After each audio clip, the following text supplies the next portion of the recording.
Good morning, everybody. Today is Wednesday, April 24th, 2024. This is the South Coast Air Quality Management District Hearing Board.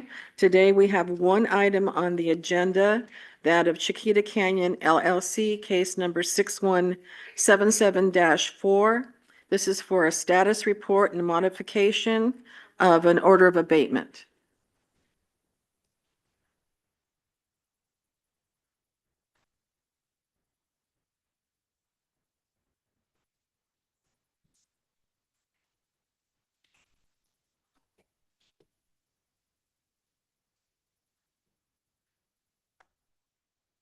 You tell me when you're ready, Rosalinda.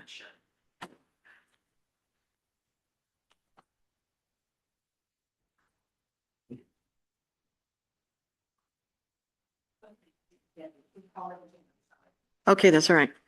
Again, this is the South Coast Air Quality Management District's Hearing Board. Today is Wednesday, April 24th, 2024. We're here for the South Coast AQMD versus Chiquita Canyon LLC, case number 6177-4. This is for a status report modification on an order of abatement. And to the public, we will be having an opportunity for the public to either be a witness and provide testimony or just a comment. It's up to you, but you need to tell us at the beginning of your statement when you're called on. Secondly, we will be taking a break about 10:30 or so for 15 minutes, and we will break for lunch around 11:30, 11:45, depending upon where we are on the case. I think those are all the housekeeping items I have. And so with that, let's go ahead and begin and start marking the exhibits. For the petitioner, we have the stipulated proposed modifications to stipulated order for abatement regarding this case, dated April 24th, 2024. That'll be number 53. And then we have the findings, the proposed findings and decision for a modified stipulated order for abatement. That'll be 54. And that also is inclusive of the map that's at the end of that document. Number 53 was the stipulated proposed modifications. It's the one that has the red corrections on there. Okay. All right, and then for the respondent, we have this document here, which has 7 declarations in it, and I'm marking them as S, T, U, V, W, X, and Y. All right, and we also have the document from DLCS, I believe. Madam Chair, I'm sorry, there was a Z also in the table. Well, there was 7, and so they had left off, last time they had left off at R, I believe. Yeah. They left off at R, so we're going S.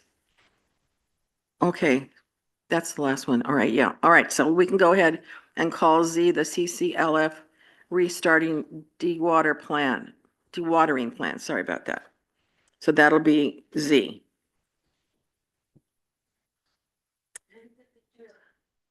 The large notebook, and there's 7 in there. They listed them on their index. Right, correct. Yeah, starting at S and going through Z. So the declaration of Pablo Sanchez is S. The declaration of Richard Plus is T. Declaration of Srividya, I'm hoping I'm saying that right. Vaswanathan, that is U. The declaration of Stephen E. Woodard is V. The declaration of Patrick Sullivan is W. The declaration of Neil Bolton is X, the Declaration of Robert E. Dick is Y, and the CCLF Restarting Dewatering Plan is Z. Okay. And then we have the document from, oh, okay, I already had this.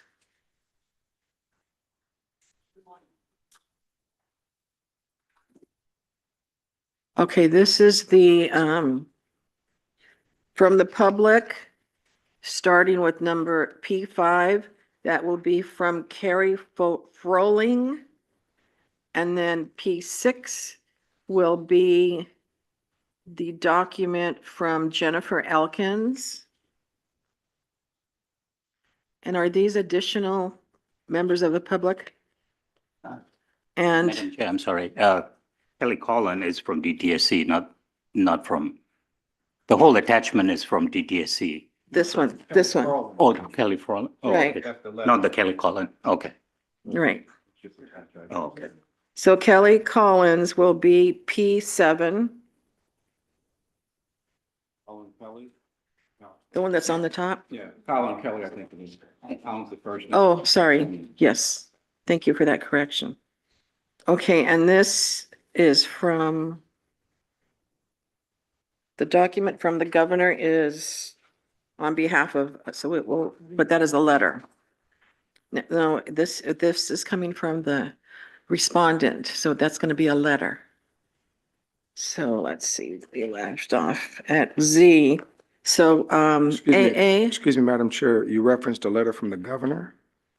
You mean? it's from the- under the governor's, logo. No, And it's from Yana Garcia, Secretary for Environmental Protection. Yeah, That's who it's really from. Yeah, the whole document is a Clark. DTSC yeah, document. just So I want to would say- clarify, Yeah. the governor, yeah, just for clarification, the governor did not send it correspondence Correct, from the correct. Department of His Toxic logo's just on Substances there. Control. Can I ask a quick clarification? Are all these public exhibits documents submitted by the Department of Toxic Substances Control, or are there additional letters from the public? Well, this first one is from Dylan Clark, who's the Environmental Program Supervisor for Hazardous Waste Management Program, Department of Toxic Substances. Okay, And then behind that, is a summary of violations. I don't know that either of the parties were sent these exhibits from the Either clerk, parties, meaning, meaning the district or attorneys? Chiquita Canyon. I don't-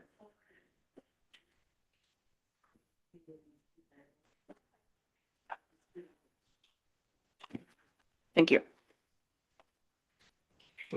Madam Chair, perhaps we could take a few minutes recess so that both parties can at least peruse the documents. yeah, why don't we Thank you, Madam Chair. go off the record for 10 minutes? Thank you, Mr. Ali. We're off the record. ETSC document as number 7, P7. Not the top. Cynthia, it's not. Cynthia, that is like showing what was included. So it's not a public comment. It's all from DTSC. Well, isn't the comment from Colin Kelly It's DTSC. It's, including that comment? she's saying what is included. Yeah. So the whole thing is Yeah. P7. Yeah. Well, yeah, so this one, It's P7.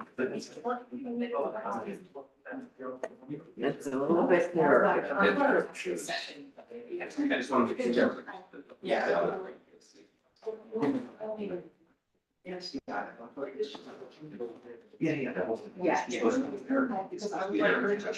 it's a lot of exhibits. Oh, honest, don't you? And quickly.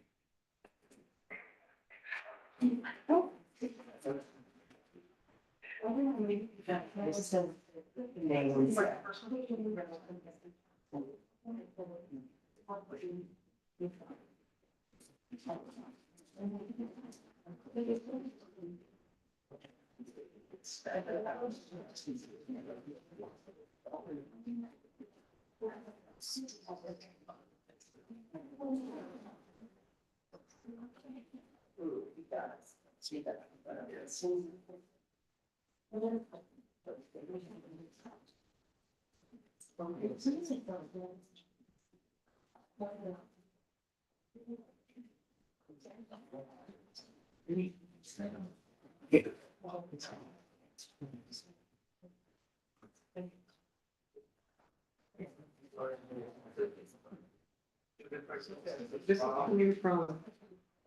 coming from an attorney.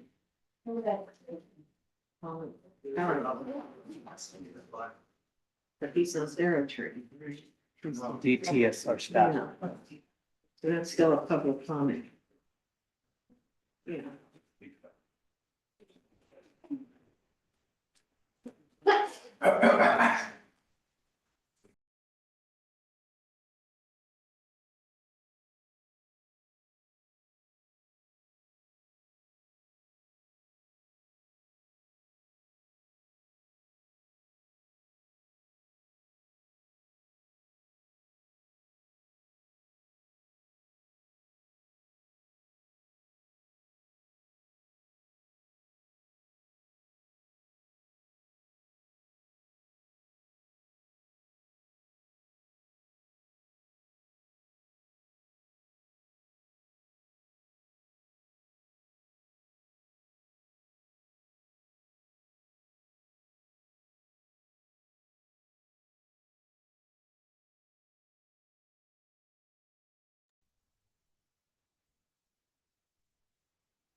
Madam Chair, were there 3 total letters from the public? No, P7 is going to be, well, yes, actually, yes. From Colin Kelly, we're calling that P7. P7. And what was P5 and P6? P5 was the email from Carrie Rowling, Frohling. And P6 was from Jennifer Elkins, Elkins. Could we get copies of P5 and P6? Okay, thank you. And do you have those? Okay.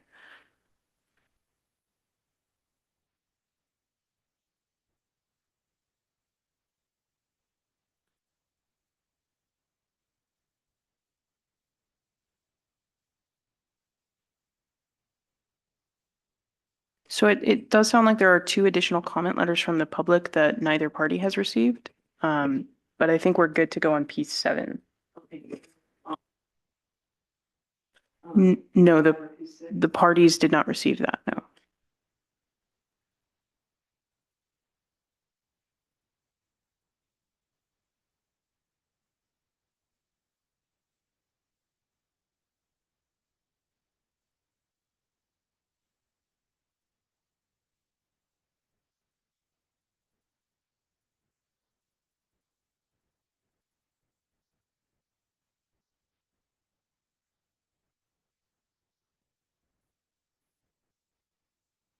Madam Clerk, they don't have the 2 comments from the public from Carrie Frohling or from Jennifer Elkins. So can we get them each a copy, please?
Please start the recording.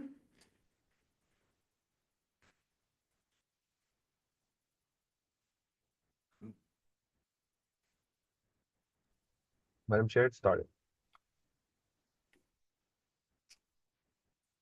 We've started the recording. Is that correct, Day? That is correct. You started it. Okay, thank you. No Are problem. you ready to go, Madam Clerk? Okay. All right. So again, this is the South Coast AQMD Hearing Board. Today's Wednesday, April 24th, I should say, 2024. We have the case of South Coast AQMD versus Chiquita Canyon LLC, case number 6177-4 for the status report modification on order of abatement. We have already marked our exhibits, which will be entered into evidence. Madam Clerk? Yes. Okay, and who is here on behalf of the district? Good morning, Madam Chair. Catherine Roberts, along with my colleagues Mary Reichert and Ryan Manzel on behalf of the Executive Officer. Thank you. And on behalf of Chiquita? Good morning, Madam Chair. It's Megan Morgan here with my colleagues Jacob Dujinski and Lee Barton on behalf of Chiquita Canyon LLC. Okay. All right, and you will have witnesses this morning? Yes, Madam Chair, 2 witnesses for the district. Okay, and for Chiquita? Yes, Madam Chair, we have 7 witnesses. Okay, and if you can all stand and raise your right hand, and if there are members of the public who will be providing testimony, not comment, testimony, and you want to be heard in that mode, I also need you to raise your right hand and take the oath. If you are just going to make a comment, you do not need to take the oath. Okay, so do you swear under penalty of perjury that you will be telling the truth, the whole truth, and nothing but the truth? Okay, thank you. All right. With that, let's start with the opening statement from the district. Thank you. And good morning, Madam Chair again, and members of the board. Good morning. The matter for today is to hear a status update and consider modification to the order for abatement against Chiquita Canyon landfill. The order is to abate a public nuisance as well as several other violations of district rules and respondents' permit conditions. The status update of this matter is that the nuisance and other violations of air pollution laws do remain ongoing. While the respondent has largely complied with the requirements of the order for abatement, it is clear that there is more work to be done. The parties today are proposing a stipulated modification that would add additional conditions to control odors from the landfill, to get on a path to rapidly dewatering the landfill as much and as fast as possible, to expand regular monitoring and analysis of the respondent's leachate treatment system emissions, and to continue expanding its landfill gas collection system to limit surface emissions and odors. These proposed modifications are the product of lengthy negotiations between the district and the respondent in order to fully and timely address all areas of noncompliance with district rules and to employ every means available to reduce odors in the short term and ultimately control and remediate the subsurface reaction such that respondent can return to full compliance with all district rules and regulations. As a fully stipulated proposal, the board needs only today to make a finding of good cause to issue the modification as stipulated by the parties.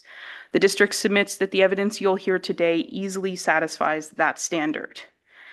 From the district today, you'll hear from Supervising Inspector Larry Israel of the district's Compliance and Enforcement Office regarding the continuing odor complaints from the public, the investigation, and the district's enforcement actions. You'll also hear from Air Quality Engineer Beitong Chen of the Engineering and Permitting Division of the district, who will discuss the district's ongoing review of data and oversight of landfill gas collection and flaring, leachate collection, surface air emissions, and permitted equipment. Their testimony will show that there is, in fact, much more work that needs to be done in order to bring this facility back into compliance, and that the parties' proposed modifications today are the appropriate next steps for this respondent to get on that path to compliance and to minimize odors in the meantime. Last, the district does want to highlight two specific proposed conditions for the board's consideration. First, the parties are proposing a modification to condition number 76, which would extend the board's jurisdiction over this matter until December 31st, 2025. It is clear that this is going to be a longer term abatement order, and this board's oversight and attention to this matter will continue to be needed. Second, the parties are proposing a modification to condition number 74. The parties propose that the board, under that condition, set a further status hearing. The parties believe that that could be set in approximately 3 months from now, or August of 2024. The parties ask the board's consideration pursuant to Hearing Board Rule 8A that the board hold the hearing within the affected community that is adjacent to the landfill. And further, pursuant to Hearing Board Rule 8O, to schedule that status hearing in the community on a Saturday to enable convenient participation from members of the public. That is consistent with board's practice in the past for matters of very significant public concern. Thank you. Thank you, Ms. Roberts. Ms. Morgan? Thank you. Good morning, Madam Chair and members of the hearing board. We are here today for a status update on Chiquita's implementation of the stipulated order and to present to you additional proposed modifications to that stipulated order. We're pleased that through the diligent work of the AQMD staff and lawyers and Chiquita, we have once again have a consent order for your consideration. This hearing board first adopted the stipulated order over 7 months ago in September. Since then, Chiquita has made significant progress in understanding the reaction taking place in an older, inactive portion of the landfill and implementing best management practices designed by experts in elevated temperature landfill events to slow and stop the reaction. Chiquita understands the impact that this ETLF event has had on its neighbors and has also taken numerous steps to mitigate the impacts to the community. This week, Chiquita mailed the first of what will be monthly payments to area residents under a comprehensive community relief compensation program that continues to accept applications from affected citizens. Chiquita's close work with federal, state, and county agencies continues, and these regulators, under the lead of the US EPA, have established an on-site command post.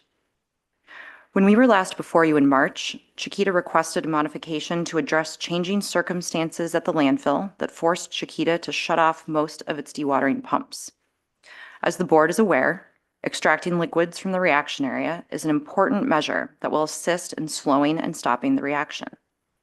Chiquita is pleased to report today that it has restarted 40 of the 44 pumps in vertical extraction wells, up by 38 pumps since our March hearing. And it continues to operate the pumps located in sumps throughout the landfill, also expanding on this number. Chiquita submitted to the board last Friday its plan for continuing to restart and install additional pumps in the vertical extraction wells. In addition to this important update, Chiquita will present evidence on its compliance with other aspects of the stipulated order and its immense efforts to slow and stop the reaction. Much of this information has been submitted to the hearing board in written declarations by the members of the reaction committee who are overseeing extensive work under this order. These declarants are all available to answer questions from the hearing board about the material covered in their written statements. In the interest of time, we will not repeat that information in our presentation to the hearing board. Instead, the experts will focus on the key issues of concern as expressed by the public and this board in prior hearings, and will provide important updates on Chiquita's implementation of the primary mitigation measures and measures designed to lessen the impacts of this reaction on the community.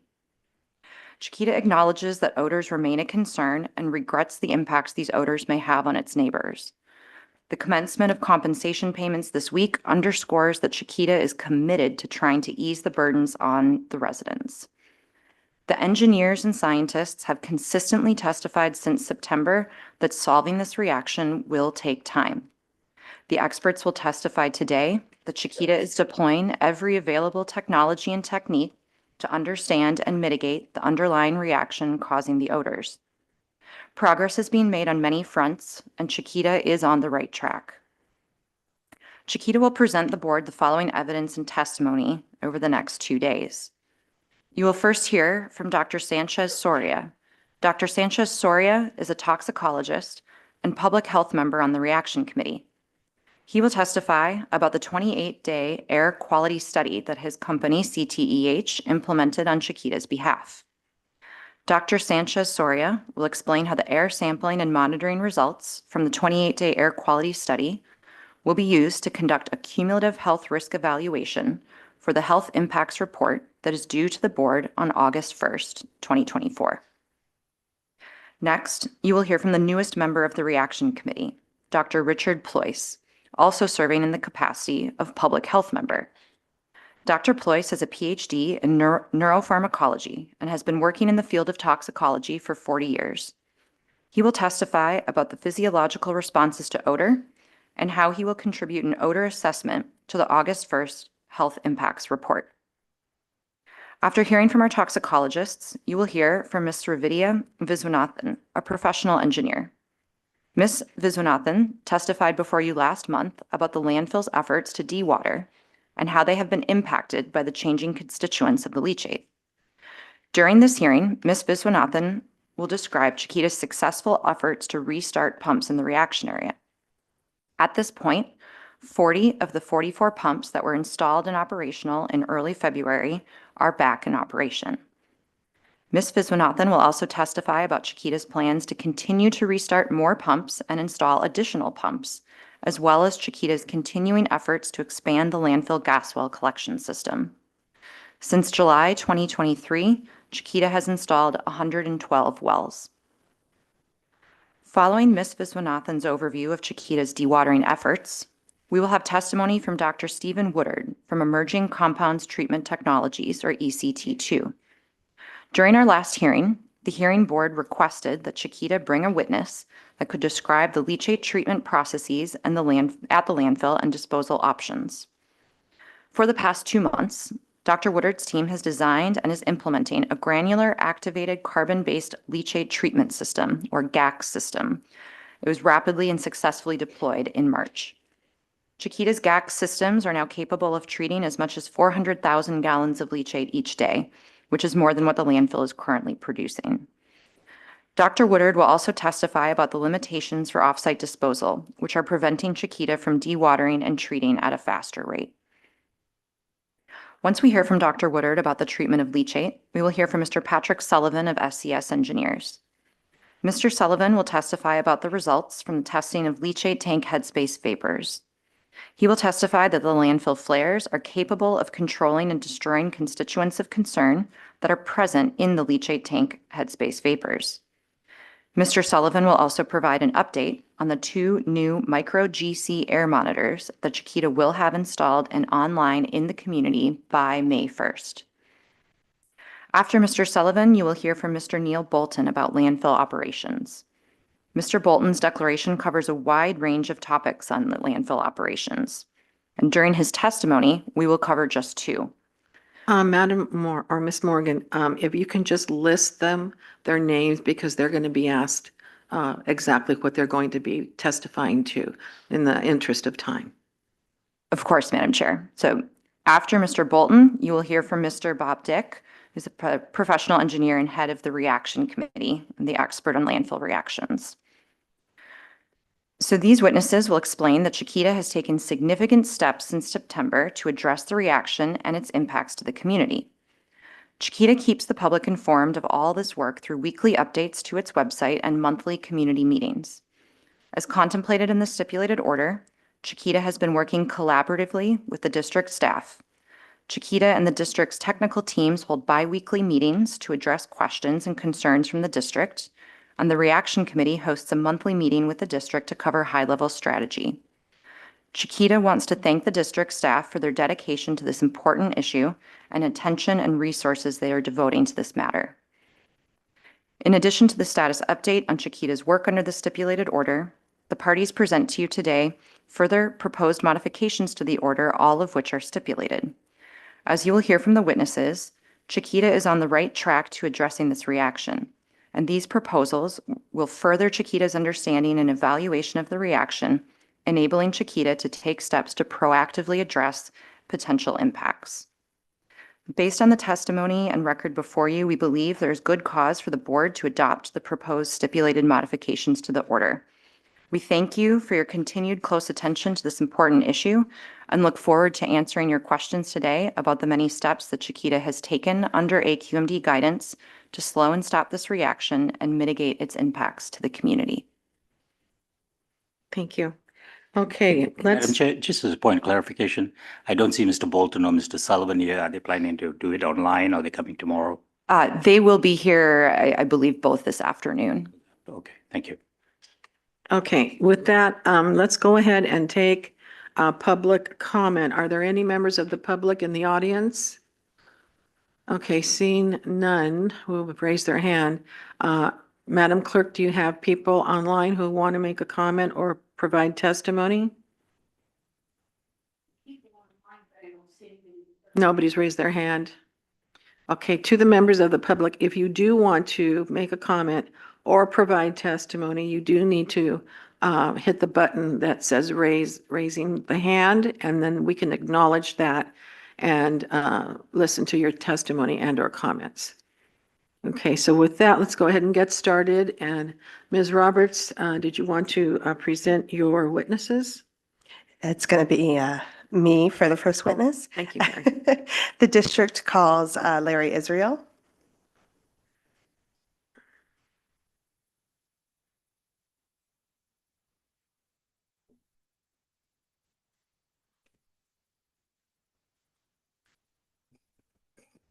Good morning, Mr. Israel. Could you please state and spell your name for the record? Lawrence Israel, Lawrence Laurance, Israel Israel. And what is your position here at the district?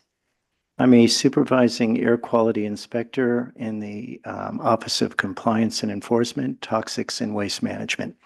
And did you take the oath this morning? Yes, I did. Thank you. Could you please discuss,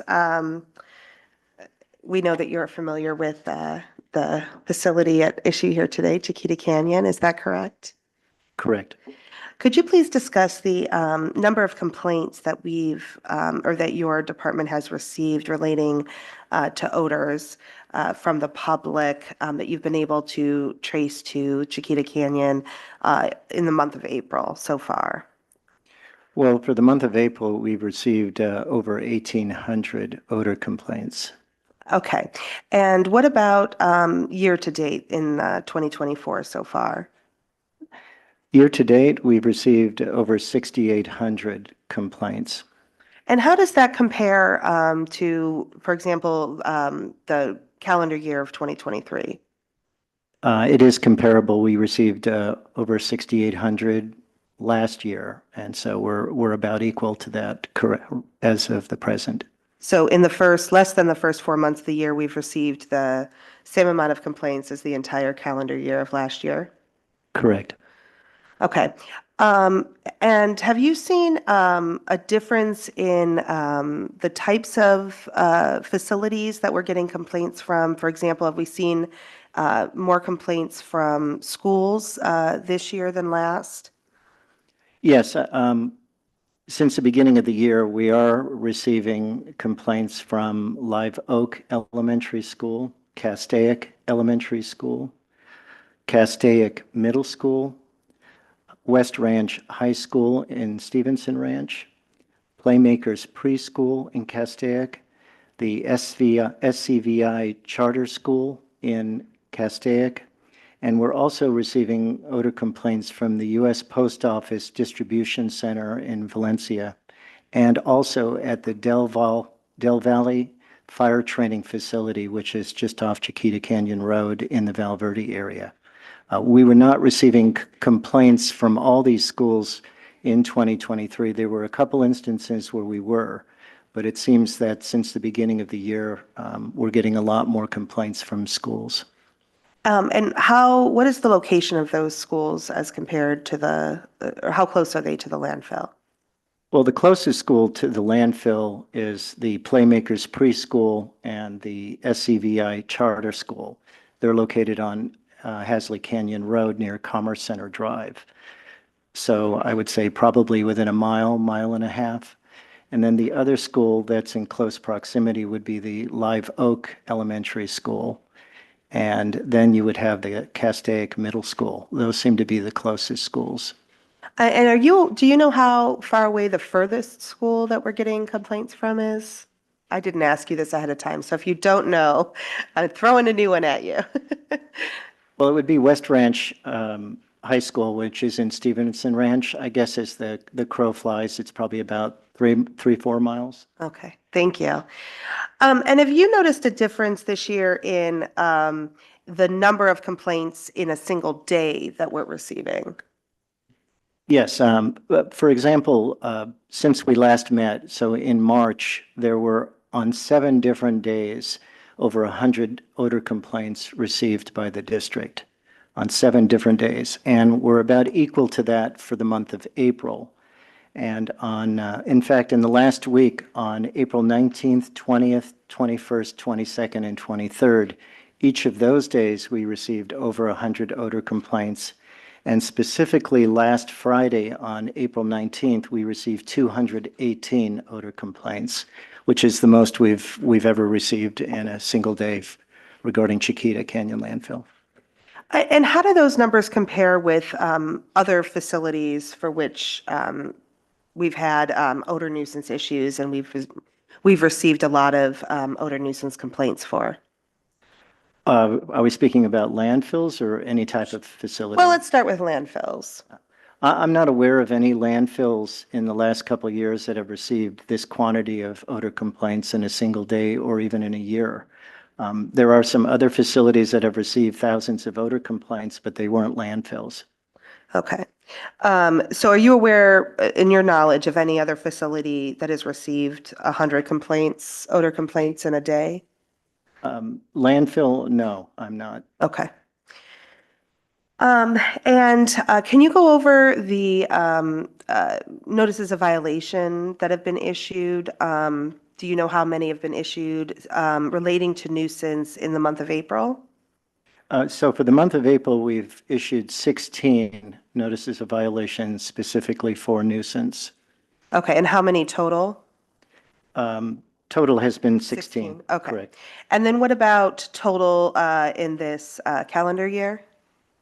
We've issued 63 notices of violation, 59 of which have been for nuisance. Okay. And how does that compare to last year? Last year, we issued 107 notices of violation. The majority of those were for nuisance. Okay, so we're about a little less or a little more than halfway to where we were last year. Correct. Okay, thank you. Can you describe the types of odors that are being complained of when you're receiving odor complaints by the community? Okay, so typically this is the odor complaints we're receiving on a day-to-day basis.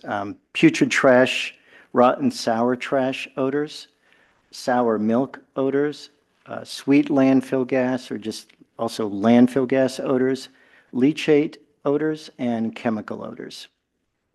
Okay. And so you did mention trash odors by the community. Is that new?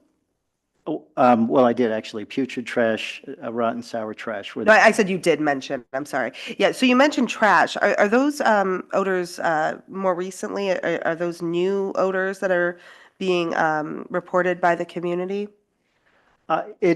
It appears that we're getting a little bit more description of trash odors. I'm also hearing that from our staff as well. We have been getting trash odor complaints for years, so that's always been there. But it seems like in addition to the other types of odors, we're getting a little bit more of the trash odor description. So during this new event that's occurring, this chemical reaction event, it had been previously, maybe since last September, more of the leachate complaints, the sour milk, the landfill gas, and now in maybe the last few months, we've been experiencing or we've been hearing more trash odor complaints. Is that accurate? That would be accurate. Okay. And you did mention that your staff has also been reporting more trash odors. Is that correct? Correct. Our staff is that's out there on a daily basis are reporting sour trash odors, and also leachate, chemical, and landfill gas. Okay, But they are mentioning trash. okay. And then what types of odors have you detected on your visits to the landfill? Well, my visits on the landfill site, I've detected trash odors, leachate odors, landfill gas odors, that sour milk odor that I've always described as being in the reaction area. And there's some other odors too, chemical odors from the processes that's occurring for treating the leachate. There's some chemical odors associated with that, just as recently as a week ago when we were out there. And do you notice that the odors vary based on the location of the landfill that you're at? Well, we've detected trash odors. I've detected trash odors in the immediate vicinity of the working face and surrounding area. And then you go to the reaction area and you smell that. Or areas where there's been some leachate seepage and you'll smell that odor. So I think it's, during our inspections, specific locations will have specific odors, correct? So based on your, your visits to the landfill and your, what you're hearing from your staff and your experience, is this nuisance very much continuing and ongoing and continuing to need to be addressed? Yes. Okay, just a moment.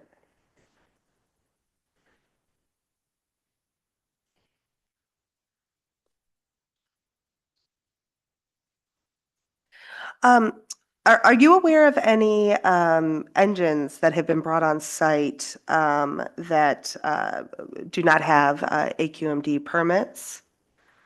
There was some equipment that we observed that required permits that we were not able to determine whether they had current permits or active permits. Okay, do you know how many those were? I don't have that number. I would probably defer to one of my team for that specific information. Okay. Did you advise the facility that the engines would need permits? Yes. Okay. No further questions at this time. Thank you. Ms. Morgan? We have no questions for the witness at this time. Thank you, Mr. Israel, for your testimony. Thank you. Board members, questions? Mr. Pearman? So when I read some of the material, I was concerned about the impact on schools, especially elementary schools. And then you added a new wrinkle from your recent testimony. So if you know, is Chiquita doing anything special to help mitigate the situation with the local elementary schools? That could be a technical solution, if you would, or one more ambiguous like information or monitoring or financial aid or counseling. What are you aware, if anything, they're doing specifically to deal with the odors that are being emanated and reach the elementary schools in the area? Well, I'm not directly involved in that, but it's probably something that you could probably get a more straightforward answer from their staff. I know that one of the superintendents of the school district had reached out regarding filtration systems that are being considered, and I know that some of the school facilities have those. But our focus has been primarily going out, verifying the odors with either parents or faculty members as complainants, and doing that investigation, not so much in what specific remedies they're doing. Besides asking Chiquita, you said you were not directly involved. Does that mean another staff person might be more directly involved in those answers from AQMD? Well, when it comes to the filtration systems, that would be a different staff. That's outside of compliance. Is that staff person you expect to testify today or no? You know. We do have monitoring staff, but I think that should go to, we would defer to Chiquita as to what Chiquita has been doing. I don't know that Chiquita has involved district staff in any of those mitigation. All right. I guess, and I think this was stated in the opening by Chiquita, at one point months ago, the thought was that dewatering was essential to reduce the leachate. At at least one of the declarations from Chiquita suggested that even though they discontinued that, it didn't expand the reaction area. So my question is, are you still confident, in the district, that dewatering is like a really essential magic bullet to reduce the leaching, or is it perhaps change your views of its effectiveness, if you know? Well, I think it's probably better that one of our staff from E&P testify to that. We will have a district witness who can answer that. Okay. Thank you. Are you familiar with the proposed modifications to the stipulated order? Yes, I've read them. Right. And some of the prior deliverables, I just wanted to ensure if they were done or not. Don't know if you know about that, but if you know, things that should have been done right around in April from the existing order. In paragraph 56, it was sampling and analysis of vapors in the headspace of leach tanks. Sampling as required shall be done no later than April 4th, 2024. That's condition 56. Do you know if that has been timely done? If you know. I don't know if I can answer that specific one.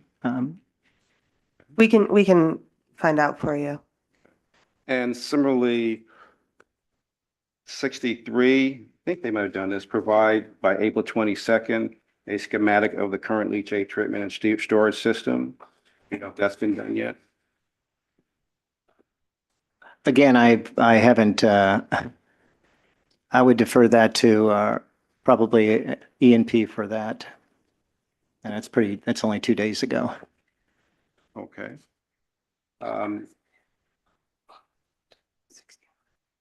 One of the items in the proposed order is 15B.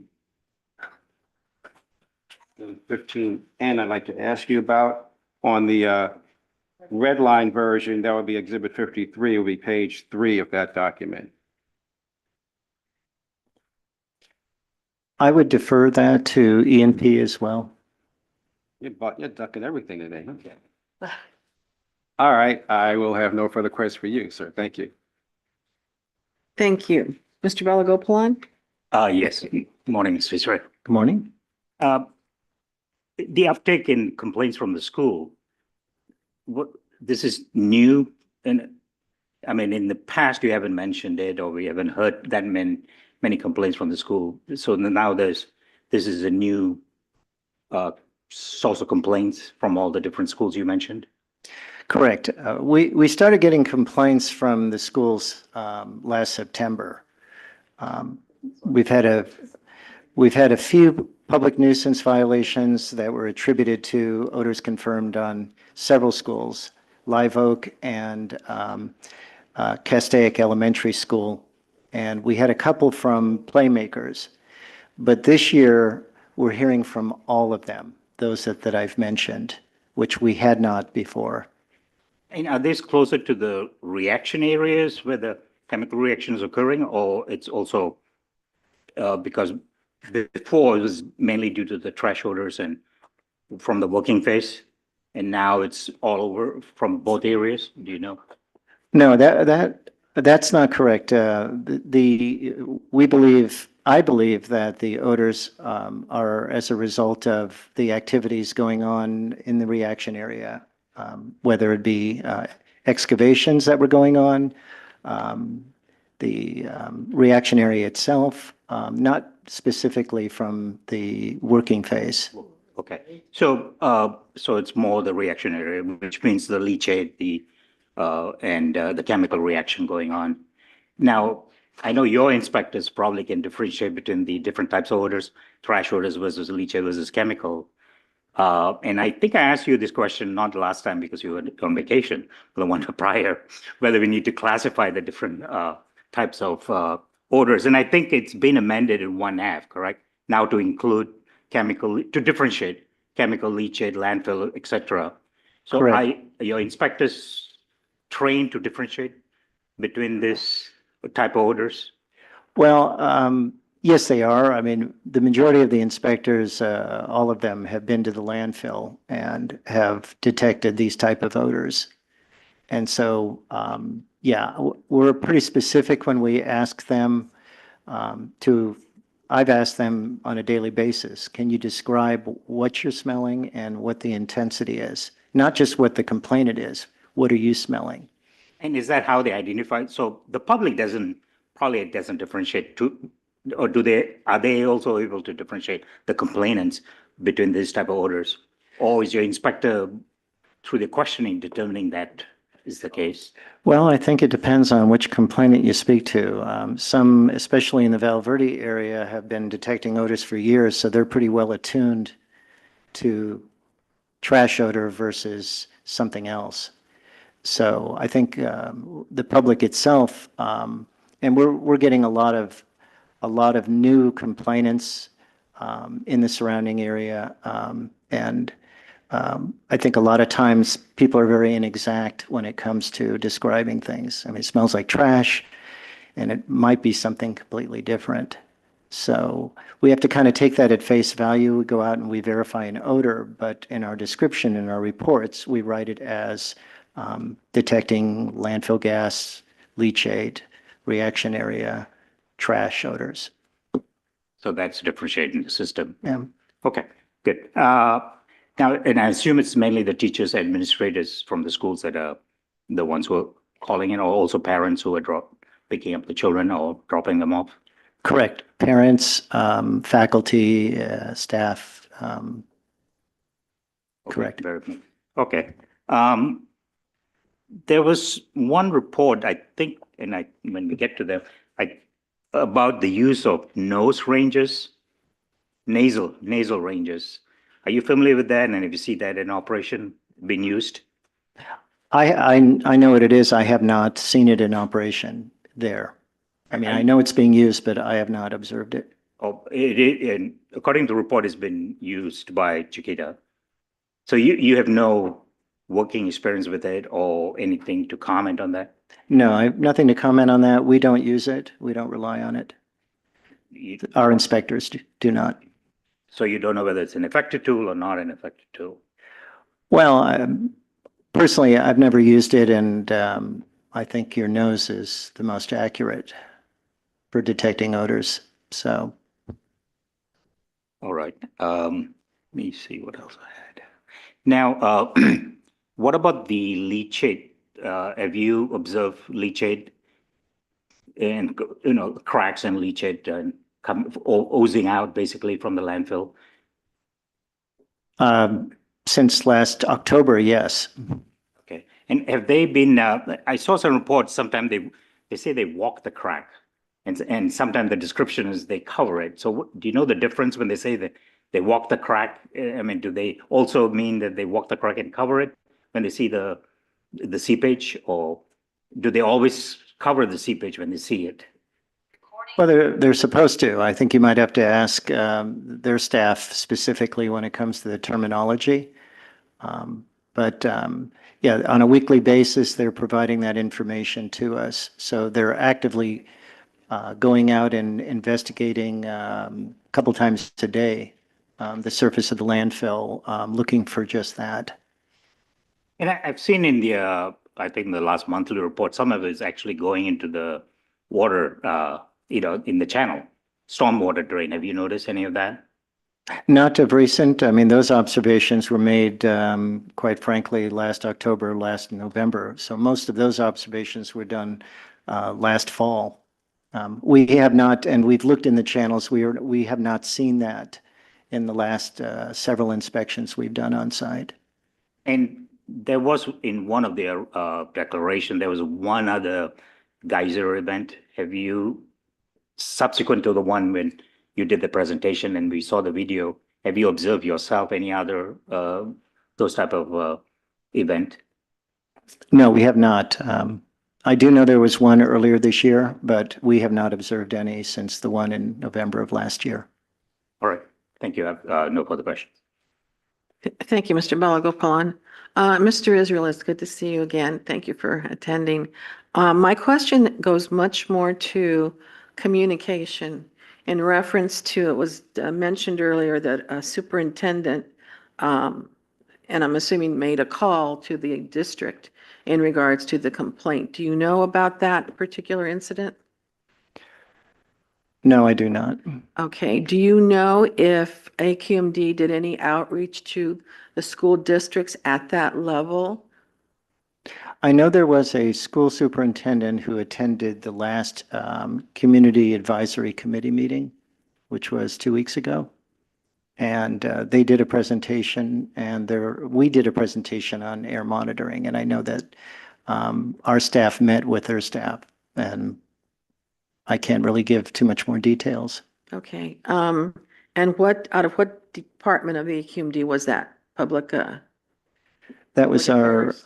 yeah, that would be the monitoring and MAD is the acronym, Atmospheric Division. Yes. Okay. Thank you very much. The only other question I have is, since the last hearing and after you came back from vacation, approximately how many residents have you spoken to in regards to this nuisance? How many have I spoken to? Yes. Mhm. I've had a couple calls that one of our staff said that they wanted to talk to a supervisor. So I've fielded a few phone calls. And then when I was out in the community, I spoke to a couple residents of Valverde. Okay, how many people do you have under your supervision that are inspecting Chiquita? Okay, that I directly supervise, there's two inspectors, but we have inspectors from other teams that are assisting us, at least a dozen or more. Okay. Can you list the other departments that are sending out representatives? Well, it would be, we have some people from our energy group, people from our industrial team, and from our 461 group that have sent inspectors out to conduct surveillance and investigate odor complaints on a weekly basis. Okay, so you would say there's approximately 14 total air quality inspectors that are out there at various times? Well, that number kind of changes. I would say more than a dozen. It could be as high as 15, 20. Okay, just to give us an idea. Yeah, less than 20. That's probably a good number. But that's still quite a few inspectors out there for one location. I understand the Yeah. fact that it's a large facility, but it's also obviously a very important situation for the residents that are out there, as well as, most importantly, those schools. Well, I They're might being just affected. clarify, Madam Chair, just to be specific. So we have a schedule of inspectors that are responding 5 days a week. So each week it changes. So what I'm seeing is the names rotate through about every 3 weeks. So that might tell you there might be maybe 15 in total. So there's one individual on a given day. So we had one individual today, and tomorrow will be somebody different. I see. Okay, thank you very much. Any other questions from board members? Okay, let's go ahead and take a 15-minute break. We are off the record. And again, members of the public, if you want to make a comment or provide testimony, please raise your hand and the clerk of the board will let us know who's out there. So we are off the record for 15 minutes.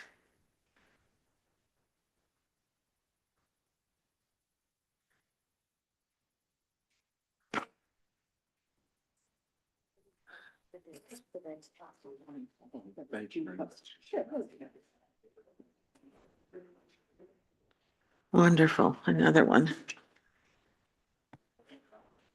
Do you know when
Mr. Israel, and you have another witness? Yes, the district would call Dr. Beitong Chen. Good morning, Dr. Chen. Could you state and spell your name for the record, please? Beitong Chen, Baitongchen. And can you remind us what your position with the district is? Air Quality Engineer 2. And in your capacity as an air quality engineer, are you familiar with Chiquita Canyon landfill? Yes, I do. And have you had a chance to look over the stipulated proposed modifications that we're submitting for today's hearing? Yes. Okay. So I want to walk through a few different things, and I think I'm going to start with the most straightforward of which, which is the permitted equipment. So I want to start with permit applications that have been submitted starting all the way back from the beginning of this abatement order in September. What were the applications that were initially submitted as part of the initial abatement order? Yeah, so they submitted one application for modification of their landfill gas condensate leachate collection and storage system, as well as one application for modification of their landfill gas collection system. And those two have been submitted for review, first level review. Okay. And they also submitted one application for their flare 4 to replace their flare number 1. And I'm actively processing that one, along with the two administrative change of their existing flare systems. They also submitted one application for their Rule 1150 landfill excavation plan. That one also submitted for review. And they also submitted a change of condition for landfill gas collection system, mainly requesting higher operating temperatures. And that one was still pre-screening because there are some conflict of language in the federal reg. And they also submitted an application for the hazardous liquid waste treatment system. That one has been canceled requested by the facility. Okay. And then we were last back at before this board just last month in March. And as part of that modification, there was a series of additional permit applications that respondent was required to submit. Is that right? Yes. Which of those have been submitted to date, if any? And the facility informed us that they have submitted the modification of landfill gas condensate leachate collection and storage system, as well as the modification of the landfill gas collection system. I think it was on Monday, but yeah. As I checked yesterday, I did not see them yet in our system, but it might be with permit services. Yeah, so. Okay. And so the other remaining permit applications that were ordered in the March hearing, those are not required to be submitted yet by Chiquita Canyon under the order. Have any of those been received yet? Not yet. Not yet. Okay. So just this morning, Mr. Israel testified that during one of his more recent inspections, compliance staff had noted some equipment on site that they weren't able to verify the permitting status of. Did you hear Mr. Israel's testimony? Yes. And so I want to turn you to what has been marked as exhibit number 53. This is the chart of the proposed stipulated modifications. If you're looking at the last page of that exhibit, or second to last page, sorry. Condition number 73 requires both an inventory and then applications for any permittable equipment. Is that right? Yes. Okay. So this is not specific to Chiquita Canyon or because of this reaction area. This is just a standard requirement that any type of permittable equipment of greater than 50 horsepower for an internal combustion engine would require a permit. Yes, if they are operating at a stationary source. Yeah. Okay. This order, also a couple of conditions prior to that, in condition number 71, requires a new application for above ground surface landfill gas collection. Correct. Is that right? Yes. Could you describe for us what is that? So that's the system to collect the landfill gas between the landfill surface and the geosynthetic cover. Okay. So this is a new system that they would be installing that's not part of their current landfill gas collection system? We will evaluate that when we receive the application. Excuse me, can you repeat the name of that piece of equipment again, please? Subsurface or near surface landfill gas collection system. Thank you. And so that's essentially for gas that might be at the surface, but is kind of trapped under the cover that they're required to put under. And it's essentially to capture that gas. Is that fair to say? Yes, that's correct. Okay. So that kind of walks us through the various permit applications and the status of those. I want to kind of turn to then the more heart of this abatement order, which is dealing with the reaction area itself. Under condition number 8 of the order, the respondent is required to submit monthly reports to the AQMD. Are you one of the recipients of those reports? Yes. And do you review those reports when Chiquita submits them? Yes, I do.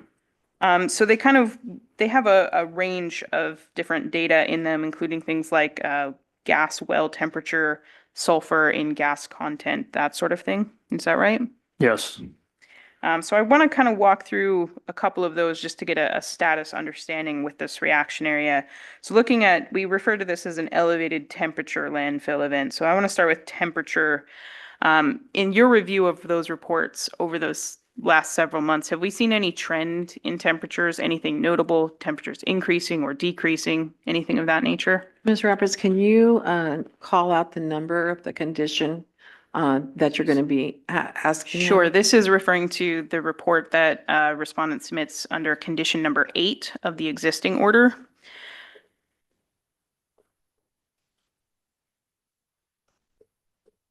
So, Dr. Chen, looking at your review of under those reports, have you noticed any trends specifically relating to temperature? Yeah, the temperature-wise does not have a noticeable change. Our main focus is on those higher operating, like the elevated temperature wells, which they usually range from upper 170 Fahrenheit to 190 Fahrenheit. Occasionally, they will exceeding 200 Fahrenheit for some wells. And for a non-elevated temperature, just a standard landfill, what would we expect temperature ranges to be? By law or by regulation, as long as it's under 145, or some landfills are under 131. But usually some wells are like in their 60s, 70s. Yeah, varies a lot. Okay, so we're not seeing, an increasing number of wells have these higher temperatures, would you say? In the most recent months, no, but compared to September, there are few higher temperature wells, but mainly due to new well installations. Okay. So we're also not seeing, wells that had those higher temperatures. Are we seeing those kind of hold steady or decrease in temperature or kind of bounce around month to month? Is there? Yeah, most of them are pretty steady. Yeah. Okay. So one of the other components that we look at in this elevated temperature is the sulfur content in the landfill gas. And can you remind us, what is in Rule 431.1, what is the limit for sulfur content for landfill gas being Yeah, it's combusted? 150 ppm V Okay. calculated as hydrogen sulfide. And so for the permitted flares, there are multiple permitted flares on site. Do they also have separate permit limits that might be in addition to Rule 431.1 limit? Yes, so for flare 1 and 2, they have a mass emission limit, 2.5 pounds per hour. And for flare 3, it got a monthly average of 60 ppmv calculated as hydrogen sulfide, 85 ppmv as a daily average calculated as hydrogen sulfide, as well as a mass emission limit of 124.08 pounds per day and 1,607.04 pounds per month. So as part of the abatement order, we know their sulfur content had been exceeding those limits previously. Over the last several months, have we seen any trend with respect to sulfur content in the landfill gas? Overall, it is showing a upward trend, yes. So it's increasing the amount of sulfur content? But the most recent months, like comparing with March to February, is not increasing, but prior to that, it does show an increased trend, yeah. Okay. So I want to walk through a couple of the stipulated conditions in the new chart. But I'm also, I think, I'm actually going to reverse that. I'm going to change, and I think we had a couple of questions that were deferred to us. Your division from Mr. Israel. So I want to walk you through a couple of questions. And I will pull this up, but this is in the current findings in decision. One of the questions related to condition number 56. Let me see if you zoom that in a little bit. So this is condition 56 of the current order. And I'm going to scroll down sort of to the bottom of 56, and there was a date by April 18th, kind of a report that was due under this condition. So Excuse me, what page are you on, Ms. Roberts? this is page 60 and 61 of the current order, so not any of the exhibits today. Firstly, can you just walk us through what exactly is condition 56 reporting on? What is that? And basically we want them to do a chemical grab sample or like for the head space of the tanks, yeah.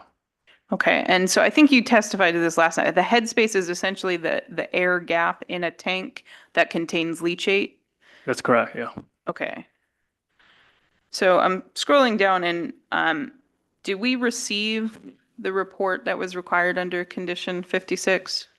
They did submit a report, but in the report they stated the TO15 data was missing, is missing.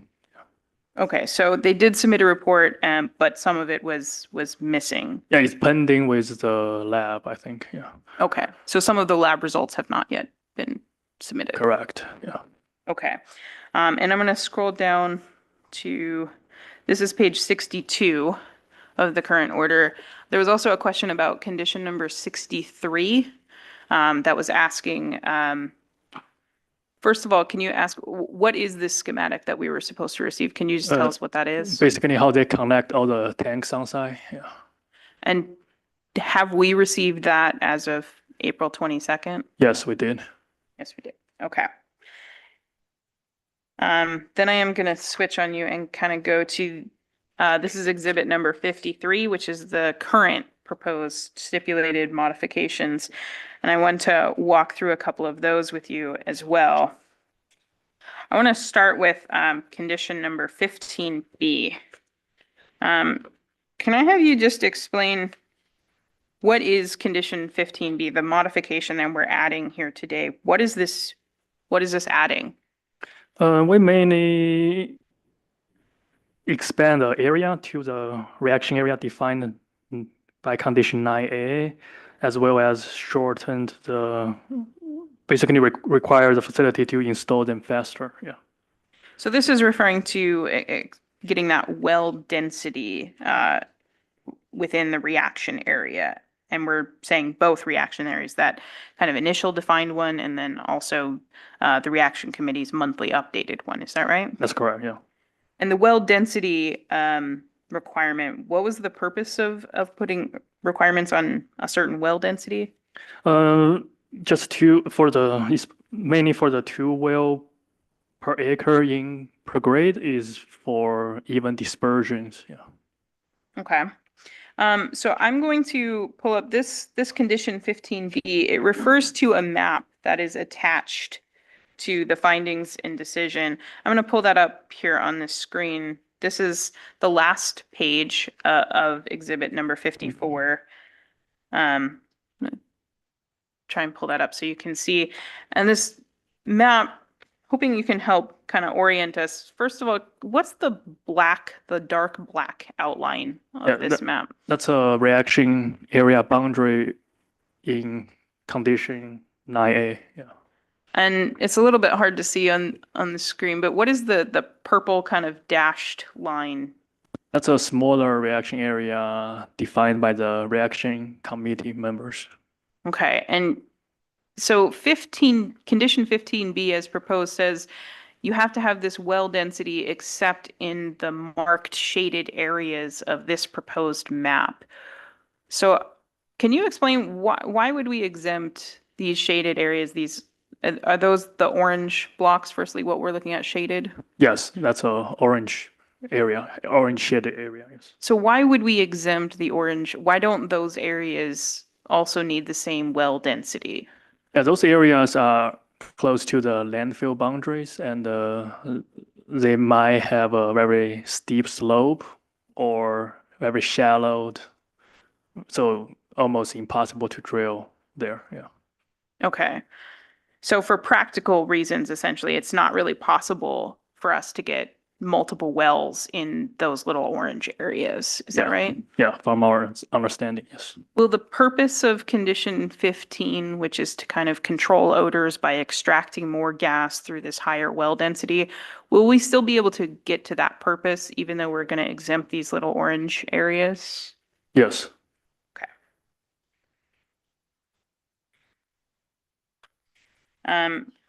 So I want to turn you back a couple of pages on exhibit number 53. And I was hoping to discuss with you, I think it's condition 12G Romanet 8. Let me see what page that is on. I think that's on page 2 or 3. Yeah, 2. Could you explain kind of in your words, what is that condition do? What does 12G Romanet 8 do? Yeah, since we are dealing with elevated temperature landfills, we have some concerns on the material they used, especially the HDPE. And we want them to basically investigate the material, see how it can handle the heat and make a plan to either find a better material to replace it or increase the frequency of maintenance as well as replacement of the same material. Yeah. So this is referring to the sort of pipes that are usually below the landfill surface, right? Yes. And they convey kind of gas from the well where it's collected to ultimately like the flare where gas would be combusted. Yes.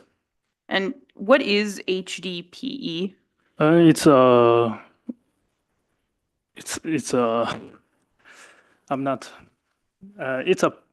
type of plastic, I believe. Yeah. Okay, so it's like a type of plastic piping. To your understanding, is that a normal material that a standard landfill would use for this type of piping? Yes, it is. What's the concern with HDPE piping here? Because the temperature, yeah, as I said, it's a plastic-like material, so it's not very good with holding the high temperatures. to your knowledge, do most manufacturers of this type of plastic piping, do they include like a temperature rating potentially with this piping? Yes, for sure, yeah. Based on, I mean, we talked about temperatures of wells as already. Is it possible that some of the temperatures in the landfill that we're seeing might exceed some of the manufacturer rating for this type of piping? And that is our concerns, yeah. Okay. So I think we had a similar concern earlier with the wells themselves. And to your understanding, has Chiquita changed out the material they now use for installing wells themselves? Yeah, I believe if I recall correctly, they have been using carbon steel, and I think there are another material I forgot on top of my head. Yeah. So would that have a higher temperature rating than the Oh, plastic? yes, like? yes. Okay. So essentially, what are the risks that we're worried about in adding this condition? What are the possible risks of this piping exceeding temperatures? Yeah, if the HDPE cannot handle the heat in long term or both in long term or short term, it might causes damage to the pipe, and we will get either gas leaks or extract air instead of landfill gas. So I'm gonna turn you on to the next page. At the bottom of page 3 and continuing on to page 4 is condition 15N. And it requires wells to be dual extraction. That refers to both gas and liquid. Is that the dual extraction? Yes. It also requires associated infrastructure for dewatering. Is that right? Yes. Could you explain, like, what is associated infrastructure? What additional infrastructure do you need for dewatering? Mainly the pipings to connect to the wells as well as the power supply, maybe. Yeah. And so, I mean, you see, we're adding this condition in to make sure they have sufficient infrastructure to do dewatering. I think that was one of the questions we also had from Mr. Pearman that got deferred to your division. Are we sure that dewatering is still the way to go with this landfill? Do we consider it needed? Yes, it is essential. Yes. Okay, so even though they have temporarily paused some of the dewatering efforts to deal with leachate capacity, and we dealt with that at the March hearing, we still consider it a necessary goal that we need to get back to fully dewatering the landfill? Yes, yes. So dewatering can pull the heat and pressure from the landfill. By not dewatering, there might be liquid filled those landfill gas collection wells, which will impact their ability to extract gases, as well as eventually they will have. I know they haven't had SIPs for a little bit, not like large amount SIPs, but eventually, if the liquid accumulates a lot, there will be leachate SIPs out of the landfill as well. Yeah. Okay. I think those are all of my questions. Thank you, Dr. Chen. Thank you, Dr. Chen. Ms. Roberts, board members, I'm sorry, Ms. Morgan, do you have questions for this witness?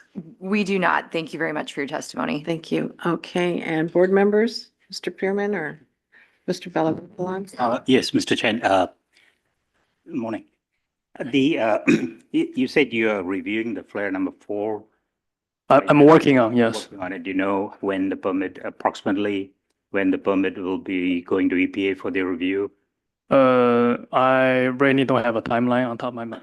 Months, a year from now? Are we talking months or? I know in the submittal, the facility estimates construction time is Q3 of 2025. So, yeah. Okay.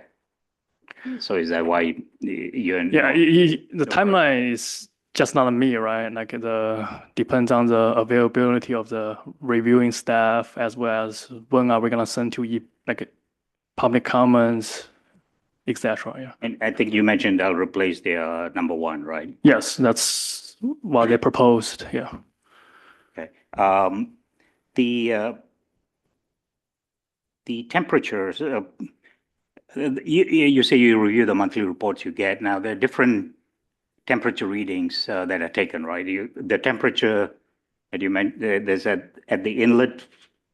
Wellhead. The wellhead temperature, Yeah. and I'm looking at the same data, and there's some wellheads that have some. What would you consider elevated temperature? Above what temperature? Because So the temperature I mean, like basically the number I gave you is based on the notification requirement if the wellhead temperature is above 170. 170. Yes. Okay. And the issue is with the HD high density polyethylene. Would that be correct? Yeah. The pipes. And so if they, and I see a condition actually, which I don't believe I've seen before, and let me refer to you.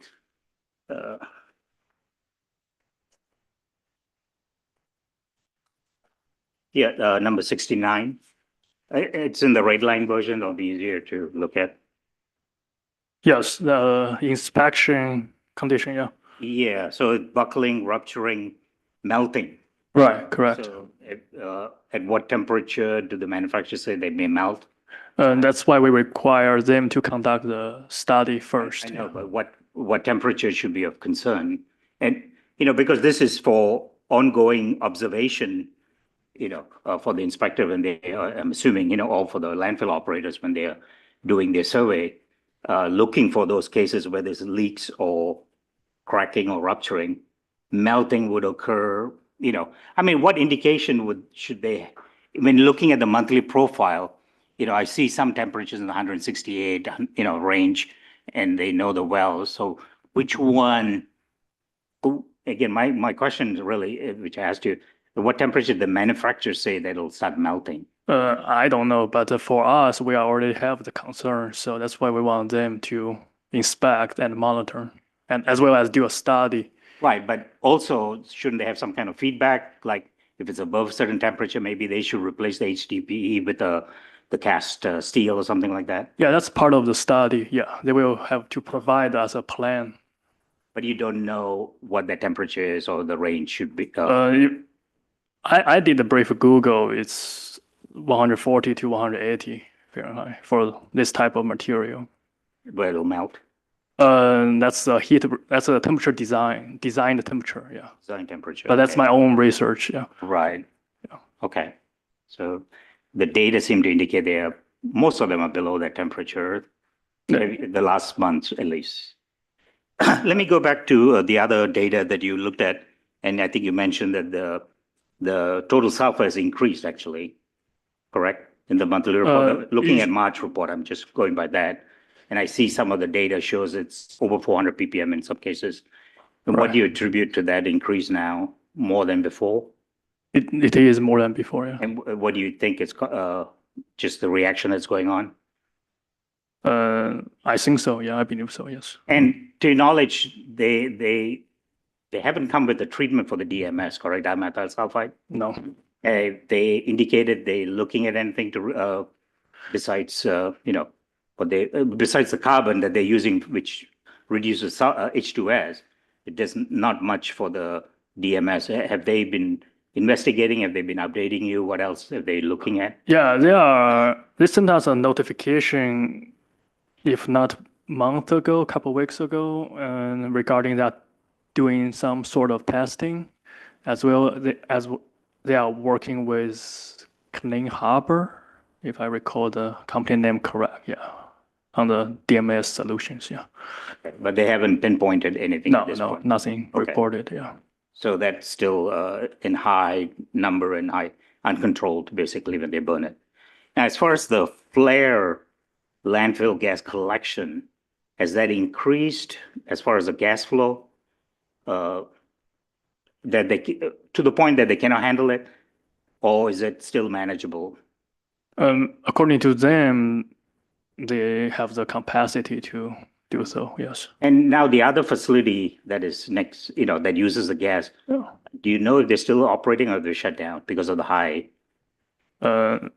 They are not operating. They're not I don't believe they're operating. Yeah. Okay, that's Marisco, right? They've come before us Amra, for yeah, the, yeah. but as far as you know, that Chiquita says they can still handle the gas production, even without sending it to Marisco. That's according to them. That's why we have another condition in here to ask them to estimate, basically using the models to estimate how much they need, like until 2029. So make sure they have enough capacity, basically prove they have enough capacities for the next couple of years. Yeah. Let me just ask you on the, are you familiar with the nasal ranger? Let's call it for, the instrument for odor. I have done some olfactometry study before, but Have you seen it in action? I did, yes. Do you think it's something that AQMDs probably should be investigating and maybe utilizing, in your opinion? I don't know. I don't know. Okay. I don't know what to say on that one. Yeah. All right. See, I thought I had one more question. Oh, the temperature, I mean, you have the temperature at the wellhead, you have the temperature inlet to the, before they flare, and then the monitoring probes, correct? Yeah, temperature monitoring And that probes. has not been completed yet? Or have they done that already? I don't recall on top of my head, but I have been saying they have been installed, a bunch of them around the reaction areas. Yes. And you got data on them yet or not yet? Actually, I don't recall on top of my Okay. head on that one. I think the last question I had was on the treatment. I think when you were here last time, your understanding was that they were treating with hydrogen peroxide and so forth. But now the report, the declaration indicate they're using granulated activated carbon. Is that your understanding? That's the treatment they're using for the leachate before to neutralize, to reduce the benzene levels below, and others that below the TCLP levels. Yes. And to your knowledge, do you know if that's working effectively? I don't know yet. Don't know yet. How about the mass balance? I think Ms. Morgan indicated they're producing about 400,000 gallons a day of leachate.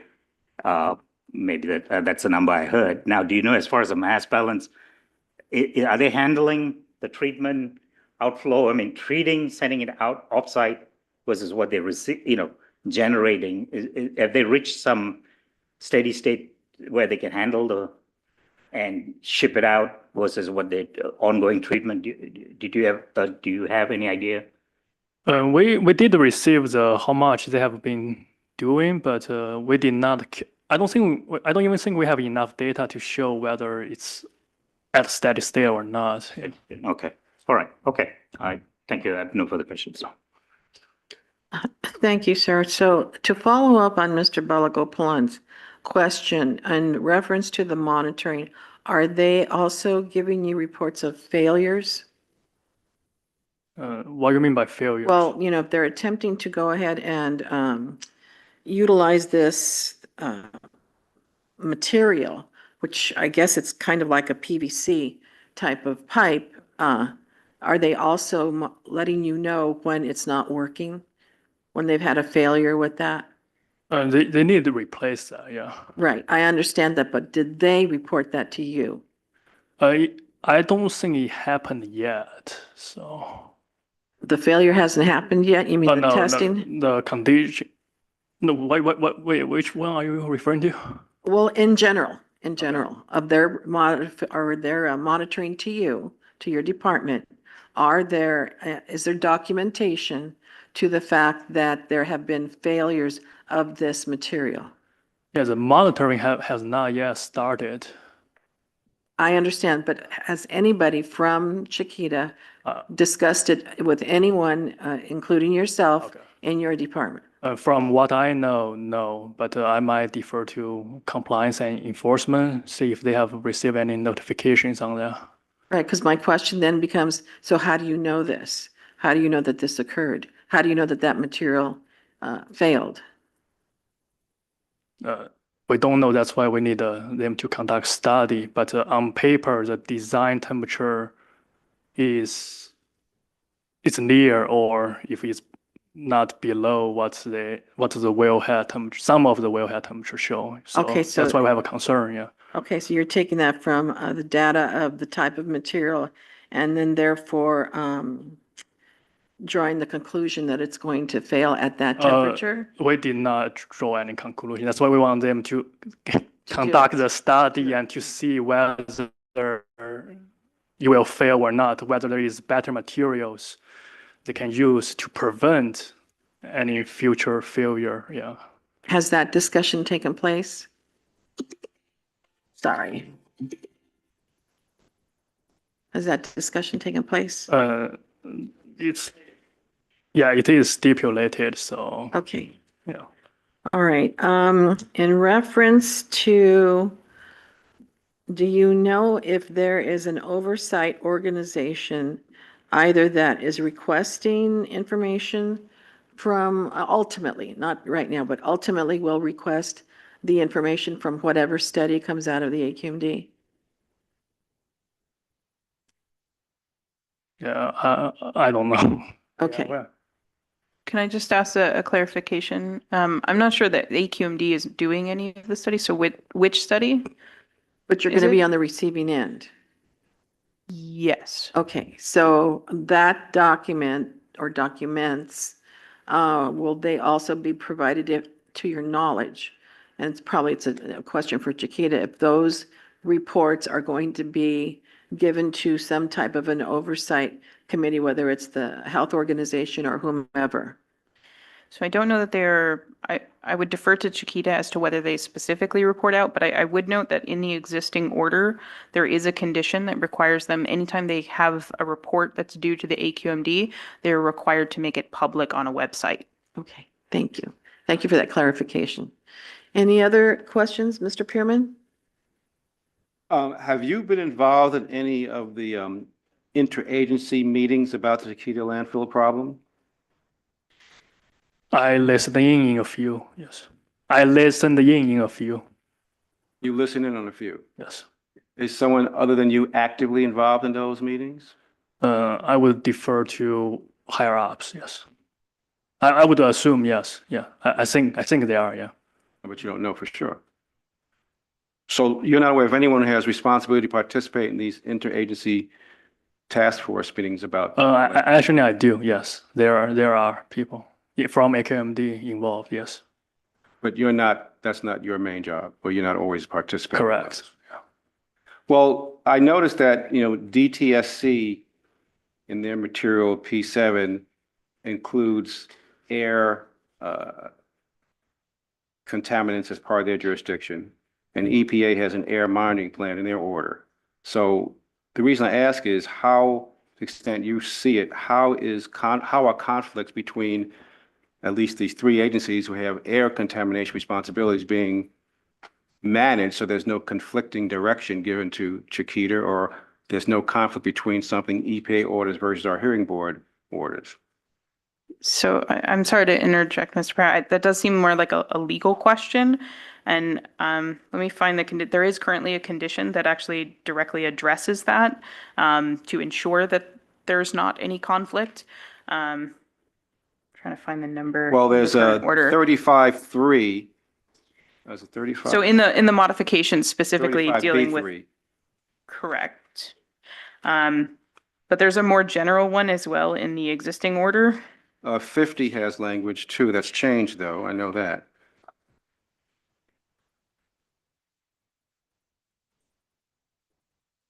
So it's condition number 49 in the existing order, which is on page 56 of the findings. I'm happy to pull it up if that would helpful. Yes, please. Okay. That size me, and the other two I mentioned also deal with those are. Yes, there's a couple of other that are specific to types of conditions, but this is the general. But we're kind of relying on you to make sure that we don't wind up being in an inconsistent position. I think Chiquita, in their own self-interest, wants to make sure that doesn't happen and that they wind up doing some EPA says to do, but they violate a hearing board order. So they've got to keep track of that. And condition 49 was specifically designed to kind of ensure that they are not given conflicting orders. And it does allow temporary suspension in certain instances if there is an actual conflict to make sure they're not violating the order. Now, Dr. Chen, you might have heard some discussion about schools in the area who are affected by the air contaminants. Mention was made of some filtration system. Are you aware of any particular technological devices that can be utilized to help minimize the effects on school children of the air contaminants from the landfill? Yeah, I would defer that to our monitoring team. So we do have a monitoring and analysis division staff who's on standby. I can have him head on down to this hearing board room, and we can have him speak to that. Division of labor is a beautiful thing. Yeah, I like that. Thank you. Okay, let's see. Now, there was reference to pressurized leachate releases, condition 25. Are you familiar with that term and that issue? Yes. And a declaration of one of the witnesses, Mr. Bolton, says there's been only one such PLR occurrence since January 2024. Is that your understanding? You say just one pressure PLR event? Yes, since January 24, he says there's only one has occurred. Is that your understanding? I don't recall on top of my head, and also I would defer to compliance on those such events. Yeah. Okay. Let's see. Now, the changes to the dewatering plan, just a comment, I see that's Exhibit Z. Is that in our material? Because I know the declaration book is just the 7 declarations, at least by its terms. Have we seen Exhibit Z? Does anyone, do you know? Yeah. You've got it? Yeah. Okay, so that, Okay. Yeah. so that's been emailed to us somewhere. Okay. I'll try and find that. 2024. Yeah, just to clarify, we had emailed it into the hearing board when it was due last Friday. We do also have hard copies. If they are not already in your binders, we'll make sure you get them. Okay, thank you. So Dr. Chen, have you seen those revised April 19 dewatering guidelines? Yeah, we're still internally reviewing the revised version. Oh, you're still looking at them? Yeah. Okay. Still under the review. All right. And now the proposed conditions 15B and N, I have a question, 15B and 15N.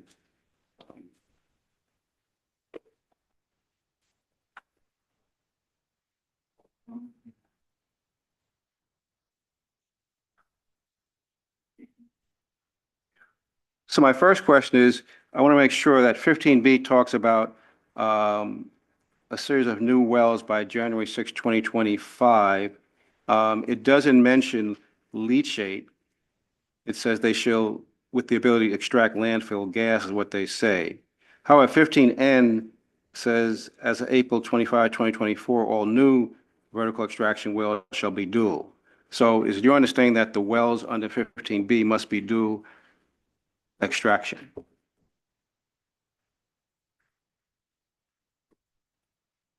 You're looking at page 3 of the red line. The 5th line just says they will be able to extract landfill gas, doesn't mention liquid leachate, but then 15N suggests that you must have dual all the time after April 25 of this year.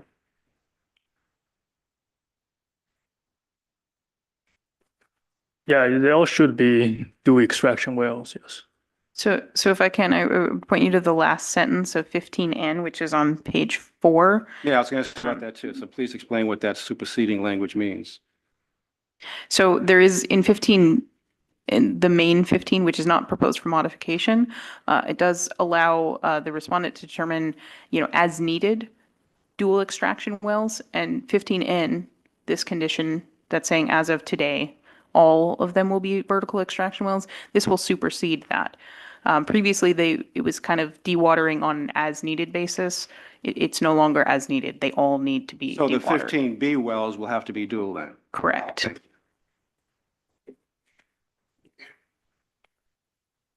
All right, no further questions for you, Dr. Chen. Thank you. Thanks.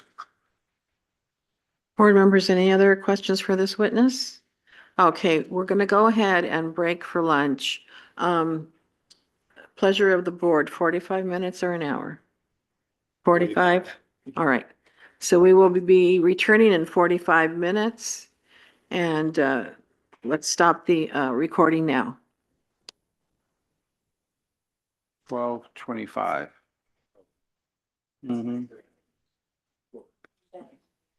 Which will be 12:25.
Dave?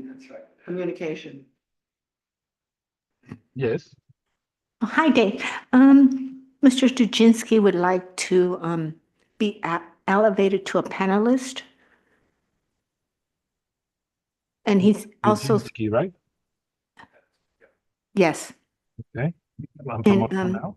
he's going to have some slides Okay. that he wants.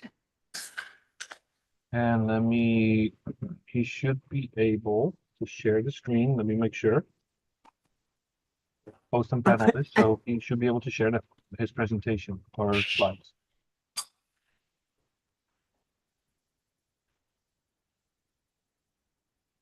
Perfect.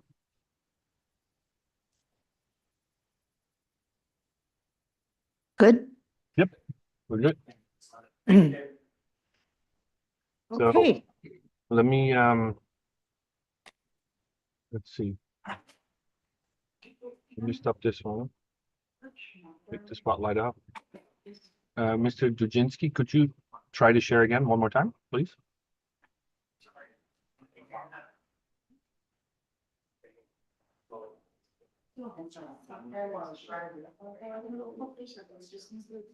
Perfect. Yep, I see it on the back screen too, so we're good to go.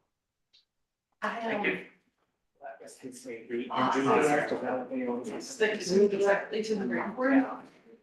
Like the March monthly, not monthly. Yeah.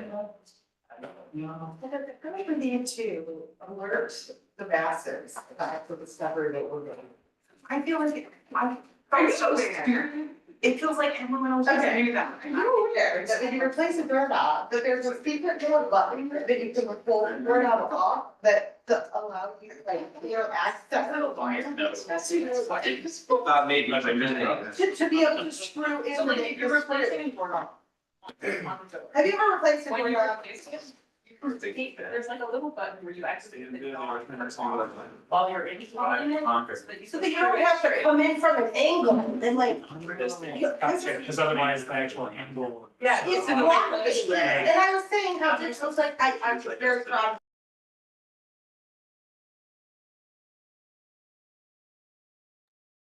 I muted the room since we're still live on YouTube.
Because it's like, a little push lock thing. Yeah, it's like.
Great. And he hasn't taken the full oath No, yet. he would need to take the Okay. oath.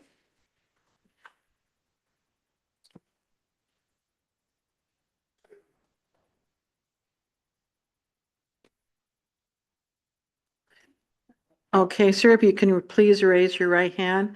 Do you solemnly swear that you'll be telling the truth, the whole truth, and nothing but the truth? I do. Thank you so much. You can proceed. Thank you, Madam Chair. Mr. Dukes, can I have you state and spell your name for the record, please?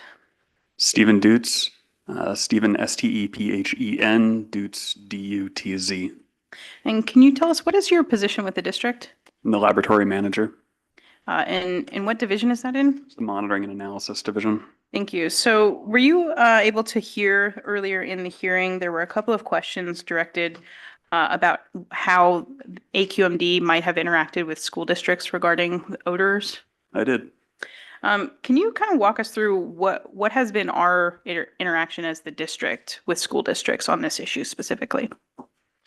So recently, our division reached out to the superintendent of the Castaic Union School District to provide some guidance, advice, and assist wherever we could. So as of last week, we spoke to the superintendent regarding potential low-cost monitor purchases that they were looking into, advising them on work that we'd done on that front and maybe the next steps that they should take. Additionally, we met with them last week regarding air filtration in the schools, and while we're not experts on that, we are part of a group of us, CARB and EPA members that will be consulting with the school district. And I believe this particular one, Castaic Union, has 6 schools that are surrounding, some of which were identified earlier by Mr. Israel, surrounding the landfill. So last week, they presented the air filtration they had already procured. We, while not experts, kind of lent some insight that we had, and I believe there's ongoing talks with this group, like I said, composed of us, CARB, and EPA. And I think you kind of went into this a bit with your answer, but is the South Coast AQMD, do we have staff that participate in kind of the ongoing oversight with the multiple agencies that are working on the Chiquita Canyon landfill matter? We do. So there's effectively 2 separate groups. One's a response multi-agency group comprised of many of the agencies we've discussed here today that has biweekly meetings to discuss many of the ongoing activities surrounding the landfill. And there's also an incident command that is near the landfill that we participate in on a daily basis. I think 2 days a week there, we're in person. Thank you. Those are all of my questions.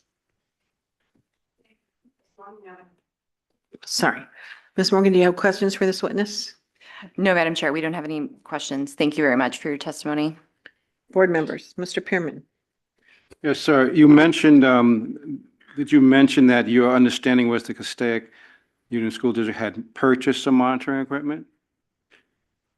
Correct. Yeah, they have already procured some, let me rephrase that. They've procured air filtration devices. I believe at this point they were looking into potential low-cost monitors for VOC. And so, in terms of monitoring, do you have some experience? What good does that do? Would schools actually call people in from the playgrounds inside under certain circumstances, or how would they use that in practice? Or just to report to you that there was a problem over a certain limit? So I think at this point, what we want to ensure is that if they are going to procure anything that's a high quality device that's presenting reliably and reliable and good data. So we're kind of in that advising role right now.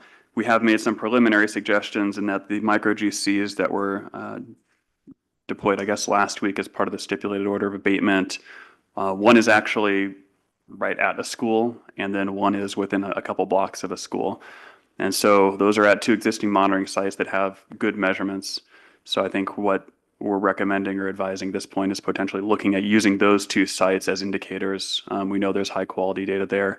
And then potentially if levels are observed to exceed values we deem okay, then potentially recommending some advice as far as limiting outdoor exposure and that type of thing. Now, you mentioned this group, AQMD, CARB, et cetera. Is this only regarding this landfill in this school district, or is there a working group about school filtration systems in general that you're talking about there? I know there have been other groups regarding school filtration, but this one I'm referring to is specific to this incident. And is there some studies that AQMD has done or is aware of that filtration systems can be effective in minimizing the impact on students of air contaminants exceeding recommended levels? So for that, we're not experts in indoor air quality, so we're leaning more on EPA and CARB for that type of advice. So this group might be assisting them in their selected air filtration systems as opposed to AQMD solely and specifically? Correct. Thank you. Okay, sir.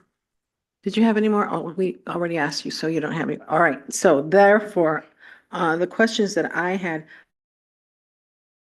I did sit on has to do with the indoor air quality, and it was driven by the school district, LA School District. And so I'm sure that that's still going on. Do you contribute that you know of any information to them still? Is there a representative from AQMD that attends that committee? I'm not familiar with that particular Okay. committee. Secondly, and this is for the sake of the public so that they understand, when you're talking about air filtration, are you talking about a filter that goes on a, like a forced air heating and cooling system, an HVAC system? I believe the devices that have been procured at this point were just independent air filtration devices. When you say independent, do you mean personal? No, just like a standalone unit, not part of the HVAC. Okay, so has personal monitoring been discussed? I know there have been discussions with the incident command surrounding indoor air quality testing, and I believe that's just kind of an ongoing discussion at this point at the incident command. Okay. All right, thank you. Any other questions, Mr. Balagopalan? I was just going to say briefly, so are y'all interacting with anybody from the health department? Is this data being relayed? And I heard about the 2 committees that you mentioned where everybody kind of convenes, but just from kind of more of the health impacts aspect, is there anyone involved? Yeah, so LA Department of Public Health sits on both the response multi-agency coordination group as well as the incident command. Mr. Balagopalan? Yes, I just pulled up on the AQMD website just when I saw you appearing, a project plan for reducing air pollution exposure in schools and other facilities, March 2022. Are you familiar with that study that's posted? I'm aware of it, but I'm not familiar to testify to it here. Okay, because it says in Chapter 5 of the Community Air Protection Incentive 2019 guidance, reducing air pollution in school design. You know, they've done this and they've implemented in 90 schools through supplemental environmental projects. And I guess there's incentives available for school district to apply. So yeah, we've, as part of this discussion, we've brought in our technology advancement office who provides much of those incentives. And I believe they've been looking into whether there is any potential for incentives to apply here, which I can't speak to, but I know that's being looked into. All right, thank you. That's Madam Chair, I had a couple questions. I know a little bit about school districts, just a little bit. So just so we're clear and so that the public also understands the discourse, is it your testimony that AQMD is solely responsible for outside influences with respect to air? Yeah, typically, to the best of my knowledge, we try not to venture into indoor air quality. That's Okay, not our so expertise. So the discussion at hand is the school district, irrespective if you put monitoring stations near the school, at the school property, you're not at all able to provide consultation or direction or procurement advice to the school district with respect to filters, scrubbers, et cetera, they would purchase in order to provide a fresher source of air internally. We are, through the incident command, with other groups in the public health assessment unit, we are attempting to provide that with experts in the field from EPA and CARB. Yeah, so not solely AQMD, but involving other agencies that might have greater expertise in those arenas. Okay, Not to so say we're going to step aside and Sure. say, you're on your own, of course. We want to be in. it's kind of a part of however. you're part of a consortium of other people who were involved in this. Yeah. Because in the previous testimony, there were, I think Mr. Israel referenced multiple schools, charter schools, et cetera. So have you communicated with schools in that vicinity other than just the Castaic Union School District? I believe the incident command has identified all the schools that are within that area. I'm not sure whether they've reached out to every single one of them. I know that the superintendent we have been in discussions with recently, represents approximately 6 schools in the vicinity. But I am certain that they will be, if they have not already reached out to the other schools. Thank you. Well, last question, have you considered or perhaps the notion of placing a monitoring device on the school property, which has been done in numerous other schools within the AQMD basin? Yeah, actually, one of the instruments that we're ordering Chiquita Canyon to deploy, one of the micro GCs, is actually going to be deployed on school property. I believe they're in the process of making that happen now. Thank you, sir. Appreciate it. Any other questions, board members? Okay, I just have one. I was involved with the MATES 2 study, and I know we're up to, I don't know, what is it, 4 or 5, whatever it is. I think we're on 6 now. Oh, my goodness, okay. At the time, there was a desire to drill down closer to the individual. If not the individual, then at least maybe down to a neighborhood. Do you know how far that has gone so that they know more or less what the criteria pollutants are and how they're affecting the health of the public? So I would say MATES is typically more focused on toxics, not the criteria pollutants as much. I will say, as far as drilling down to local impacts, that's been, one of the major efforts of AB 617 is looking at what are the effects in these communities more locally. This upcoming MATES, there are several different priority areas, but broadly speaking, I think we're looking more at overall population exposure to air toxics. And when is that going to be coming out? We're scheduled to start the beginning of next year. Okay, thank you. Any other questions, board members? Thank you very much, sir. Of course. Okay, and do you have any other witnesses? No further witnesses. Thank you. Okay, so Ms. Morgan, you have how many, 7? That's right. Okay, I am requesting that since we have their declaration, that they basically summarize what their declaration basically said. And if it's duplicative of another witness, if they can just tell us that. If we've already heard it, we don't need to hear it again. So they can just tell us they worked on the same thing and it came to the same result, unless they came up with something different or new. Understood. And Madam Chair, just one comment. I really want to thank you and your team. You guys have truly provided a tremendous amount of reading enjoyment. Literally. In our spare time. I've not been up so late, Mr. Balakapama. 3 o'clock in the morning. Very long time, but I still look great. My makeup is flawless.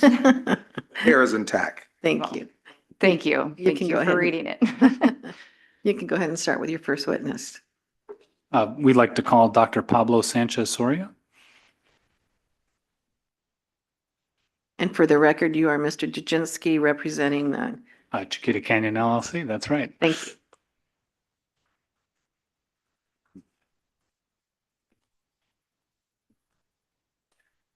And so, Doctor, could you please state and spell your name for the record? Yeah, my name is Dr. Pablo Sanchez Soria. That's PABLO SANCHEZ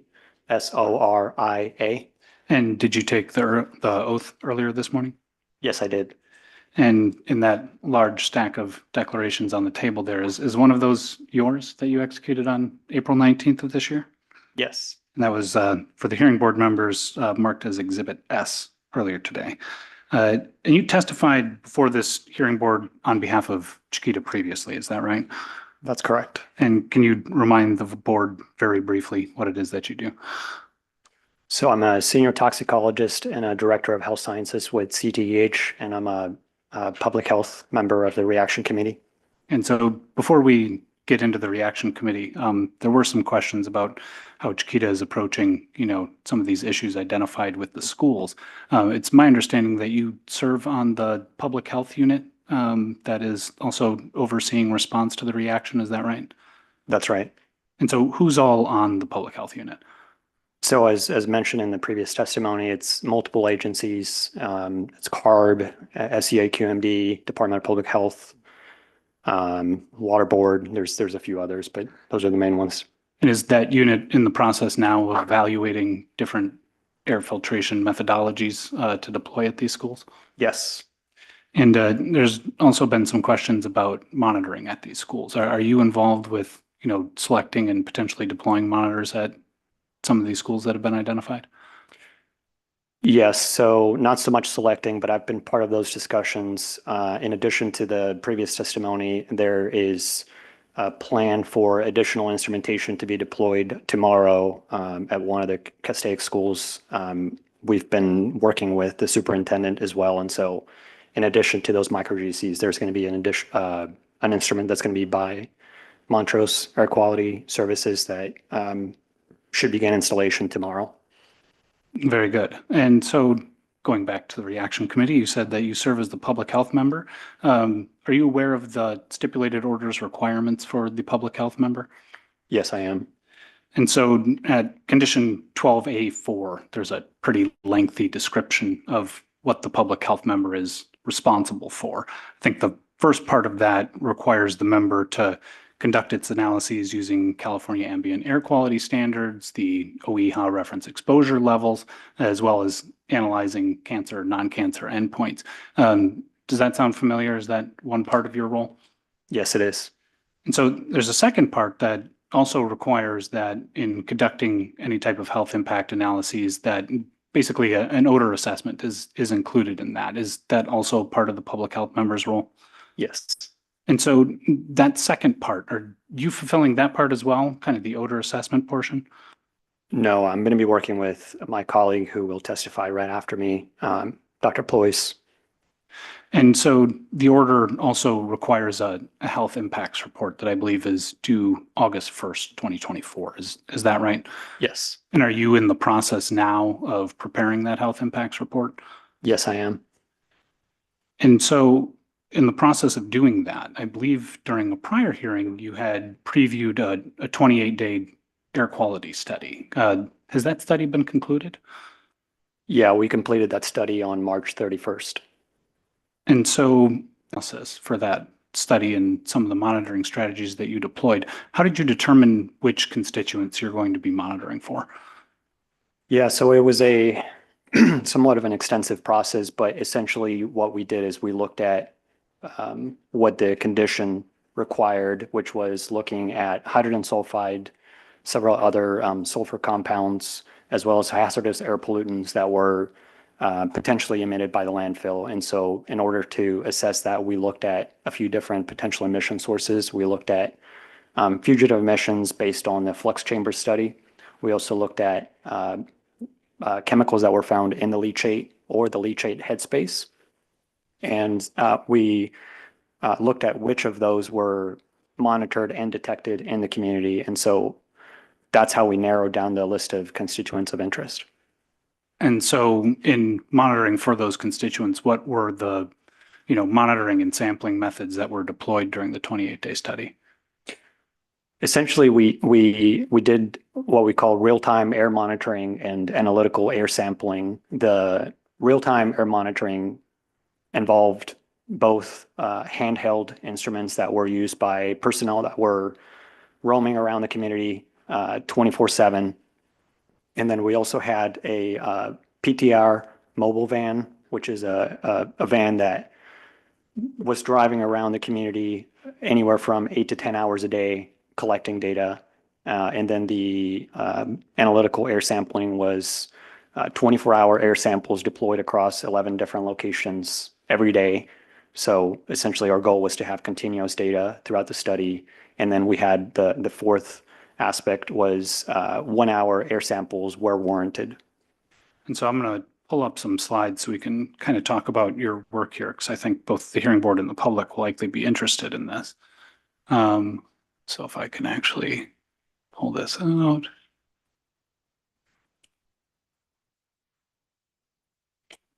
And so up on the screen here, I think you had just discussed using roaming handheld monitoring equipment. Is this an example of the equipment that you were using as part of the study? Yes, it is. And so about how many environmental scientists did you have roaming around Chiquita using these monitors to be sampling for constituents? So we had 6 individuals that were dedicated to the handheld air monitoring. And so were these individuals monitoring around the clock, only certain times a day? How often were they there? Yeah, we had 4 of them that were during the day shift and 2 of them during the night shift. And so what constituents specifically were you monitoring for with these particular instruments? We looked at benzene, hydrogen sulfide, and volatile organic compounds, or VOCs. And so this roaming handheld monitoring was one piece of the overall puzzle. I guess my question is, what purpose was this particular piece serving for purposes of acquiring data? It really had a couple different purposes. One of the purposes was to help identify wherever there was a potential for an acute health hazard or an imminent threat or anything along those lines. These instruments have enough sensitivity to be able to identify acute hazards of that nature. It also helped us identify wherever if we were to get detections of benzene, for example. Within our sampling plan, we established that if we were to get 2 detections of benzene within a 15-minute period at any one location, that would trigger the deployment of 1-hour canisters. And so about how many measurements were taken during the course of the study using these particular monitoring devices? It was a little bit over 22,000 measurements. And so of those thousands of measurements, did your team identify any detections of either H2S, benzene, volatile organic compounds?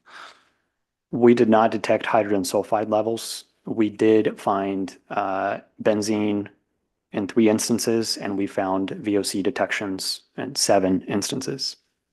So I'm going to pull up another slide. And so this is a map around the Chiquita Canyon landfill. I guess I would ask you to explain, what are these green dots that we're seeing on this particular map?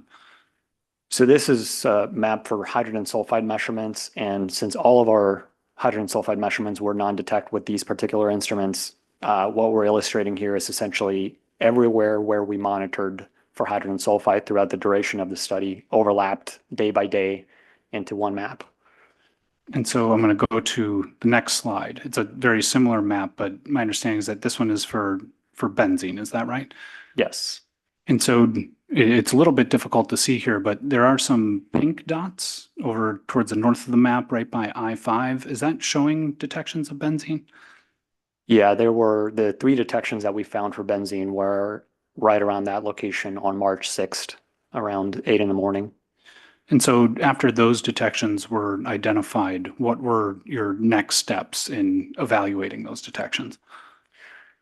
Our offsite team mobilized to help deploy one of those canisters that I talked about, the 1-hour canisters. And at the same time, that team brought additional instrumentation and calibration gases just to make sure that if we were having a detection that was not accurate, that we could verify as quickly as possible. And so the purpose of deploying that 1 hour canister was that to sort of validate the detection? I mean, what was the purpose of bringing that into the field? Yeah, in a way, validate and also to understand what else might be present in there at that, at that time, at that location. So the canisters would allow us to look at a multitude of other volatile organic compounds in addition to benzene. And so did you get laboratory data back from that 1 hour sample that was taken? Yes, we did. Did it show a detection of benzene at all? We did not see any detections of benzene in that canister. But nonetheless, that data will still be evaluated as part of the health impacts report that's forthcoming on August 1st, correct? Yeah, certainly. And so I'd like to go to the next map, and this one is actually for the VOC monitoring, is that right? Yes. And so green dots are showing the same thing, all of the measurements. But again, kind of in that same area near I-5, we're seeing some pink dots. It seems like further south, kind of in the Stevenson Ranch area, we're also seeing some pink dots. Is that showing detections of VOCs? Yes, it is. So we had several detections, like I said, ranging up to 2.5 parts per million. And those detections will also be included in your health impacts report that'll be forthcoming, correct? Yeah, they're discussed in that report. And so you also discussed a PTR van. Is this photo a PTR van? Is this the exact van that was used for purposes of the study? Yes, it is. And so I'm pulling up a map on the screen now. Does that kind of generally show the areas where you had deployed the PTR van for purposes of the 28-day study? Yeah, and so we have a couple different colorings here. So the dots in the Valverde community in green and in the Castaic Junction area in blue is everywhere where the van was driving around and was kind of going through and doing laps around those communities collecting data. There's also a few data points outside of those areas, but we're able to, as we evaluate the data and make conclusions about potential impacts across the different communities, we're able to segregate that data and evaluate it by community. And so I guess not necessarily as opposed to, but the handheld monitoring was covering a lot of area and you were looking for detections that way. I guess what was the purpose of the PTR van? So the value of the PTR van is it has very low detection limits, and so we're able to get down to concentrations comparable to analytical laboratory grade, sometimes lower than that. And so essentially what we can do is as we drive around throughout these communities, we can gather information on chemicals at very low concentrations and understand if we see ambient levels or anything coming from any particular source. And then we can do that day by day to have a really comprehensive snapshot of the different chemicals across the map. And so you mentioned detection limits. I mean, so like what about for a constituent like dimethyl sulfide? What's our detection limit for the PTR van? Yeah, so it's sub 1 part per billion, which is the odor threshold. So we would be able to detect it at concentrations even below that. And so how often were the vans driving around in the community? Was it every day, so many hours per day? Yeah, it was every day throughout the study. Like I said, 8 to 10 hours a day, and that varied a little bit because of calibration procedures that the van would need to go through, but on average, 8 hours a day. And so what constituents were you using the PTR van to monitor for? So the same constituents of interest that we had identified by going through the condition is what we focused on, and then we further narrowed it down based on the capabilities of the PTR technology. So we ended up with an approximate 10 different analytes, including benzene, hydrogen sulfide, dimethyl sulfide, and a few others. And so the results coming out of the PTR van sampling, what will those be used for? Those are helpful to, one of the things that we can do with this data is calculate 1 hour rolling averages, and then we can compare those 1 hour values to 1 hour or acute OEHA, RELs, or other comparable acute exposure values to make conclusions about short-term health impacts. And those evaluations will also be included within the health impacts report? Yes. And so I think you also discussed the analytical, and so that's using a summa canister, right? Is that what we're seeing on the screen? Yeah, this picture has two of them. We had a field duplicate for this particular photograph, but yes. And so can you kind of generally describe what you're going to be using the analytical data coming from that sampling for? So that data, we're able to look at by location, calculate an average, theoretical exposure concentration to evaluate long-term health impacts. And so about how many data points were collected from that 24-hour analytical data? We had more than 15,000 measurements.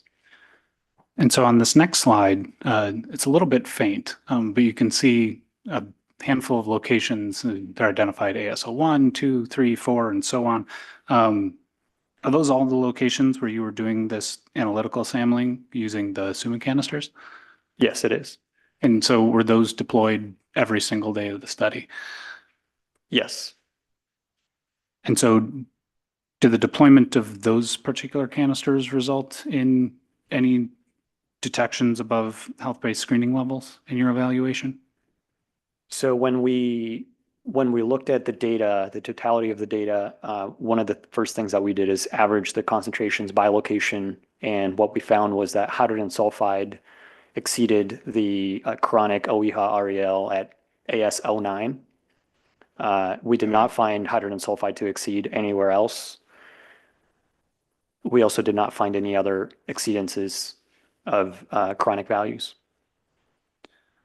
And so did you also conduct an odor survey as part of the 28-day study? Yes, we did. And so how was that conducted? We used the nasal ranger field olfactometer that can be utilized in the field to quantify odor intensity. We also looked at, in addition to characterizing odor intensity or strength, we looked at the hedonic tone or the pleasantness or unpleasantness of an odor. Essentially, we had a team of 4 that were collecting data starting on March 11th, concluded March 31st. So every day they were going through 15 different locations as shown on this map, collecting those data. And so is this image of the nasal ranger? I think we've had some questions about this. Is that what that device is? Yes. And so could you describe for the hearing board a little bit how the nasal ranger device itself is used to evaluate odors? Yeah, so in essence, on the right-hand side there, the black piece is the nose piece. So the odor panelist can put that instrument on their nose, and on the front, there's a series of pinholes of different diameter. And on the sides, there's these carbon filters. And so the way that this works is by adjusting the size of the pinhole in the front, you're able to adjust the what's called dilution to threshold ratio. So you're able to essentially mix carbon filtered air with ambient air that is unfiltered, and you get an idea as to how much you need to dilute the air in order for that odor to be undetectable, essentially. And so why would you use a device like this when trying to evaluate odors in a community? It helps us objectively quantify odor intensity. And so apart from the nasal ranger data, I mean, we talked about the handheld monitoring data, we talked about PTR van data, we talked about the summa canister data. Is that generally provided to the public? Is that available for basically anyone who's watching this to go and view? Yes. And so is that on Chiquita's website? Yes, it is. So I'm going to stop sharing this. I'm actually going to pull that up so we can actually provide the public with a little bit of insight as to what that looks like.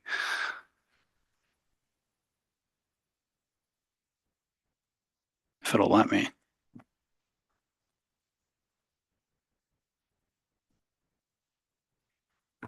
And so is this Chiquita Canyon's landing page that we're looking at right here? Yes. And so if I go up to the top right, click on odor mitigation, we have Chiquita's odor mitigation page. I scroll down I see the air quality study webpage. Is that where that data is located? Yes. Okay, so I'm going to pull that up quick. We have an acknowledgement that first comes up on the screen. Can you kind of say generally what that's describing? Yeah, I mean, it summarizes what this data is, and it talks about the fact that this data is presented for visualization purposes, and there's still QC being completed on the data. Okay, so we'll acknowledge that, and we look over on the left-hand side here. I see van, handheld, fixed canisters. If I kind of deselect some of these and I focused on the handheld data, is this kind of the same maps that we were just looking at here? I mean, are these green dots showing us essentially where those handheld monitors were out measuring for benzene, H2S, VOCs out in the community? Yeah, it's a very similar purpose. You're able to look at specific chemicals on specific dates, and you can hover over each of those and it'll tell you the concentration and the time at which it was measured. So if we look at the legend down here on the bottom left-hand side of the screen, we see in very light green that's less than 10 parts per billion, 10 to 500. We got a dark green, 500 plus is yellow. How did we land on the colors that were getting used to display data on this website?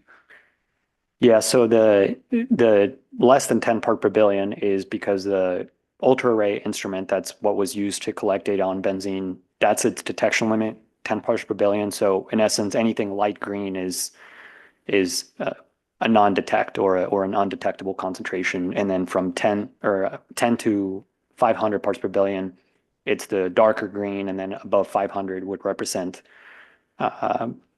again, just above 500, which the 500 is a fraction of an emergency response planning guide value that we used as a reference. And so right now we're only looking at, measurements for benzene, but if I go to the drop down, I could go and look at hydrogen sulfide, and this would be kind of showing me something similar, basically where those measurements were made for that particular constituent. Yes. And so in addition to the handheld data, we also have the PTR van data available here as well, correct? Is that what we're looking at with these kind of polygons that are all over the screen? Yes. The hexagons are color coded to illustrate the average concentration of any particular chemical on that day, and that average concentration is an average of essentially the chemical concentration measured at the time that the van was driving through that area. So if it drove through multiple times, it's taken multiple measurements and averaging those up. So if I hover over one of these, we're seeing samples 9, average, standard deviation. Is that kind of what you're describing? So basically the PTR van was in that location 9 times on that particular day, and you've taken an average of what those readings were? Yes. Okay. And so finally, we have fixed canisters, which were also discussed. Are these tan diamonds that we're currently seeing on the screen? Yeah, and I believe you should have 11. If we scroll down over 11 locations. And so let's say we hover over one of these, we're also getting a different sort of readout, and you kind of see this graph here. What would this graph be telling the public about this particular location? Yeah, so it's a lot of information to go through. One of the things that we wanted to visualize, efficiently was not only what the concentration of that chemical was at that location on that day, but this graph is illustrating what the concentration of that chemical was throughout the study. So on the x-axis on this is every day that we measured that chemical. So I'll stop sharing my screen. I mean, we've kind of walked through the monitoring methodologies that were deployed during the 28-day study, and I believe you've testified that that information will be incorporated into the forthcoming health impacts report. However, that particular report isn't due for some time. It's not due until August 1st, 2024. I guess, why is that? I mean, why couldn't we just generate a report tomorrow? We have all this data. So, I mean, there's a couple ways of looking at this data. The way that I've presented this data today is what we call sort of a screening level assessment, where we take these health protective values that are default values that we know are protective. And so we can compare large data sets like these that we have to those values to help identify which, if any, of these constituents exceed those. And that helps us narrow down our focus and help identify whether there's anything of concern that we need to look at further.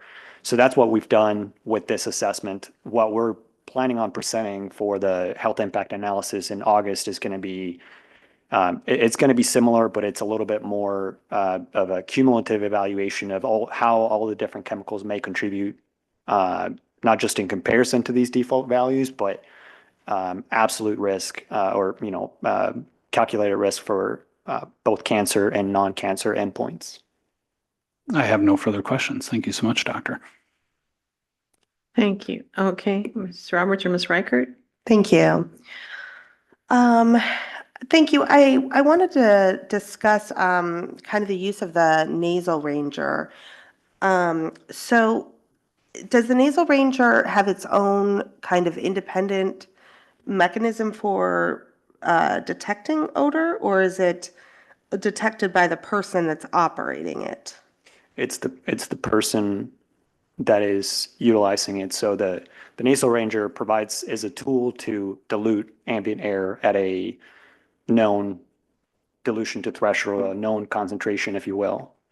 Okay, so when the people operating it were using that, do they also check the ambient air just without the nasal ranger to compare to make sure that it wasn't affected at all by using the nasal ranger?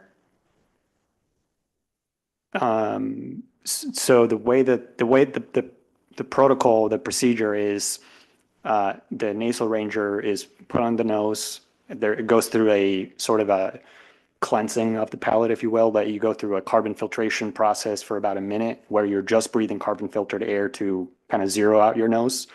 And then you start from the most concentrated. So you start at 60 dilutions to threshold. And if you cannot smell an odor at that level, you move on to 30 and then 15 and then 7, so on and so forth until you get to the lowest dilution, which is a 2. If you don't detect an odor through the entire process, and then you remove the nasal ranger from your nose, you're still, part of the protocol is still characterizing what you smell after you take the nasal ranger off your nose. And so if you pick something up, if you smell something, then that's characterized as a less than 2, as opposed to like a non-detect. If you take the nasal ranger off your nose and you don't smell anything, then that's a non-detect. So that's how we distinguish ambient odors that are too faint to pick up with the nasal ranger, but they are there. Does that make sense? Okay. When you say less than 2, so how would that be quantified in terms of faint, light, like where is that? A less than 2 would be a faint odor. Okay.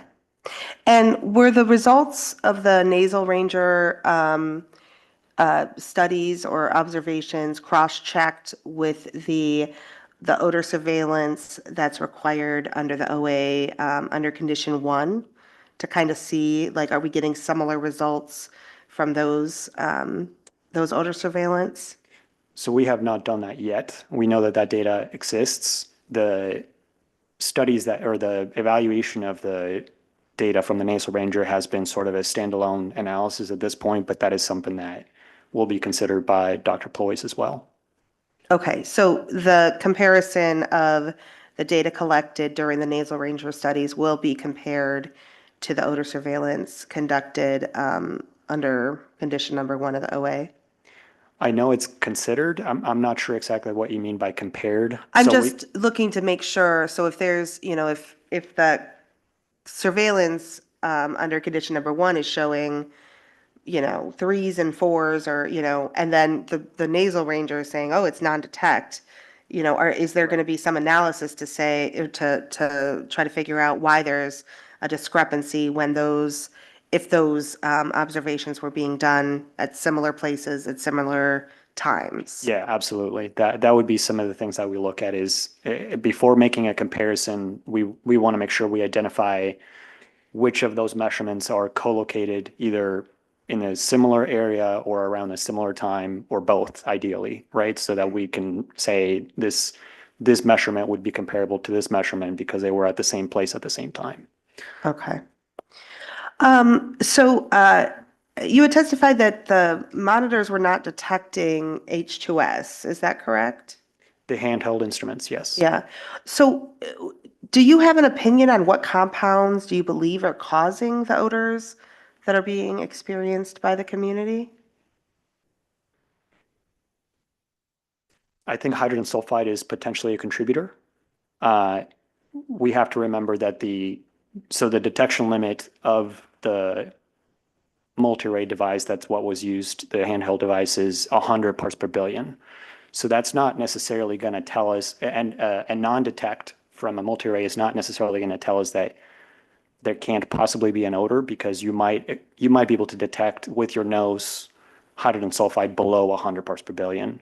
And so that was not necessarily I would not draw a conclusion about odors based on multi-array readings for hydrogen sulfide. So there's a possibility that even if you have a non-detect on the multi-array, you could have faint odors below 100 parts per billion for hydrogen sulfide.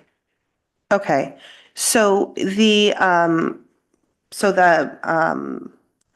handheld monitors only detect as low as 100 parts per billion? For hydrogen sulfide, yes. Yes. Okay, but the OEHA standard is 30 parts per billion. Is that correct? That's correct. So how are you analyzing according to the OEHA standard if it doesn't detect that low? So the real-time handheld data is not being used for comparison to those values. That was more intended to help identify if there's an acute hazard or a sort of an imminent threat. So for example, hydrogen sulfide may lead to things like eye irritation, and some of those symptoms begin to occur around 5,000 parts per billion. And so while the handheld instrument cannot get down to 30 parts per billion, 100 parts per billion is sufficient sensitivity for us to be able to determine if you could anticipate eye irritation to be attributable to that specific chemical. So that the analyses that we're doing around hydrogen sulfide in terms of comparisons to OEHA RELs is primarily the PTR van data that gets down to single digit part per billion hydrogen sulfide, and the analytical 24-hour canisters and those get down to about 10 parts per billion. Okay, so you have data from the vans and the canisters that will get down such that you would be able to apply the OEHA standards in your analysis? That's correct. Okay. And then I have a similar question relating to benzene, because on the charts we were looking at up there, it looked like it was, oh, hold on. Okay, just give us 1 second. We're going to pull up. I think that's what you're looking at. Yeah. And so it looks like it detects at 10 parts per billion for benzene here, but the OEHA standard is 8 parts per billion. So do you have other data that is going to go below that? So it might be difficult to discern from here, but I think these are all fractions of part per billion. I think that's 0.18, 0.38. All of these are the diamonds are the analytical canisters that were of enough sensitivity to compare against the chronic OEHA REL for benzene. So the van does go below, Yes, it does. and the canisters also will Yes. go down enough to be able to analyze for the OEHA standard? That's correct. Okay, thank you for that clarification. Do you want to pull up page 26, table 6?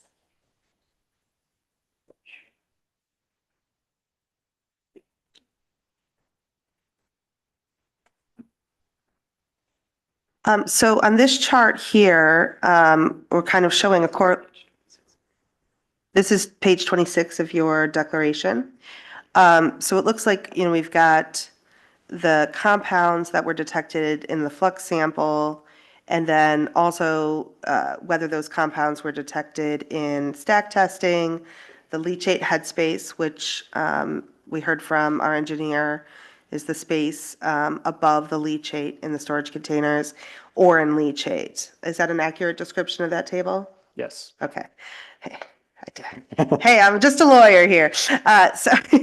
So based on that, would you agree that, that it looks like the chemicals that are being found or being tested positive for at the landfill in these various testing locations are reaching the community and are having an impact on the community? I probably wouldn't draw that conclusion from this table alone because the presence of these constituents in either, the flux chamber study or some of these does not necessarily indicate that that's the only source of these constituents. And so you can have a lot of these anywhere from, laboratory contaminants to present in ambient air and other sources that also contribute to these. So how common are these constituents in just ambient air? Like anywhere else? Yeah, I mean, there's a somewhat of an extensive list. We probably have to go one by one, but one of the useful sources that you can look at for the presence of these constituents is the ATSDR, Agency for Toxic Substances and Disease Registry. A lot of these chemicals have what's called a toxicological profile, and within those profiles, there's generally a very well-defined section of their presence in the environment, both in ambient air or soil or water or other media. And depending on what chemical you're looking at, you may be able to even distinguish concentrations in like urban versus rural areas. So it would really kind of just depend specifically which chemical we're talking about. So let's look at methyl ethyl ketone. So that is present, it was shown in the flux study, it's shown in the community, and also in all three locations, right? In the stack testing, leachate headspace, and leachate sample. Is that sufficient data to say that likely that is a contributing factor to it being found in the community? It could be, yeah. What we would want to do to make those assessments is look at the concentrations. If we found methyl ethyl ketone in any of our analytical results or PTR van or anything like that, what we would want to do is look at the concentrations relative to what you would expect in background. You could also look at concentrations based on proximity to the landfill. If you want to do some sort of source attribution, that is one of the things that you can do. You also have to consider things like wind directions and things like that, but it certainly could be. So that's some of the stuff that we plan on really digging into for our August report. So that are things you are going to be looking at. Yeah, in addition to just, having conclusions about health risk based on ambient air quality, our goal is to be able to identify if there's any incremental contribution from the landfill to what we see in the ambient air. And what is going to be used as kind of the control for ambient air? Like, this community, what's going to be the control for this community? So there's a couple things that we look at within our sampling location design. We did identify a location up north and another one further south that we consider background. In addition to that, we look at data such as the AQMD MATES 5 study. So between those, we have multiple comparison points that we can sort of understand how this compares to that. Do you know what those locations are right now, or you don't have them? Yes, it's AS10 and AS11 on I think if you have this, it should be somewhere in the sampling plan. Oh, further up. I'm not sure exactly what page. I'm just curious how far north and how far south. I mean, is it within the basin or are we talking? Oh, yeah, it's I don't know the exact distance. I can tell you one of the background locations that we picked is the same as what Rue Associates used for background on their study. Okay. With the Department of Public Health. The other one that we selected as background was further south. Again, I don't know the distance, but it's fairly far away. And those locations, you're looking to make sure there's not, like a landfill or other types of potential toxic sources immediately in the vicinity? Yeah, if you look at the location further south, it's fairly rural. Okay. So, which again, you also need to account for what you would expect that in an urban environment, you're going to have just in general higher concentrations of some of these constituents. But yes. Okay.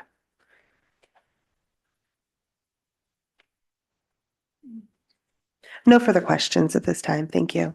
Thank you.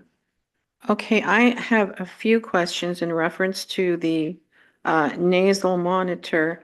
How many people are going to be utilizing that device? So when we completed that study on March 31st, and we had 2 teams of 2 working about 8 to 10 hours a day, every day. Were these people residents who lived within that vicinity? No. Where were they? Around the South Coast AQMD territory, just spread across? So those were employees of CTEH that have experience using the Nasal Ranger and underwent some testing for odor sensitivity prior to the study began. Okay, and what vicinity is that in? What area is that?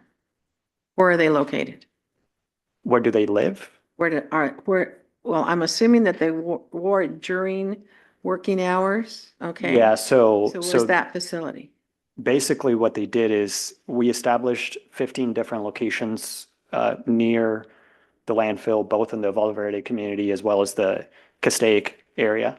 And so they every morning they would start either around 7 in the morning or 9 in the morning. There was a little staggering, so they could also capture odors in the evening. But every morning they would start, one team would start on the east side, the other team would start on the west side, and they would just basically cross paths for about 8 hours a day. Okay, and about how many people was that? 4. 4 total? No, we had 2 teams of 2. We had a 1 rotation of those. Okay, now, I'm assuming that this is something that you're presenting as a data collection of mixing of the air. And are you thinking that this is something that the residents are going to be able to utilize? I think the intent of that odor survey evaluation was to try to characterize the types of odors, the intensity of odors, and how frequently offensive odors were being detected. So it wasn't necessarily targeting or chasing specific odors. We were just sort of in a systematic manner, we were collecting data on odors, whether it was an offensive odor or a grassy odor or, smell of barbecue. It was just being documented. And so that way we're able to sort of characterize the percentage of time or the places where it smells worse than others. That was the intent. Okay, thank you. Any other questions, board members? Mr. Pearman? So in this EPA unilateral administrative order that we saw before at item 11K, they referenced a February 7th, 2024 Rue Associates assessment, and it observed that as to H2S, periodically exceeded the Cal EPA Environmental Health Hazard Assessment acute and chronic recommended limits for H2S of 0.03 ppm and 0.007 ppm respectively. Does the 0.3 ppm translate to the 30 parts per billion you referenced? Yes. So the fact that in your walk around with the handheld, you did not detect anything exceeding the limit, your position is not that that meant the situation gotten better and they don't exist. It's just you couldn't measure below that to be sure. And the fact that it periodically means not all the time, but sometimes it appears from the Rue study, it exceeded, sometimes it did. That may still be the case. It may still be the case. That was not the intent of that specific type of data collection with that instrument. If we want to make any comparisons to those values, I would rely on the PTR van data or the 24-hour canisters data. Thank you. Mr. Balagopalan? Yeah. Good afternoon, Dr. Sorry. What was the purpose then of it looks like it was not a very sensitive instrument, especially for H2S. The other handheld, like the Giro monitor, which can read the ppb, you got an instrument that in the range 100 ppb, so you're not going to, what was the purpose of using that kind of handheld with that, with the poor range? And then what did you use that data to then decide location of the SUMA canisters? So to the second part of your question, no, we did not. The canisters were sort of, where we were going to deploy those canisters was decided when we were developing the study. To the first part of your question, again, I mentioned earlier, it would not allow us to necessarily rule out that there may have been odors, right? Because of that difference in detection limit versus odor threshold. But it did allow us to sort of document an absence of hydrogen sulfide at or above 100 parts per billion, which is still informative as to whether there's acute or imminent threat associated with concentrations of hydrogen sulfide in the community. And so for things like eye irritation that may present at levels around 5,000 parts per billion, it would be sensitive enough to make those assessments. Is that the REL for H2S? No, the 5,000 part per billion is generally considered to be one of the more sensitive indicators of symptoms. So eye irritation is sort of some of the first things that you start developing with exposure to hydrogen sulfide. And so if at 5,000 parts per billion, or I'm sorry, if at 100 parts per billion or less, you don't see anything, then it's safe to conclude that if someone's experiencing eye irritation, it would not be attributable to hydrogen sulfide based on those data. Okay.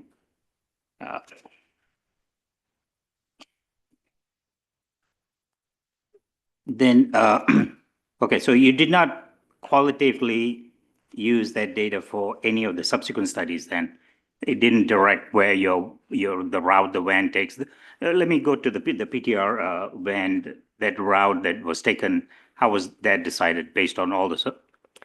The PTR van tried to go through every possible accessible road within the Valverde and Castella communities that were near Chiquita. Okay. And then the 24-hour analytical sample, the Suma canister, what was the criteria you used for the location again? So some of it was access and safety of where we could deploy those canisters, just because a lot of times we could not be monitoring them. And so we wanted to make sure we could deploy them in places where it was fairly safe. And generally, we wanted to make sure we were evaluating both as close as we could to the landfill within the community as well as across the different communities. I think you mentioned, so it was at the ASO 9 that you got the readings were high. Is that what? Yeah, the average concentration of hydrogen sulfide at that location was above the chronic OEHA REL. Which is 8 parts per billion. I think the average concentration that we found at that location was 11 point something part per billion, less than 12. So all the results are there, but you're going to be the health risk assessment study is still being conducted. Is that what it is? Yeah, absolutely. And you will qualify the handheld data as far as its value towards the health risk assessment, right? Yes, the handheld data will not be really playing any critical role in the human health risk assessment because in part of what you're saying, the sensitivity limitations. Okay. All right. Thank you. Question. Just a couple quick questions, Madam Chair. Yes. So for the website that was shown earlier, how would the public get to that again? The one with all the data? So obviously it's accessible if you go through the Chiquita website. It's also been provided in a couple of community meetings. So it's essentially just a link that has been provided wherever we have an opportunity to interact with the public. And that's live, so it's being updated in real time, is that right? The website's dynamic? It was live during the study, and we were kind of a couple days behind, but then since the study concluded on March 31st, there's currently no additional data trickling into that. Okay. With this health report, there's a lot of information that's going to be in there. Is there an outline available or a summary of what we should expect in that, and will that be publicly available? It will be publicly available. I don't have an outline, but if you look in my declaration as part of the sampling plan, there is a section that details some of the objectives and goals and talks about what are some of the different things that we intend to discuss. And that report is being entirely produced by you with input from some of the members of the different committees that have been referenced earlier today, or is it entirely produced by you and your team? It's primarily CTEH, and like I said, Dr. Ploys will also have contribution as far as the odor evaluation and how that contributes to the health impact. Okay. Um, And that's January, is that right? When, August 1st. August, okay. I will also mention, even though it's being produced by CTEH and Dr. Ploys, we've shared all of this data with CARB, with AQMD, with Department of Public Health, and so we're essentially providing them all the raw data. Okay. As we get ready for August, my concern would be that some of this information in terms of health and scientific literacy, especially for those most impacted, how do we make sure that they can interpret and understand the work that you're doing, and also making sure that it's available in, culturally and linguistically appropriate concordant ways or manners, so Spanish language ability. So is there some plan to have some sort of guide and that executive summary, making sure it's digestible by the public at their literacy levels? That's the goal, is, the executive summary to really give a high-level overview of the main findings without getting into the weeds. Obviously, it's a balance, so that's the goal. And as far as providing it in Spanish, I think it's a possibility. Okay, I think those are all my questions. Thank you. Thank you, Dr. Abraham. Any other questions? I Mr. just had a Balagopalan? follow-up, Dr. Sura. One of the, and I'm trying to find which of the declaration had that, it identified besides benzene, 3,4-methylphenol in the leachate. Are you aware of that? And I believe it might have been in Richard Plu's declaration, but I could be wrong. I'll find it in a moment. But anyway, I haven't seen that before, the 3,4-methylphenol. Is that, you did, and I saw from your list, that's not something that was looked for, correct? I would have to look into the data. Yeah. Certainly, there's a lot of analytes, so I could go back and confirm. Is your question whether we Yeah, whether monitor that's for something detected new, is there a TCLP level that, I didn't see it, and when I looked at the list, that's on the list, like benzene, the limit, but it was identified as present in the leachate and was pointed out in the report. Oh, okay. Yeah, I think I know what you're asking. So part of the criteria, or part of the language on condition 12G6, which is kind of what dictated how this should be looked at, discussed that it needed to be detected in either of the potential emission sources from the landfill and detected in the community on previous data that had been collected. And so it's possible that even if it was detected in leachate or somewhere else, if it had not previously been detected in the community, it may have not been a constituent of interest. So I would just have to go back and confirm. Okay. Yeah, it's just something that popped out that I hadn't seen before, unless I missed it. Yeah. Thank you. Can I ask one more clarifying question? Go then? right ahead. Given the topic of indoor air quality that came up, is that at all being addressed in this health risk assessment, or? Not specifically indoor air quality, from a general kind of exposure pathway evaluation. First, we look at what's outdoors and make conclusions based on what's outdoors. And then, as mentioned earlier, I am working with the public health assessment unit as well that was previously testified about. So we're kind of collaborating on figuring out what the next steps are around indoor air quality, whether it's educational materials, whether it's intervention for additional support, things of that nature. So it's being looked at as a team. Thank you. Madam Chair, just one last point. You were rattling off a list, but in that list, perhaps you purchase the school district, whatever is required in order to ensure that the air is breathable inside the classrooms. No? Maybe so. Could you? Well, you said education materials, et cetera, and perhaps the district might want devices of some sort. Is that possible? I think the education materials right now that have been very preliminarily discussed are around sort of, understanding, is there a need for indoor air quality? Do we need to, it's providing some basic information because the public has expressed interest in indoor air quality. And if I might just clarify, Mr. Lee, we don't have a specific witness here today working on this, but Chiquita has been providing filters and devices to the school districts and working with the superintendent to provide devices. Thank you. Appreciate it. Thank you, Madam Chair. What is the cost of a device like that? Do you have any idea? What type of device? Like a filtration? Yes, the nasal filtration. I think it would range depending on the cubic feet. So if it's a smaller unit versus a unit that can handle a bigger room, it would be in the hundreds to thousands.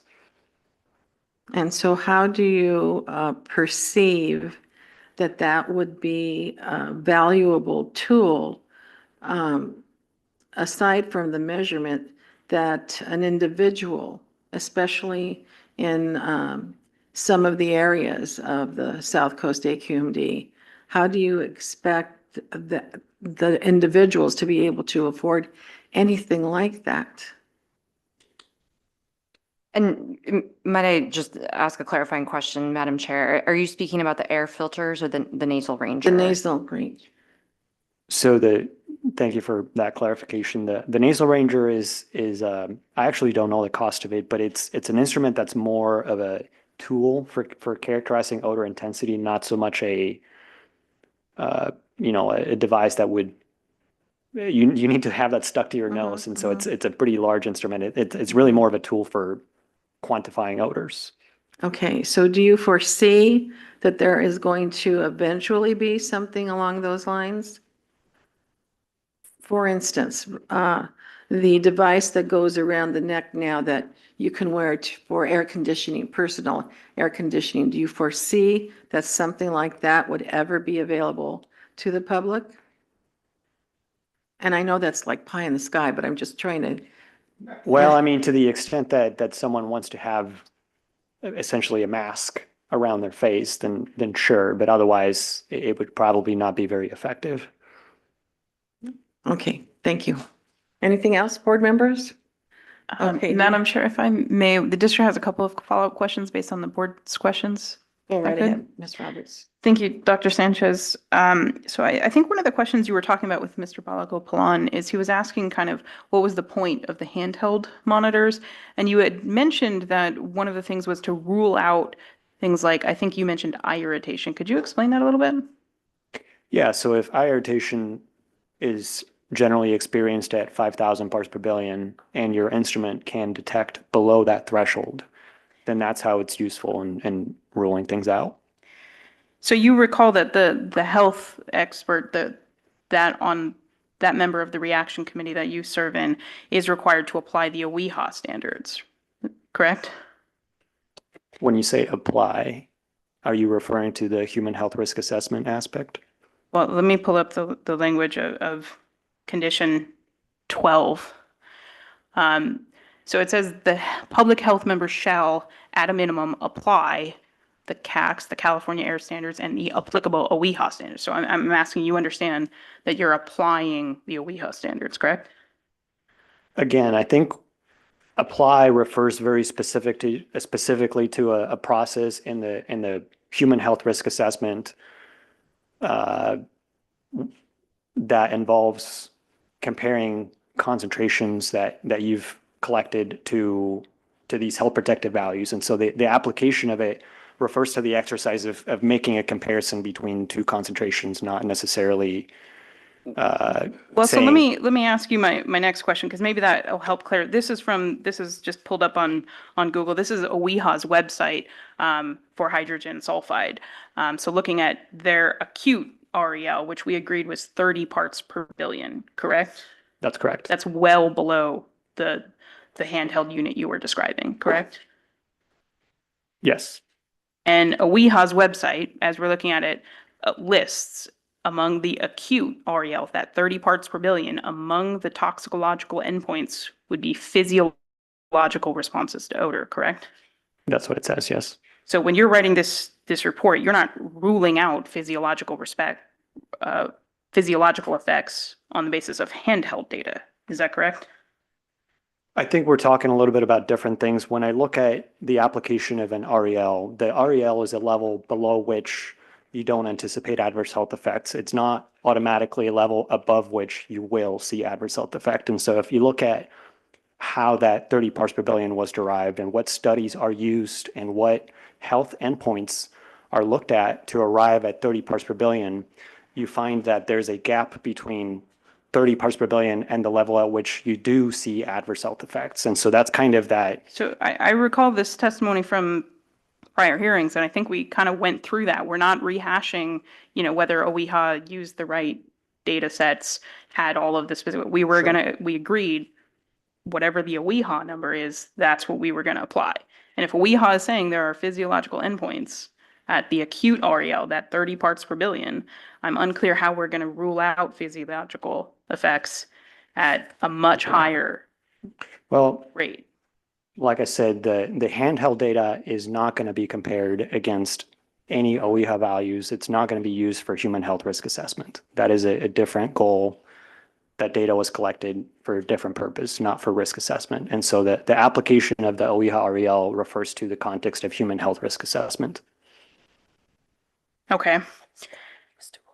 I mean, so just in the reporting purpose, like for the report that you're coming up with, is it fair to say that the handheld data should not really feature in this report? I'm just unclear of, the handheld standard seems so much higher than the OEHA standards that you're applying for the purpose of the report that I'm just unclear what the purpose of it is with respect to this particular report.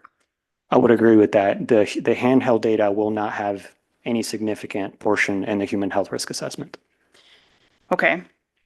And then I think Dr. Abraham asked you another question about, we're looking at getting this report in August, and he asked you, I think specifically of how are we going to make this available and accessible to the public? And you agree that the report that you're working on in accordance with the condition that I'm showing here, this is 12G6, is going to have a summary in an easy to read format that's specifically designed for distribution to the public. Is that right? Yes. Okay. And if I could turn you to exhibit number 53, that's the chart of proposed modifications. I'm looking at the bottom of page 6 and the beginning of page 7. There's a proposed modification to condition number 39. That condition, generally speaking, requires you to translate any reports that come out of this order into Spanish. Is that your understanding?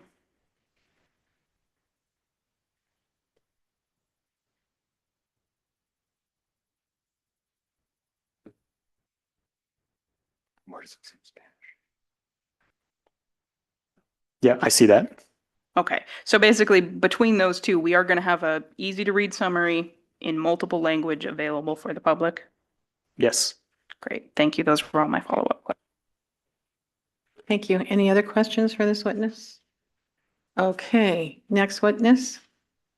And again, if we can keep to summarizing what is already in the declaration that we have, and please do not be duplicitous. We'd call Dr. Richard Ployce.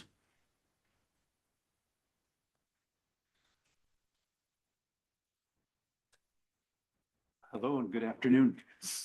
Hello and good afternoon. So Dr. Ployce, could you please state and spell your name for the record, please? Yes, my name is Richard Ployce. Last name is spelled P as in Paul, L-E-U-S as in Sam. And so did you take the oath this morning, Dr. Ployce? Yes, I did. And so what is your educational background? I think this is the first time you've testified before this board, just to get a sense of who you are. Yeah, I have a bachelor's in physiology. I have a master's degree in public health, environmental health. I have a PhD in environmental toxicology, although I did my research in the Department of Pharmacology in a laboratory that examines psychopharmacology, which is the behavior of chemicals, therapeutic agents in that case. And then I have a postdoc in neuropharmacology, which is basically looking more at how the nervous system operates and the chemicals that are involved with that. And you founded the company that you currently practice at, is that correct? That is correct. And is that Intertox Inc.? Yes. And so what exactly does Intertox do? A team of toxicologists? What are y'all up to over there? We have a team of toxicologists out of Seattle, Washington, and we work globally on issues related to human health exposed to chemicals, and human health exposed to biological agents as well. And so do you have experience analyzing the impact of odors on communities? Yes, that's a particular interest of mine, in that odors are part of the nervous system, and the interpretation of odors. And as a toxicologist also, I like the interface between how the nervous system works and when it doesn't work from a toxicological perspective. And so you signed a declaration in this matter on April 19th, 2024, is that correct? Yes, I did. And for the hearing board, that was entered as Exhibit T this morning. I believe in that declaration, you had indicated you were recently appointed to the reaction committee. Is that right? Yes, very recently. Early April? Yes. So a few weeks ago. Yes. And so what role will you be serving on the reaction committee? I expect to be serving as a role as a public health practitioner in this case, and then providing input as needed in my discipline. And so did you hear the testimony from Dr. Sanchez-Soria just earlier? Yes, I did. And so we were kind of discussing, there's kind of two legs to the public health member. One is, kind of your core toxicological analysis, and then you also have this odor assessment. Will you be assisting with the odor assessment portion of the order? Yes, I'll be assisting with the odor assessment, but as a toxicologist, I'll be looking at the toxicology, the human health risk assessment as well. And so will you also be participating in preparation of the health impacts report that's due on August 1st? Yes, that's correct. And so we also have some slides to discuss a little bit of that analysis, I believe. But can you kind of describe generally for the hearing board how we go about perceiving and interpreting odors? Yes, and I have a slide that's available here, and I'll kind of break it down into the three components of the slide. On the left-hand slide, you see blue, those are neurons, and then they kind of connect with some brown-colored neurons. That is more of a microscopic slice of the upper portion of the nasal cavity. To the right of that, you can see how that microscopic version kind of burrows down into where it's located in the upper nasal cavity. Those brown neurons to the left-hand side turn into a blue one in the middle. That is the olfactory nerve. It's cranial nerve number 1. That is, frankly, a highway right to the brain. And it goes in the most right-hand side, you see an image of the human brain. It innervates into some structures. One is called the amygdala, another is the thalamus. And then from there, there are projections into the frontal cortex, neocortex as well. So what's interesting about this, and if we take a look at something called like an odor, what happens if we'll go again, start on the left-hand side, you'll see there's little hairy things that look like they're on the bottom of the blue. Those are embedded in mucus, and when you smell something, that's a chemical. That chemical then binds to those blue receptors. So there's an actual there's an actual interface between the chemical and the neuron. That chemical actually binds to the neuron, stimulates the neuron to produce what we call an action potential or a nerve impulse, and then that generates information that then goes to the brain. So what we're talking about here from an odor perspective is if there's a chemical present at a sufficient level, those neurons are fired. Not every neuron is fired. It depends on what the chemical is, and that's where the interpretation comes in. And that interpretation takes place in the brain. So that's how the olfactory system, that's the anatomy and kind of the physiology of the olfactory system. In other words, the physiology is how does it work? And that's the way it works.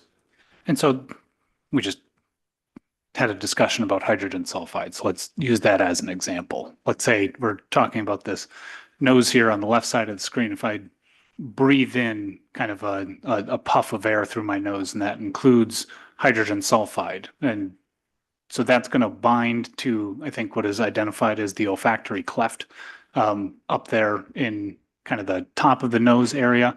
And then basically, I mean, what are all the things that the brain might do with that? I mean, are we going to be hitting different nerves also? I mean, are there physiological responses that we could expect with the inhalation of that particular constituent or other odorants?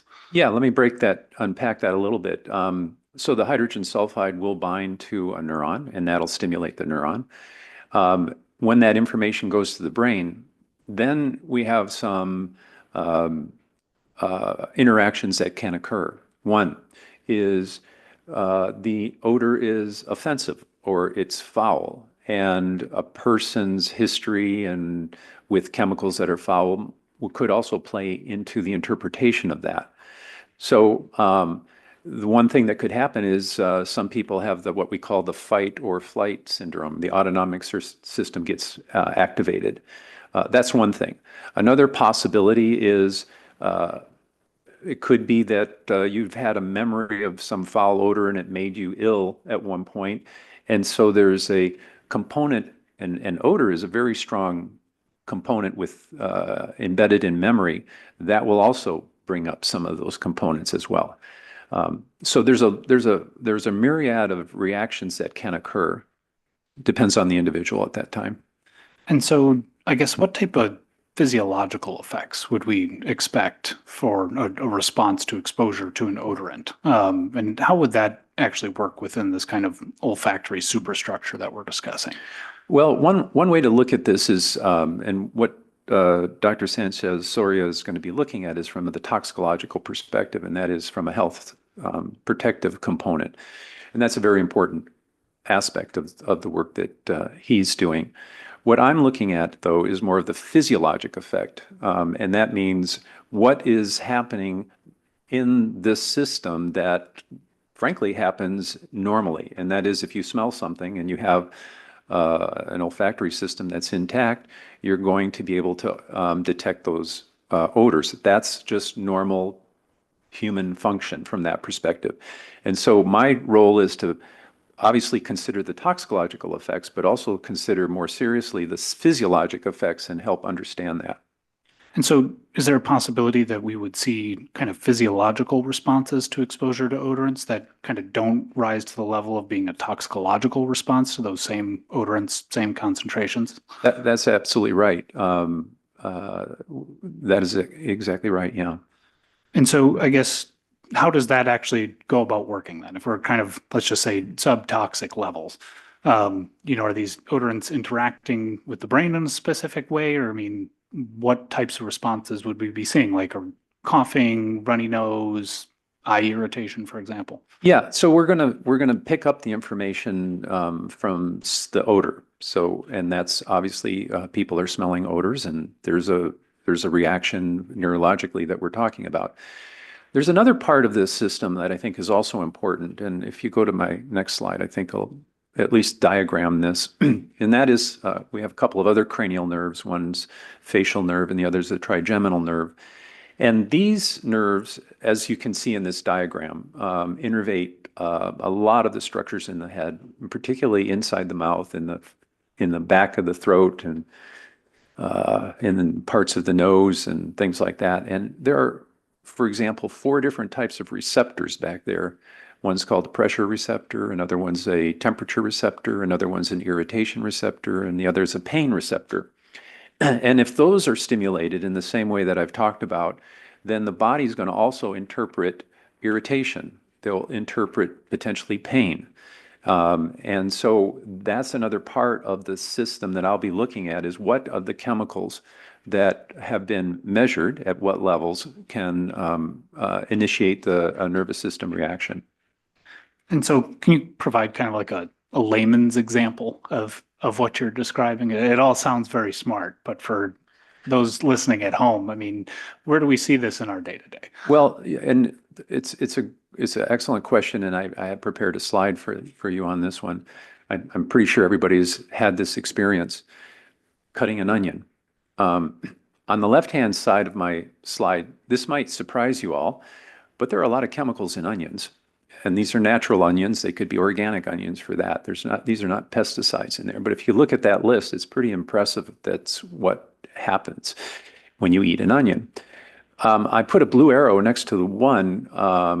It's propanethiol S oxide. And what happens is when you take a knife and you cut through an onion, you're cutting through cells of the onion. And when you cut those cells, this chemical volatilizes. And when it volatilizes, comes into your nose, you breathe it in, into your mouth and things like that. And we all know that what happens when you cut an onion is that you start to tear up. It could be irritating. It could be offensive in many ways. What happens is you back away from it, at least I do, and wait till those symptoms resolve, and then I can come back and finish cutting my onion. And so what I think is important here is that this is a physiologic response to it. It's not a toxic response from the standpoint, from a very simple example, we still cut onions. I still cut onions, and will always probably cut onions. But it's really a difference between a physiologic effect and a toxicological effect. And so is it those physiological effects that you will be looking at in your contribution to the health impacts report? That's correct. And so could you kind of describe generally for the hearing board, kind of the steps that you're going to take as we get closer to that August 1st deadline for the report? Yes. Next slide, I think, puts into some silos of the types of work that I'll be doing here. First of all, and the most important part is to review all the data that Dr. Sanchez-Seria and his team have put together. And we'll be looking at that data very carefully. There's been a lot of comments about detection levels, and that's important for us because one of the things that I'll be looking at is what's the level at which one can detect an odor. In other words, we call that an odor threshold. And the question will be, is that above or below the REL, for example, or the OSHA, the OHIA level, for example, or any other level from that perspective. So I'll be looking at that very carefully as well as to determine physiologic from toxicologic. The second part is out of that list of chemicals is to identify what we call odorants, that is chemicals that have a characteristic odor. And we'll identify those. The next step would be to determine if the odorants bind to the olfactory or facial or trigeminal nerve receptors. And there are data that we can use to determine that. And then the final one would be to make an assessment as to whether or not those chemicals are at levels that can, 1A, we can smell. Number 2 is that they're at a level that can actually have evidence of binding to these receptors that would cause them to be stimulated. That's the approach that my team and I will be taking. Well, thank you. I don't have any further questions. Thank you, Dr. Place. Okay, Ms. Riker or Ms. Roberts? No questions. Board members? Mr. Pearman? First, sir, as a newly minted member of the Reaction Committee, do you know if it satisfied the requirement in the order at 66 by April 19, 2024? The Reaction Committee shall submit recommendations regarding installation of the remote monitoring system. I don't know that answer. Okay. I don't cook, so I haven't cut onions in 40 years. So I'll take your word for it. But what I got from your thought was you said you start cutting, you get that reaction, you step back, and then you move in.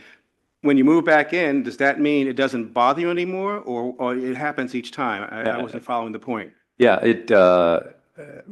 thank you for that clarification. No, usually when I go back, it happens again because you're cutting more and you're releasing increasing concentrations over time. As you take more and more slices, more and more is going to come up. You don't really what we call habituate to it at that point, just because the concentration continues to increase at that point. So I was trying to think of the reaction of community members to the odors, whether they get used to it and then don't notice it anymore, or is it always like the onion? it's fresh every day, what's happening from the landfill? Any sense of how that works? Yeah, it's a good question, and the answer to that is that people will react to a compound over and over, given sufficient time. You may have the experience. There is one kind of qualification to that, and that is if you're in a room where something really smells, whatever, smells good, smells bad, whatever. What'll happen is that the nervous system does this thing called habituate. And so what it means is it kind of suppresses that information over time. But that's more, you have to be in the room at that time for that to occur. And then once you're out of the room, actually it could be in a few minutes, could be 5 minutes, and then you go back in the room, you'll smell it again. But if you just stay in a place like that, it tends to drop. And that's called habituation. Is there any difference in the physiological reaction between children and adults? It's a great question, and it's one I'll be looking at. And the way I kind of put that is what we call sensitive populations, to use that word, because first of all, women generally have better sense of smell than men. So that's one aspect that we need to, and I will consider. Another one is pregnant women might even have even more sensitivity during pregnancy, and it abates somewhat after pregnancy. So whether it's a child or a woman or a pregnant woman or whatever other potential, we'll be looking at sensitive populations. So while I guess, perfumes of a sort won't cure the toxicological effects, theoretically, different smells and flowers that put off aromas could stop the physiological effects of certain odors? If that's how you handle them, is that possible or no? I'm not sure I followed your question. Could you repeat Well, that? can't you, like perfumes, if something can disguise the odor, it doesn't stop it, but you have a different offsetting aroma or smell, is that a way to avoid the physiological effects of an odor? I don't have a good answer. I could speculate a little bit. I mean, you could smell something that's a little more potent, like a perfume, but the other chemical's going to be there. I mean, you're not stopping that. You're just, as you said, covering it up. But, that's a part of the question I'm not sure I'll be looking at the moment. You might have a patentable product there. Thank you, sir. Well, I do cut a lot of bunions and I don't cry. Well, you are lucky. Well, I breathe through my mouth. So if you don't breathe through your nose and you just breathe through your mouth, you won't cry. That's the little trick. Well, I've tried that and it doesn't work. Really, it works really well for me. But getting back to triggers, and that's what I'm going to call the sense triggers. Having served on the Asthma and Allergy Foundation for 10 years, we found a lot of connection regarding what triggers were for asthma and upper respiratory ailments, and definitely particular sense. A woman walking by with a real strong perfume can trigger a person into an asthma attack, or even if they don't smoke. And this happened to our daughter. She was with people who had smoked and it was on their clothes. She came home smelling like cigarettes, even though she had not smoked, and she had a severe asthma attack that night and ended up in the ER. But my point is here that there are so many other triggers that can work into this. And how do you isolate just one scent to be able to look at that and utilize it for the study? Well, it's a really excellent question, and I'm not able to necessarily answer it fully right now. The approach that I'm looking at, though, is to take a look not at individual scents, but a multitude of the chemicals that have been measured and what they could smell like. So we're going to look at the characterization of the odor from both I apologize, the work that the Air District has done, as well as what the Nasal Ranger has done as well. We'll be looking at that. I'm working to focus on the foul odors related to this facility. That's got to be my focus on that. That said, I understand the components of an allergic reaction such as you're talking about, where there's a hypersensitivity to, respiratory considerations like asthma. But I'm going to be focusing mostly on the physiologic response aspects of odor. A lot of the people who have testified in this case have described many ailments from the odors, whether that was just going from teary eyes to actual respiratory issues and rashes and severe coughs that they can't get rid of. Will your study be able to help us take a look at that in reference to what you're going to be producing within the study? Well, that's my intent, is to get there. It obviously depends on the data that's been collected and how and the ability to, slice and dice it in a way that will make sense. So that's the intent. Whether I can hit that mark at the moment, I just don't know, but we'll know soon. Okay, thank you. Yeah. Any other questions, Mr. Belagaplan? Yes, thank you. Was it your recommendation for CTEC to use the nasal ranger to do the odor analysis? No, it was not, but we have, my group has a lot of history with the nasal ranger as well. So the answer is no, but I know about it. I think it's a tool, it's an effective tool in being neutral, sort of to assess odors. Would you say, what's the advantage of using the nasal ranger versus just, not? Well, absolutely. It's an important tool when you're doing assessment of odors. Why is that? Because Dr. Sanchez-Soria kind of mentioned it, but I'm going to repeat a little bit of it, is that the individual is inhaling prior to measuring carbon filtered air. So there's no chemicals that person is receiving. Then they start the analysis, and all of a sudden what we're starting to do is to be able to determine the odor threshold, the detection threshold. And that becomes really important because it gives you a sense of intensity as well. Also, as part of nasal ranger and training, which people need to be trained for it, it's not particularly difficult, but it still needs training, is what characterization of odors is present. And so there are categories of odor. There's ways to characterize odor so that there's a consistency of the character of the odor, which again I think is super important, as opposed to doing anything else unless you have an instrument that's objective, so you get objective data. No, thank you for that response. I appreciate it. Do you know of other air districts in the country that uses routinely nasal rangers?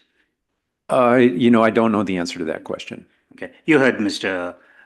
Israel say, he preferred his nose, but the way I'm getting at it, is this something that you would recommend, since you're here, that agencies utilize that as a tool a subjective tool to assess odors?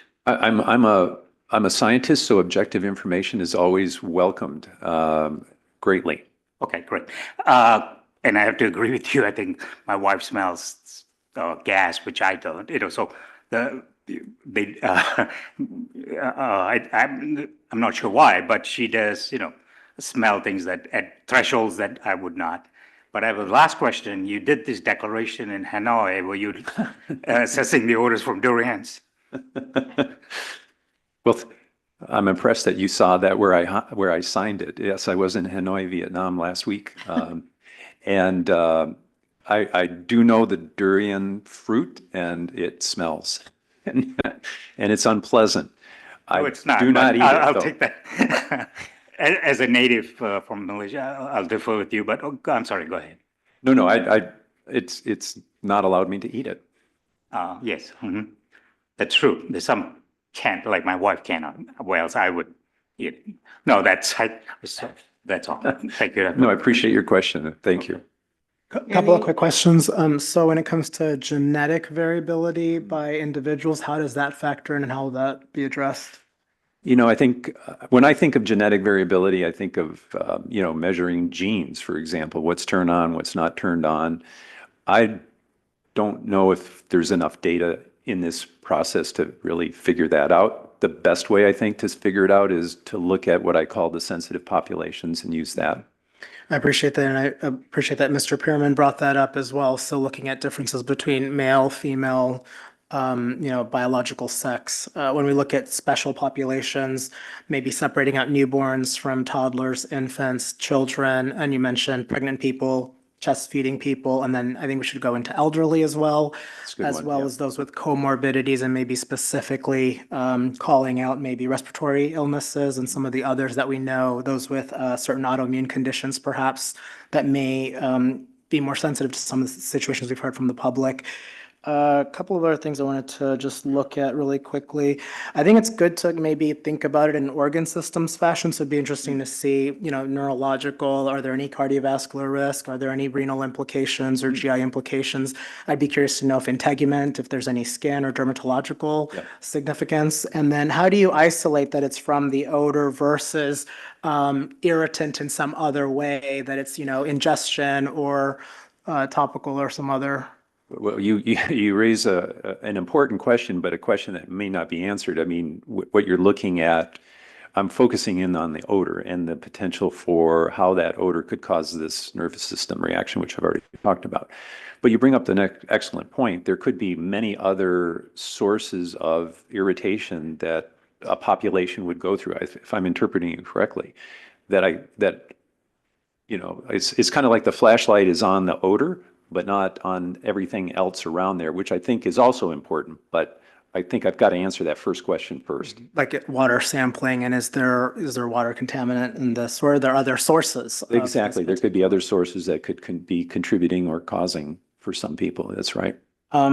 Dose response, so I'm guessing how much you smell it or whatnot, that can also have a physiological effect. Is there a way that that'll be measured or? So the approach that I'm looking at is so odor thresholds. People have different odor threshold. I mean, if you look at a population, there's a range of odor threshold values for people. I'll be looking at the lower end of that. In other words, because that's going to be looking for what a sensitive person is. It's not so interesting, it's somewhat interesting, but not so interesting to look at what someone would take if it's a very high level. I want to look at the levels that are lower. Okay. However, the burden, so if it affects more people at this higher level, it's definitely worth knowing that as well. So yes, the sensitive folks are affected, but to know that a whole community is affected, regardless of if it's minorly, may be worth understanding. So there could be other implications that we haven't quite, fully understood, whether they're developmental disorders, learning disabilities, all those kind of links. Will there be any sort of human data in the long run that needs to be a part of this? Any community sampling, any sort of trial data that needs to help inform this process? Good question, and I don't have an answer for you right now, but it is a question that I'm reflecting upon as I enter into this. Yeah, just be curious to see if there is a way to engage the community in this, even, whether people want to voluntarily support contributing data in a meaningful way that can help us better understand really the health impacts to the community. No, I appreciate your suggestion. Lastly, the slide deck that was given, will that be entered in as evidence as well? No, we can submit it if you'd like us Yes. It might be worth, there was some really valuable information. Really appreciate all your testimony and your declaration. Thank you. Okay, thank you. Maybe even a questionnaire to the members of the public in that vicinity of what ailments they are experiencing, to be able to capture, as Dr. Abraham said, the effects of the people who are really there and what this is all about. So I think that might be something that you might consider. Thank you. I will. Any other questions for this witness? Okay, thank you very much, sir. Thank you very much. Okay. Madam Chair, we've got copies of the slides. We'll pass those out. I believe those will be AA. Yes, AA. Just a note, Madam Chair, while they're switching witnesses, I did want to mention there is a member on Zoom who has had their hand up for a while. I don't know if you want to take public comment or testimony. Yes, we do. And I've been asking via text if there's anybody there. So we'll just wait for our, Can we take that public and then take a break, short break? yes, Okay. that's the plan. Okay. Okay, Rosalinda, there's a member of the public with their hand up. Okay, let's go ahead and take them, and after we take them, we will go on a break, a 15-minute break. Okay, and our first person is, okay. No, I don't know whether we'll ask her. Miss Evans, are you there? Yes, I am. Can you hear me? There she is, okay. I don't recall whether you have testified or made a comment before. I kind of think you have, but in any case, we need to know whether you want to present your statement as testimony, or if you want to just make a comment. If you wanted to present it as testimony, which will be entered into the record, we need to have you take the oath. If I it's want it- just a comment, you don't have to take the oath. I want it to be testimony, and I did take the oath this morning. Thank you. Okay. So if you can please spell your name for the clerk. Susie Evans, Evans. Okay. And you've got 3 minutes to go ahead and present your comments. Okay. I'm sorry, testimony. Okay. First, enough with the data and the studies. We've been through this for I don't know how long now. Personally, I know it's problem has been going on for over 10 years. I want anyone involved in this that has not been out here to come out here for 2 weeks, live here 24/7, and then you will all know what we are dealing with and how our health is being negatively affected. Personally, my asthma has gotten 1,000 times worse. My voice is a lot hoarser. My body is atrophied because I can't move around good anymore because I can't breathe anymore. My husband's dizzy. We're retired, and this crap from this dump comes inside my house. I don't know how to get it out. I have 2 of the purifiers that the dump gave us. Neither one of them worth a poo. It's in the fabrics of my house. Other than a professional cleaner, I don't know how to get it out. And how often would I have to do that until this thing is fixed? Which I understand there is no fixable thing in sight. And the most morbid thing I can say right now is I hope to God I don't pass away before this is fixed and I can live again. That's it. Okay, thank you, Miss Evans. Next person. You want to see if anybody ask questions? I'm sorry. Well, yes, testimony. All right, let's start with Ms. Roberts or Ms. Riker. No questions, but thank you, Ms. Evans, for your testimony today. Ms. Morgan? No questions. Thank you, Ms. Evans, for your testimony. Okay, board members? No questions. Again, Ms. Evans, thank you very much for your testimony. Next person, Madam Clerk?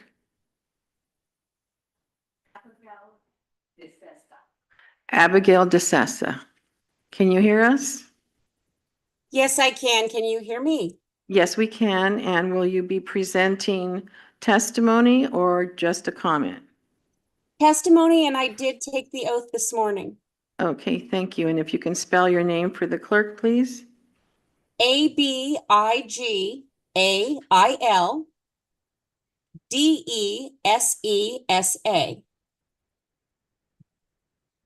Okay, ma'am, if you could go ahead and start, you've got 3 minutes. Thank you. My name is Abigail DeSessa, and I'm a 25-year resident of Val Verde. Last summer, the residents were promised that the new flare was going to be the magic device to remove the gases and odors we were consistently being covered in. It did not. Then we were told repairing the broken wells and drilling new wells would solve this, and it has been going on since last summer. It did not so far. Then we were told they would cover the reaction area with this giant white geomembrane, which so far has also not solved it. I understand it is still underway, but this has been going on for a few months now. Lately, we have been told pumping all the excessive leachate out and moving off-site will solve it. So far, that too is not working because every day it continues to stink at my house, and we are sick of being sick from this landfill that is not operating legally. We have been told over and over again the landfill is operating in good faith. We have been told over and over again the landfill is cooperating with all government agencies. However, we have also been told the landfill was actually out of compliance as early as May of 2022 and already experiencing elevated temperatures and creating excessive leachate. The landfill finally admitted they had a problem in November of 2022, but still lied about the leachate. Starting in January of 2023, they received their first NOV regarding operations or equipment, followed by the first NOV for nuisance in April of 2023. Now we are 1 week away from May of 2024, making this event approaching 2 full years. Nothing in this history or data states the landfill is working in good faith or cooperating. It shows the landfill hiding what was happening and at times even lying about it. It shows the landfill did not maintain the landfill as required by law. In my opinion, this is not a reputable business and is bringing great harm to the community surrounding it. That includes residents, schools, and businesses, not to mention the unknown damages to the wildlife and plant life in the area. This landfill violates its CUP because the open working face is also drawing NOVs, not just the reaction area. The big excuse for keeping it open. All government agencies that have the ability to close the landfill are in gross negligence of their duties of this community to this community and our environment, in my opinion. Thank you to AQMD for being the leading agency to truly try to make a difference for the people. And without AQMD blowing the whistle on this illegally run landfill, nothing would be happening at all today. Thank you as one of those people in this community that appreciate you. Thank you very much, ma'am. Any questions from the district? No questions. Thank you for your testimony today, Ms. DeSessa. And from Chiquita? No questions. Thank you for your testimony. Board members? Thank you very much, ma'am. Did we have anybody else? Okay. All right, let's go ahead and break then for a 15-minute, we will be off the record. Okay.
Cannot hear you guys.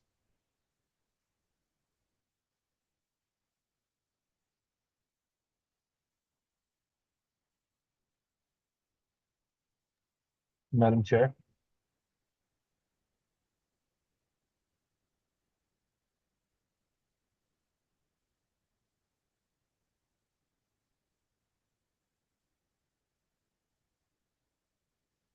Oh. Ready, Marcelinda? There we go. Sorry.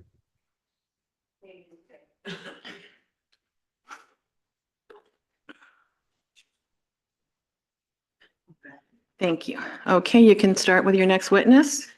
Thank you very much. And again, if you can please just summarize and give us the overview of your presentation or declaration that we already have. Of course. Good afternoon. Ms. Viswanathan, could you please state and spell your name for the record? Yes, my name is Sri Vidya Viswanathan, Srividya.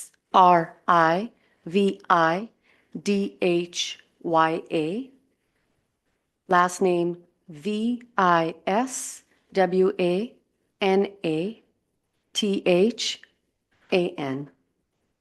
And did you take the oath earlier this morning? Yes, I did. Can you remind the hearing board and the public of your area of expertise? I specialize in landfill gas as it relates to the engineering and construction of landfill gas collection and control systems. You executed a declaration in this case on April 19th, is that right? That is correct. And for the hearing board, that is Exhibit U. Your declaration describes Chiquita's compliance with many of the conditions of the stipulated order, including those related to dewatering and expansion of the landfill gas system.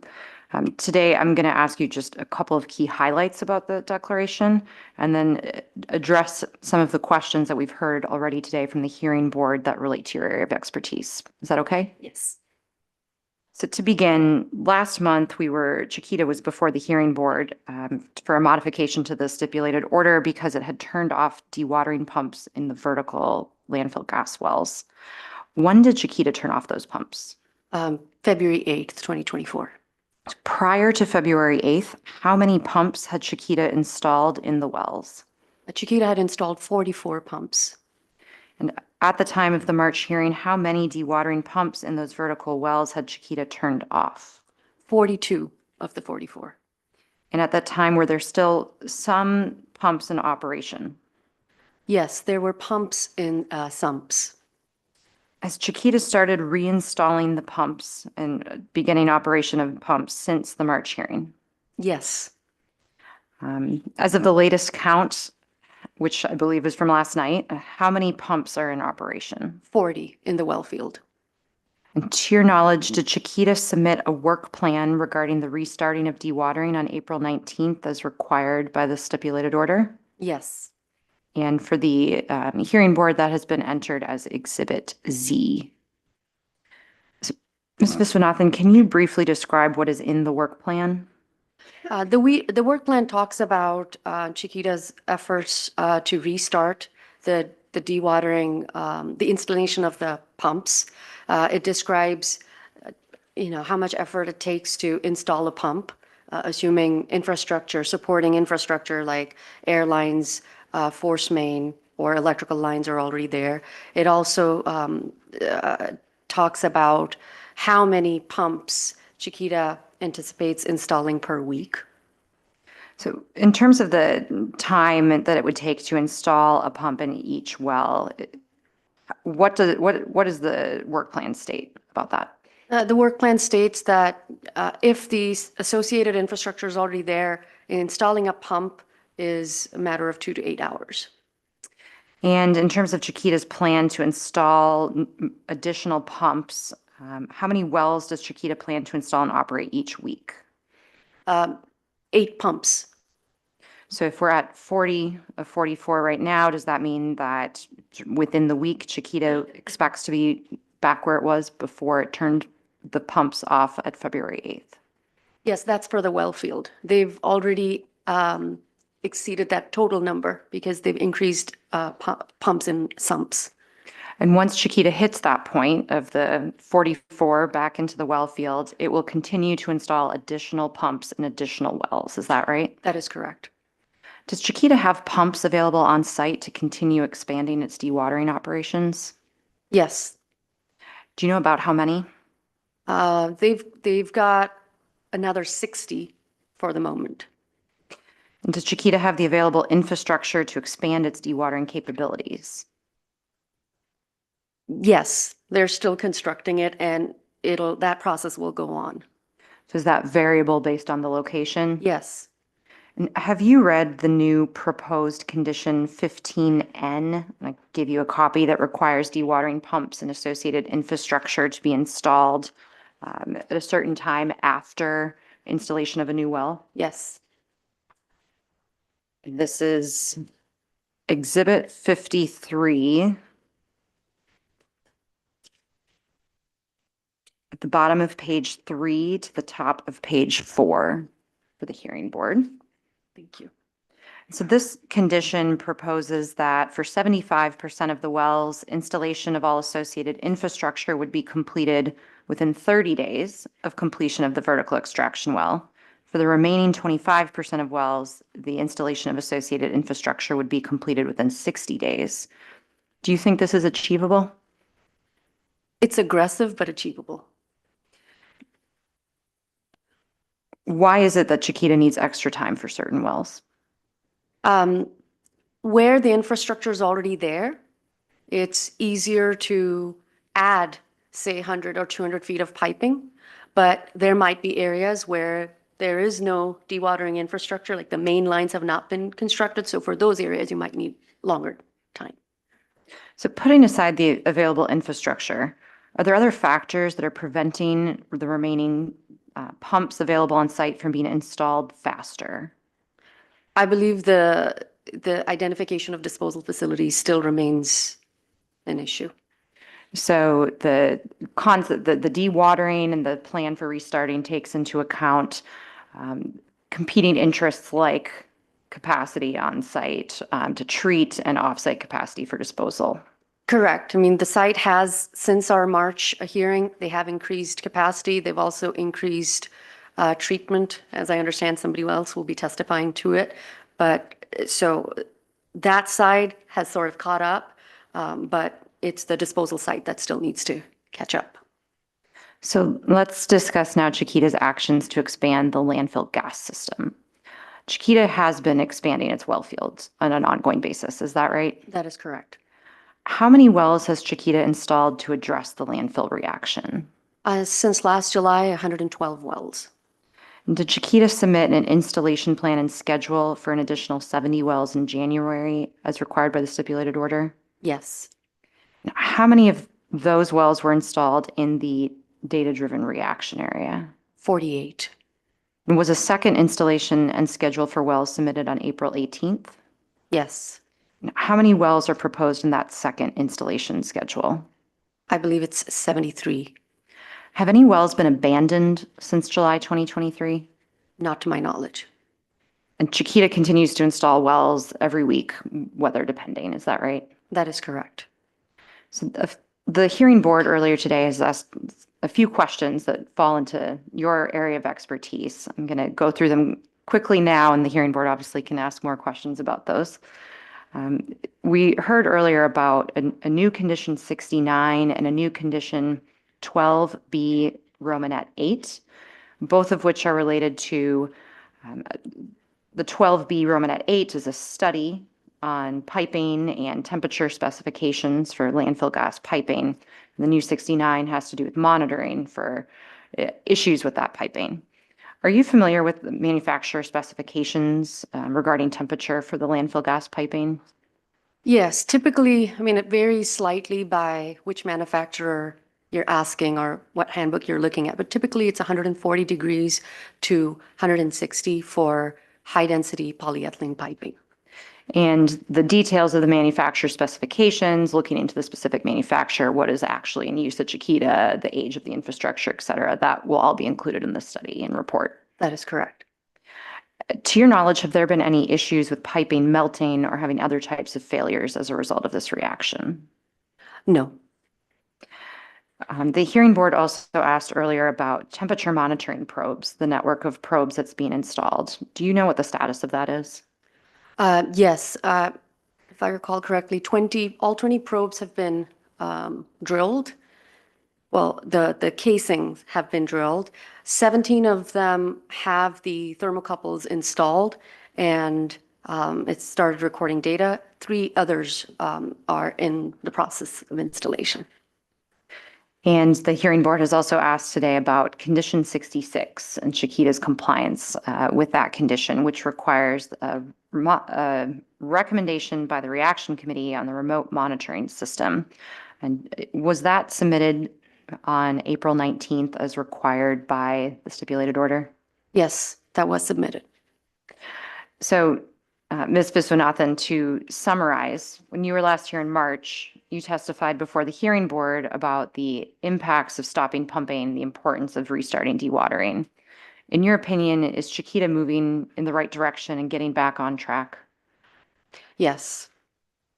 Thank you. I have no further questions. Thank you. Thank you, Ms. Viswanathan. So I'm going to start with, I think you testified a bit about the leachate pumps and getting them back kind of to where we were pre the January to March era. So in your understanding, when we were in that era of having multiple pumps turned off, were we seeing excess leachate seep out at higher than prior frequencies? I don't know if they were higher, but they definitely had seeps. Okay. Does it seem likely that we should have seen it either seep out of the top of the landfill at higher frequency? I mean, it seems like we were getting seeps even when we had all of those pumps turned on, and then we turned off a bunch of those pumps, and then also had a bunch of rain events in that winter months. Shouldn't that have increased the leachate? Again, they had pumps operational in the perimeter sumps, and they've continued to have seeps. So I can't definitively say if turning it off increased. They've managed to, any seeps they had, they've been on top of it, remediating them. Okay. Is there any other plausible things that we should look out of? If it's not coming out of the top of the landfill, is there other plausible explanations of where leachate could be going that we haven't discussed or looked at? See, a lot of the leachate seeps is also driven by pressure. So the gas well construction has not stopped. So, it's possible that the gas well installation has been relieving pressure and assisting in minimizing or controlling the seep to some degree. I know that one of our reaction committee members will be talking about seeps tomorrow, I believe. Okay. So let me know if they're the better person to ask. But it seems like at this point, Chiquita is stipulating to these conditions about continuing and more expeditiously getting infrastructure to dewater the landfill and increasing from not only what you currently have, but even what you had prior to when you shut off pumps. Like we're going to increase that infrastructure in dewatering, right? That's right. So expanding the gas collection system, adding pumps, removing liquids, all these things are critical to managing the gas, the leachate, the seeps, and the reaction itself. So they're all important. Okay. You also mentioned that while we're close to getting back to our pre-shutdown kind of baseline, we're not fully there, and some of that is still offsite capacity limited. Is that right? That is right. They are, I don't know about today, but they should be able to reach that number. I don't know, what that deficit is or where is it going to slow down. I don't slow down the installation of the pumps. I don't know that. So do you know, just in a kind of a ballpark sense in gallons, like what's the goal in terms of I have the capacity to send offsite? What's the goal that we're reaching towards in terms of offsite? I would let the leachate expert testify to that. There's a treatment expert on the team. Okay. And I know you testified a bit about condition 15N. You talked a little bit about, we're going to install this dewatering infrastructure, but I know that dewatering infrastructure doesn't specifically include the dewatering pump itself when the well is installed, correct? That is correct. And my understanding is that at some point, if you're not planning to actively use the pump, you don't want to install the pump yet. Is that correct? That is correct for the pump itself. For the pump itself. Okay, so is it fair to say that even though we're close to back to where we previously were with the number of pumps, we're still not at a point where under condition 15, you're going to install pumps simultaneously to the well and infrastructure? It's still a wait and see on capacity? My understanding is that right now there's still that deficit between what's being recovered, treated versus what's being disposed. But the plan that we submitted, Chiquita submitted, was for 8 pumps. So at least we're on track to do that. Okay. And then I think you talked a little bit about that new study for high density polyethylene piping in condition 12G8.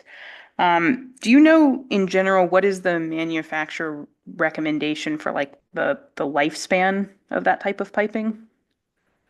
When I've done design work in the past, I've had like ISCO, which is one of our manufacturers, they say anywhere from 80 to 100, but a lot of factors can affect that service life. Okay. Do you know if Chiquita currently has like a replacement schedule for any of this piping, or is it assumed that it will last as long as the landfill?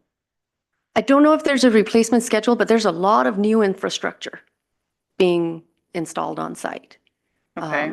Is it fair to say that a lot of the piping in the reaction area is not new? I mean, I was under the impression that the reaction area is actually a waste mass that was filled in like 30-ish years ago. Oh, well, I would see this, the number of wells and piping and dewatering infrastructure that's being installed now, that will be probably the larger percentage. That'll be the majority of the infrastructure there. So a lot of that infrastructure, it's all brand new. So unless we see a reason to replace piping, that should give us plenty of life, unless, the studies find something different. That should give us plenty of life. And any existing infrastructure, absolutely, unless we see signs that, hey, this pipe's melted or it's damaged or deformed, that's when you start considering, do we need to replace it? Okay. So I know you also mentioned about installing additional gas wells. Are you sort of the main person for asking about some of the monthly reporting on gas flow rates and that sort of thing, or is there a different person? We're talking about flare flow rates, then no, but I'm focused more on the well field itself. Okay, so I mean, let me ask you, and then you just Yes. stop me if you're the wrong person. I don't know if this has been marked as an exhibit yet, but this is from the March monthly report that Chiquita submitted to the hearing board in advance of this hearing. I'm looking at page 137. And so this is essentially kind of reporting on, we look at first all of the landfill gas that's flared, and then anything kind of left over we consider as landfill gas not combusted. So I was kind of, are you the right person to answer questions about this? I can try, but I think that would be Pat, but I can try. Okay.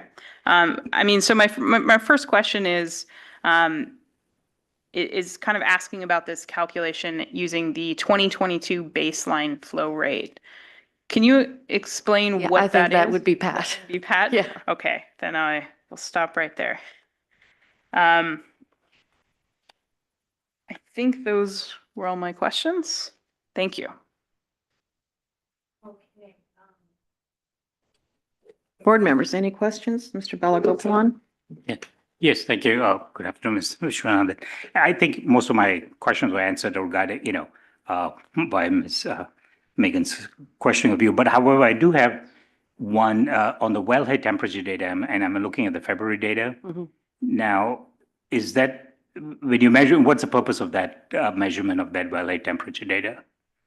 Well, it's indicative of the performance of the well. A lot of times if you have a well that is damaged and not flowing, then you're going to see a big drop in that temperature.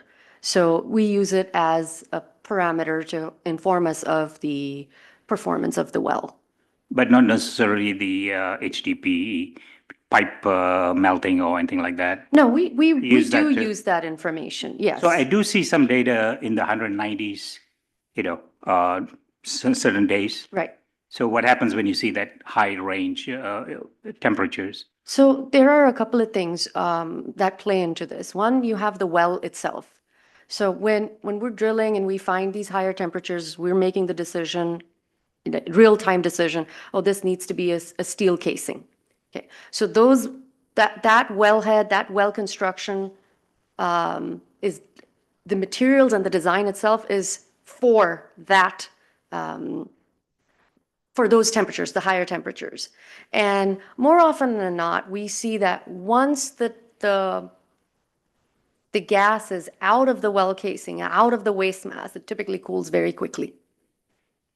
So we rarely find that the HDPE pipe itself, whether it's an 8-inch lateral or a larger diameter header pipe, getting impacted because ideal gas law, PV is equal to nRT. As soon as the gas comes out, the volume it has to expand into allows the temperature to drop, and the gas cools more quickly. And that's why you don't see those types of issues that we would see when we're installing wells inside the waste mass.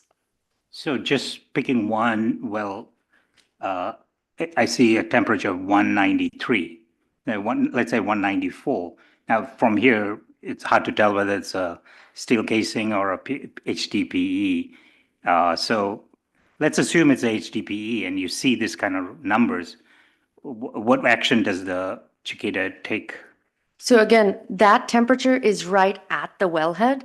Right. And we know that if the temperature at the wellhead is 190, odds are that when we drilled that well, it was the waste cuttings were more than 170, and those are all steel wells. Okay. So we are not constructing any wells with HDPE.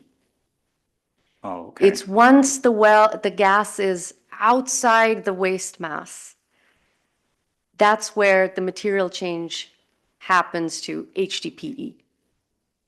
Okay. So condition 69, where you do quarterly inspection monitoring of HDPE. That is for the piping. The piping, which Yes. is outside. Correct. Okay. All right. And that's where they look for buckling, rupturing, cracking, melting. Right. And so for HDPE, typical, let's say even if that temperature is 160, in our experience, I haven't seen where once the gas is outside the well casing itself, where it maintains that temperature. Typically, that gas will cool pretty rapidly, and that drop in temperature, the HDPE materials are compatible. We're going to do more study to find out if that's not true for Chiquita. So there's no monitoring of the temperature besides the wellhead, and then you're doing the parameter monitoring, and then the temperature at the inlet to the treatment system, correct? But there's nothing on the pipelines, basically. Yes, which is what this condition is going to observe, Yes. to check it. Yes. Okay. All right. Okay. That explains it. Thank you. I have no other question. Mr. Pearman? So Exhibit Z, which I guess is the re-dewatering plan, trying to understand, does that become part of the guidelines on dewatering that are under review and were submitted and commented upon by April 4th as a exhibit or document, or is the concepts in here in any way going to be incorporated into those guidelines? It becomes a part of it because we will have to comply with both. And again, touching on a point that I raised before, and that AQM just asked you about, which is from Mr. Dick's declaration that the discontinuance of the dewatering didn't contribute to an expansion of the reaction area. Was there a period of time when we were doing the planned dewatering that you saw evidence that that reduced the creation of leachate? I would say no. And does that mean it was ineffective or just the time period was too brief? There weren't enough wells at that point in time? Any explanation for that conclusion? No, I'd say that the liquids are part of the reaction and the pumps are just removing the liquids being generated. So I think it's too early with a small number of pumps to see that. With the increase, that's where we're going to remove more liquids. With the liquids, we'll remove heat. And it's the expectation that over time, we see an impact. Thank you. Any more questions for this witness? Okay, thank you very much. Thank you.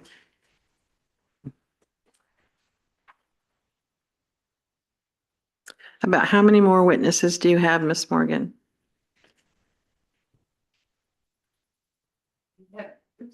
Excuse me, we have 4 witnesses left. 4, okay. It's possible we can wrap this up today. We've got 45 minutes at the very least, so if we can. I think, Madam Chair, our next witness, Dr. Woodard, is the witness that you all ordered us to have here for the last hearing. He'll be speaking about treatment. I do think his testimony is important and will be a bit longer. Our last 3 will be, I'd say, more along the lines of Ms. Viswanathan's in terms of length. Okay, thank you. Yes.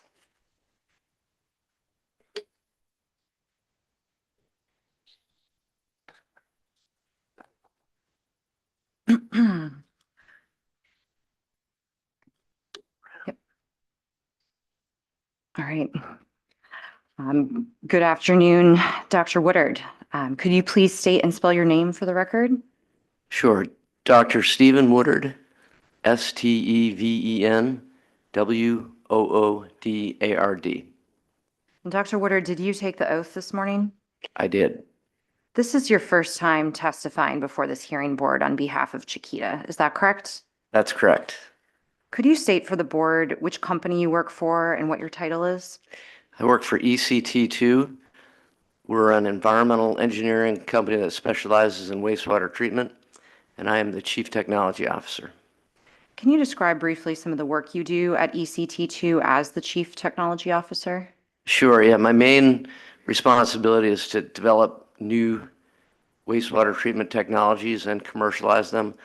I also get involved in a lot of technical oversight of projects in-house.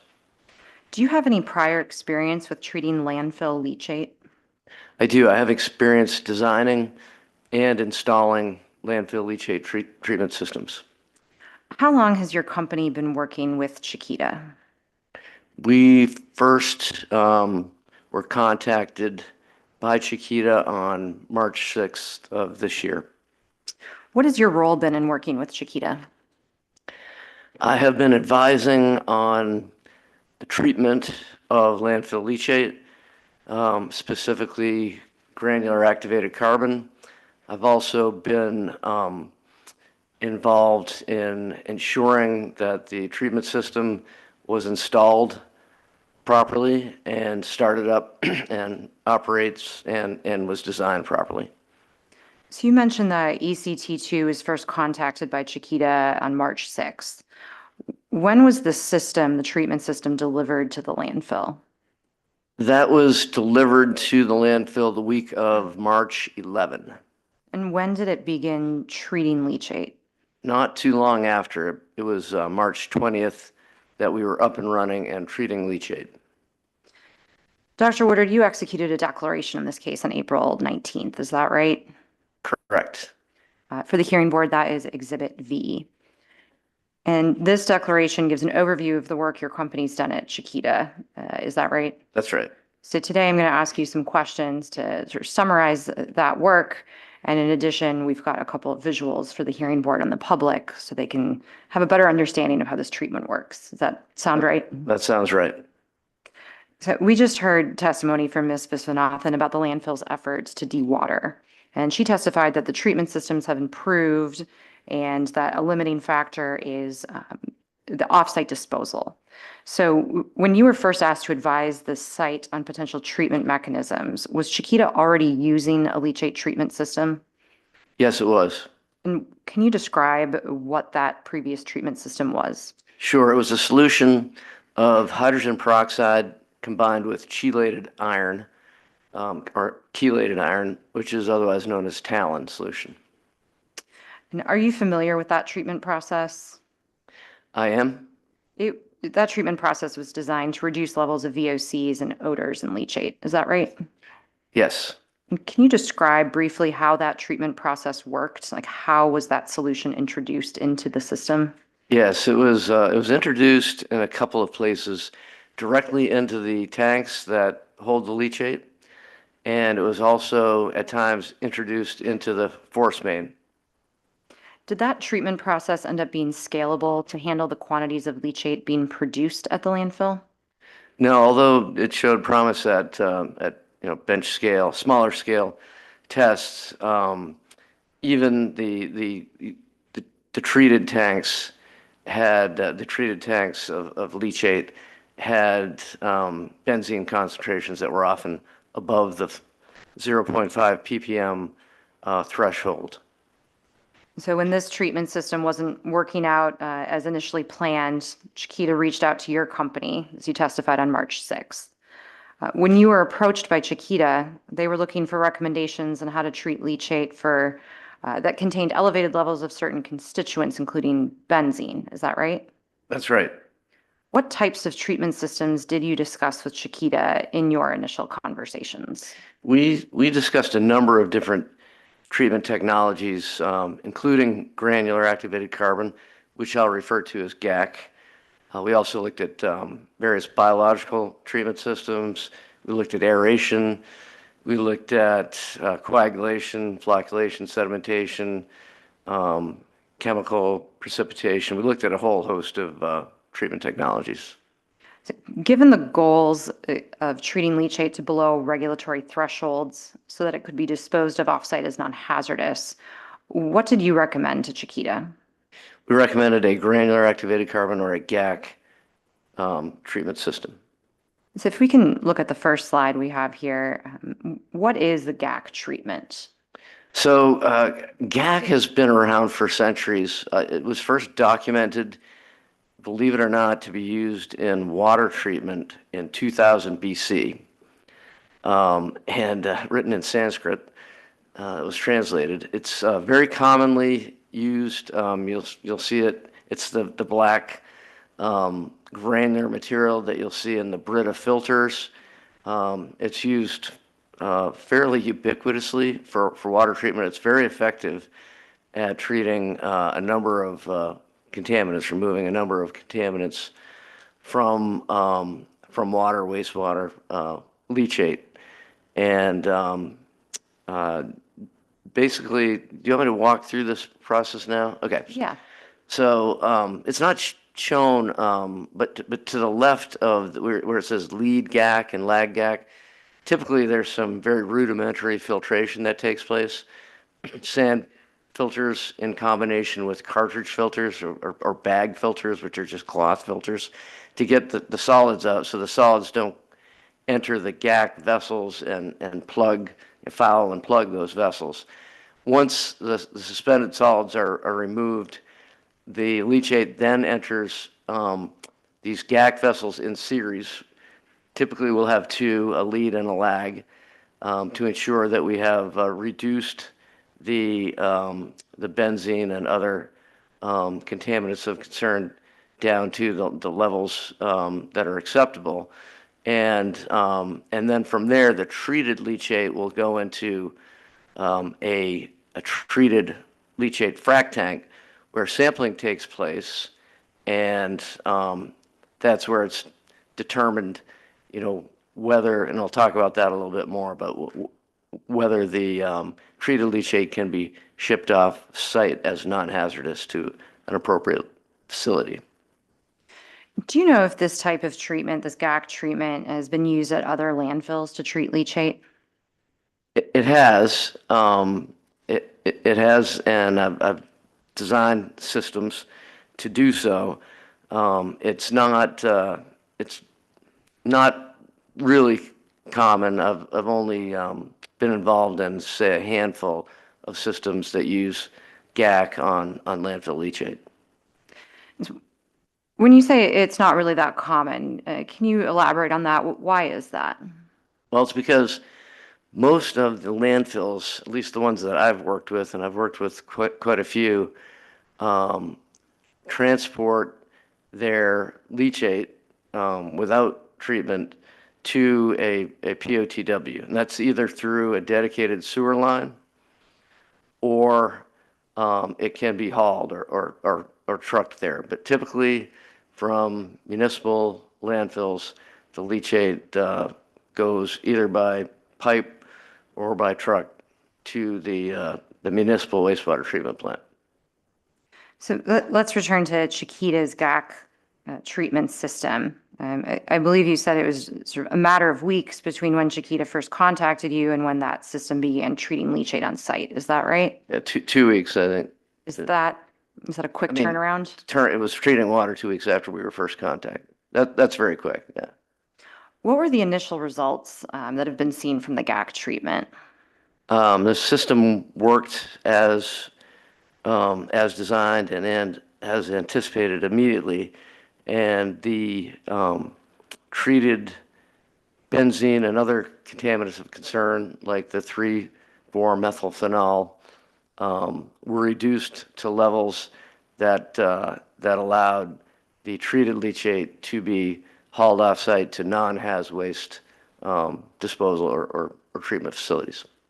So you mentioned the 3,4-methylphenol, which is a constituent that one of the hearing board members raised earlier. Can you explain why this particular constituent is relevant for the GAC treatment system? Yeah, it's relevant because the facilities where I say we because our treatment system is there, but where Chiquita sends their treated non-haz leachate to, Avalon, Patriot, are two examples. Those facilities have limits on not just benzene. Benzene needs to be treated down to less than 0.5 parts per million to leave the site. The TCLP threshold for 3 and 4 methylphenol is quite a bit higher, but the facilities, Avalon and Patriot, for example, have their own limitations.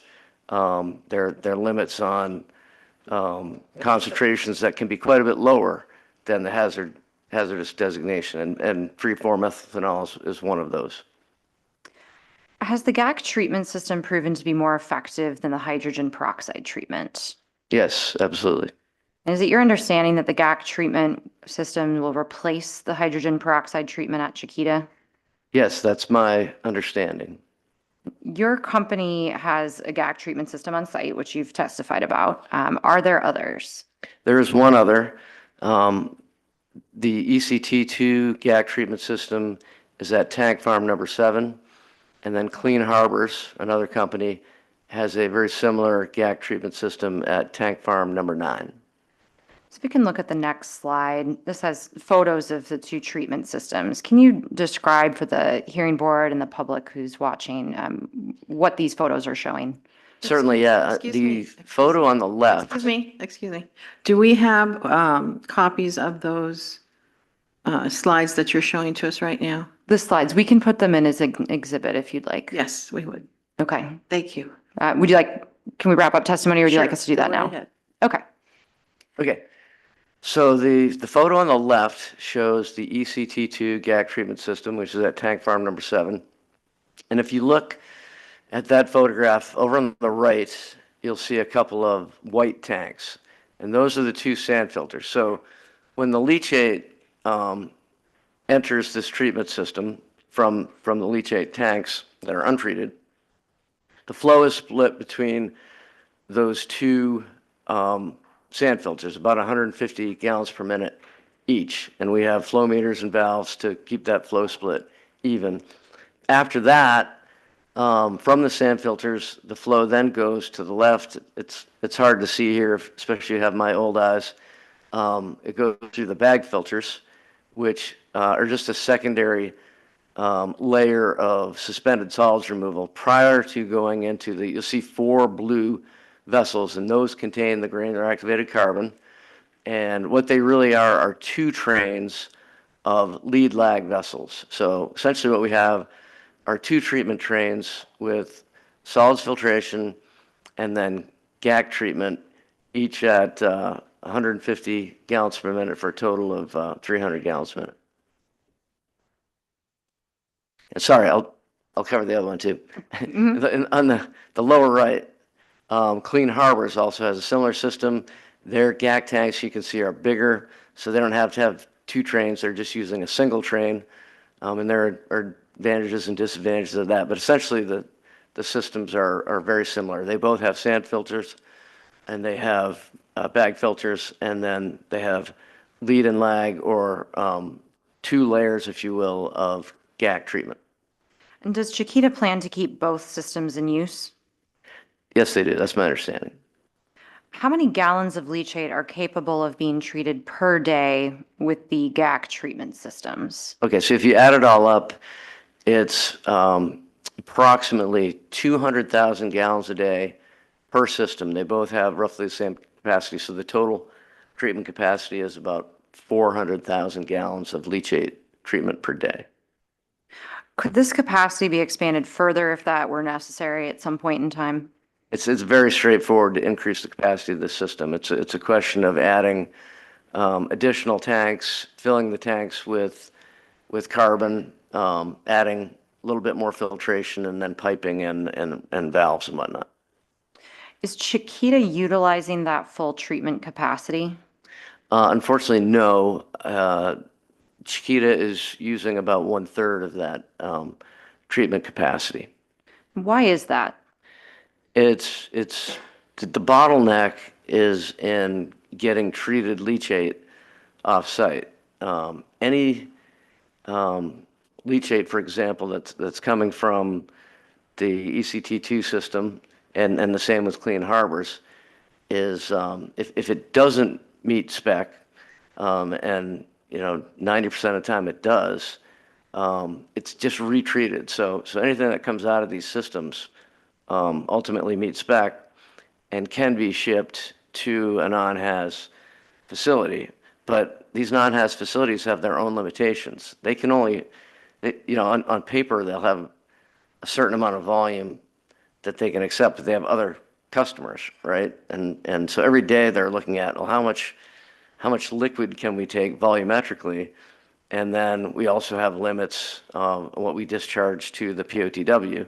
So they have to look at the contaminants, even if they're below regulatory limits, they have their own thresholds that need to be met. So that's where the bottleneck occurs. So let's walk through that process a little bit more. What happens with the leachate once it's finished treatment to disposal? Following treatment, what does Chiquita do to confirm that the leachate can be shipped off-site for disposal? Okay, so once they have a tank that they believe is ready to be shipped off-site for non-haz disposal, they'll sample and send that sample off to a commercial lab for analysis.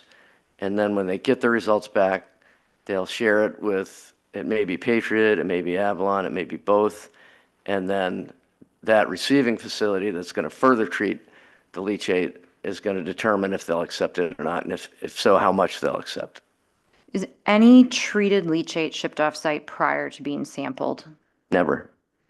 Once Chiquita receives the results back, reviews the analysis, does it have the disposal facility confirm that it will be able to accept that leachate? Yes, as I said, Chiquita shares the data with the disposal facility, and they are the ones that make the decision whether they accept it or not. So we've been discussing that the offsite disposal options are a limiting factor to Chiquita's ability to move leachate.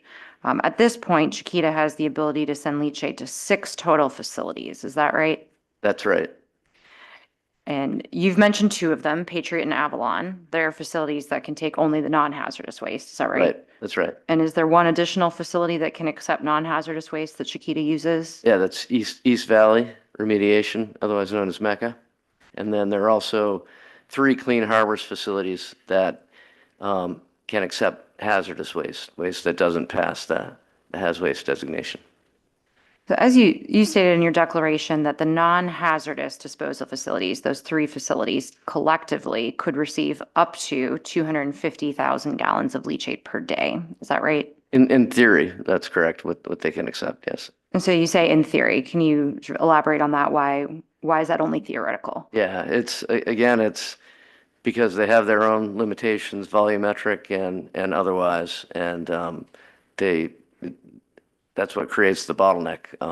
We have more leachate that's treated and meeting the acceptance criteria to go to these facilities, but they can only take so much. So the amount that Chiquita could send to any one of those facilities may vary on a day-to-day basis. Absolutely, yes. So you also mentioned the hazardous waste facilities, the Clean Harbors facilities.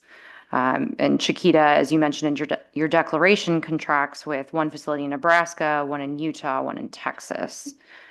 In your declaration, you state that these can collectively accept up to 200,000 gallons of hazardous liquids from Chiquita each week. Is that right?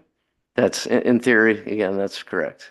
In theory, for the same reasons? For the same reasons. Chiquita has looked into contracting with other waste disposal facilities. Is that right? Yes. So your declaration includes a chart that lists the other waste disposal facilities that Chiquita has contacted, correct? Correct. How many other waste disposal facilities has Chiquita contacted? Over 200.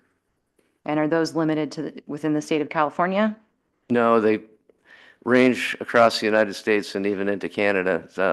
The farthest away I saw were New Hampshire and Massachusetts. So Chiquita has contacted entities throughout the country and even up into Canada looking for additional disposal alternatives. Based on your discussions with Chiquita personnel who are conducting this outreach themselves, can you summarize some of the reasons why many of the facilities cannot accept Chiquita's leachate? Yeah, there are a number of reasons. Some don't want waste that's crossing over state lines from another state or even from another county or from another district. Sometimes it's like Patriot and Avalon, it's volumetric constraints.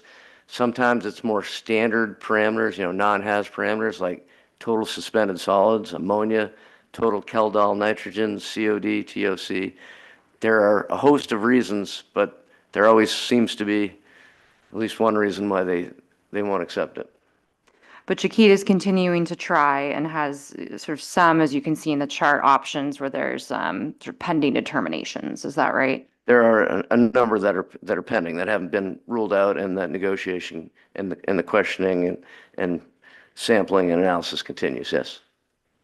So let's go back now to the GAC treatment system. You talked about the carbon media and you sort of explained or you compared it to the Brita filter on the first slide. What happens to that carbon media? Does it last indefinitely? No, it does. It works on a mechanism called adsorption. So think of it like a sponge, right? The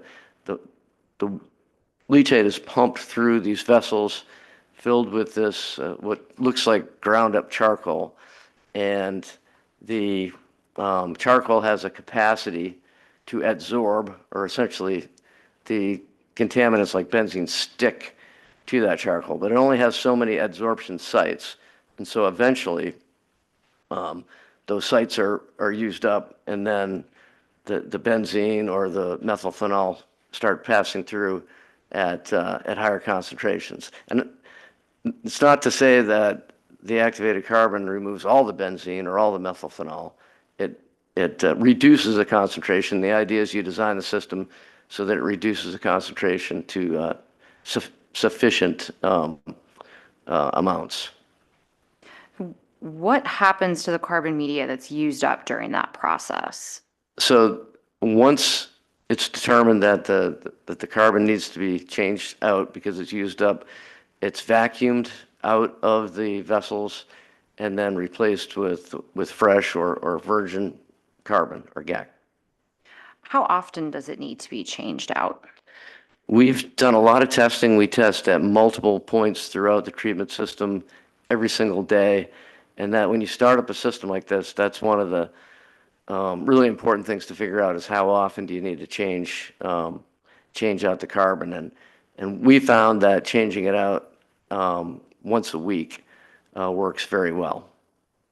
So we've got one more slide that I think shows some of this data that you're talking about. If we go to the next, yep, that slide. Can you describe what we're looking at here?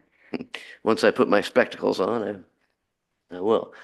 Yes, so this is what we call a breakthrough curve, right? So this is an example of some of the data that we collect and use to make decisions. And so what it shows on the y-axis is the benzene concentration in milligrams per liter or parts per million. You see the horizontal blue dotted line at 0.5, so that's a half a part per million. And that's the limit that determines whether or not the leachate is hazardous, right? So the influence data are shown in gray, right? And so the treated or combined treated effluent, that's after the two trains, each 150 gallons a minute combined after treatment, that's the yellow line. And so what you want to see is the yellow lower than the gray, which is good. It means the system's working. You also want to see the yellow below the horizontal blue line, which is the treatment goal of 0.5. And so what we'd like to do is track the data so that that vertical line, the two vertical lines, are the carbon. That's when the carbon was changed out, right? So we track it. We see that the adsorption sites are beginning to be used up. The benzene is starting to break through the carbon at higher concentrations, but it's still not at the treatment goal. And then you can see right about in early April that carbon was changed out. And then if you look at the yellow line after that, it's right down, back down to zero, right? And then it will slowly climb up. And you can see that we were a little bit late on the change out the second time, which occurred, I don't know, around the 18th, eyeballing it from this plot.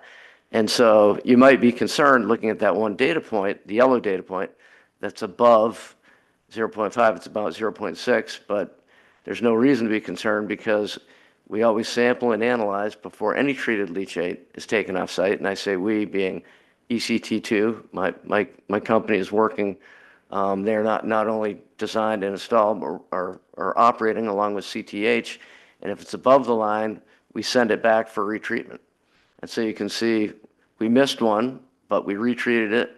We changed out the carbon, and now we're back down to zero, and that will start rising again. And so this first few weeks of operation and tracking this data is allowing you to fine tune to come up with the optimal timing for carbon media change out. Is that right? That's correct. And if you look at the first several data points, I don't know, 6 maybe data points, 7, the treated leachate was flatlined down at zero. And that's what I mean. We started this system up. We were contacted on the 6th. By the 20th, 2 weeks later, we're treating that leachate down to essentially 0 milligrams per liter of benzene. So we consider that quite successful. When you change out the media, what happens to that spent media? So the spent media is just like the treated leachate. It is sent off to, it's sampled, it's sent off to the lab to be analyzed to determine whether or not it's hazardous. So far it has been. And so if it's hazardous, then it is sent off-site to a licensed appropriate facility that is willing to take that hazardous waste. And so we've talked now about the GAC system and how it produces a spent carbon media. Does the treatment system itself create any vapors? No, it's a fully enclosed treatment system. So there's no chemical reaction taking place. It is just a filter. Is that fair? It's just a filter and it's enclosed. So without any chemical reaction and just through the filter itself, would that treatment create any odors? No, in fact, granular activated carbon is very often used to prevent odors or to reduce or eliminate odors. The leachate, though, that is stored in the tanks could itself have its own sort of off-gassing or vapors. Is that accurate? Well, leachate does have odor to it, but these systems are enclosed, and then the vapors are captured under vacuum, and then transported through manifold and then HDPE pipe to the landfill gas flare. Is it your understanding that there's another expert witness here today, Mr. Patrick Sullivan, who'd be available to answer questions about the vapors and destruction in the flares? That's Pat's area of expertise, correct? That's beyond what ECT2 is doing on site. That's correct. So we've heard now generally about Chiquita's efforts to dewater, and now you've testified about Chiquita's efforts to treat and dispose of its leachate. Since your company was retained in March, do you believe that Chiquita has made substantial progress on managing and treating its leachate? 100%, very much so. Great. Thank you. I don't have any further questions for you. Thank you, Ms. Roberts or Ms. Reichert. Yes, thank you. Hello. Oh my Hello? gosh, I just forgot your name. Mr. Woodard, Mr. Doctor, Mr. Doctor. It doesn't matter.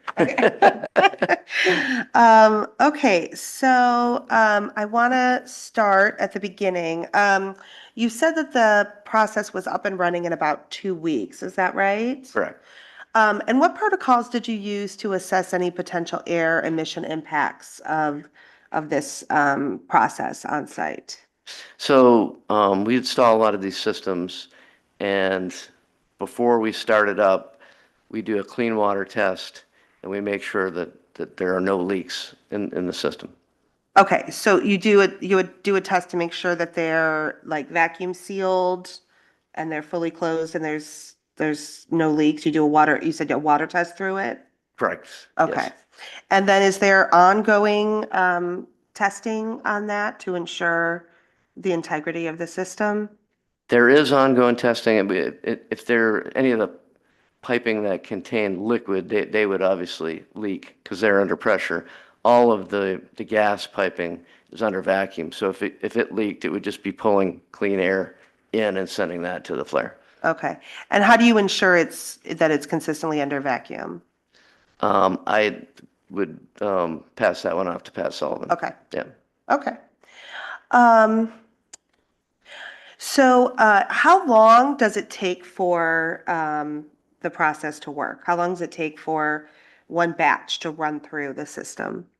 For an entire tank to run through the system? How much, whatever it would be, right? Is Yeah. it like one frac tank worth that goes through, or what's the process like Yeah, in terms of each the quantity? frac tank is around 18,000 gallons. Okay. And we're typically processing 8 to 9 frac tanks in a day.